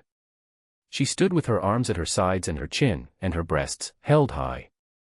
No woman had ever been more at ease with her beauty as she said, "Well, wizard. Are you going to take me away, or just stare?" Merlin shook his head and said, "I am going to take you back to your tribe, so come with me." Cassandra was in shock, but Merlin didn't have time for this since he knew the handmaidens would have alerted the guards. So he quickly went and grabbed her, while disapparating away with the sorceress. He appears with the sorceress held close to him. Closed alley. Merlin looked down at sorceress to her long hair streaming with water, her golden skin beaded with droplets, whirled at Merlin, no longer in the grip of their shared predicament, her regal bearing returning in full force. Her long-nailed fingers turned to claws and her hands flew toward the Merlin's face. But Merlin stopped her and said, "Please, this for your own safety, so please cooperate with me.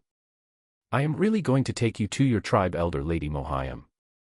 There was hint of recognition in her eyes. She slightly nodded and said nothing, her chin high, but trembling, perhaps with the chill of the water, perhaps from something else. "I suggest we find you something to wear," he said. "You may catch cold in your bare skin, and more unwanted attention." Merlin conjured a Bedouin robes and scarves from a washerwoman. Cassandra wore it without complaining.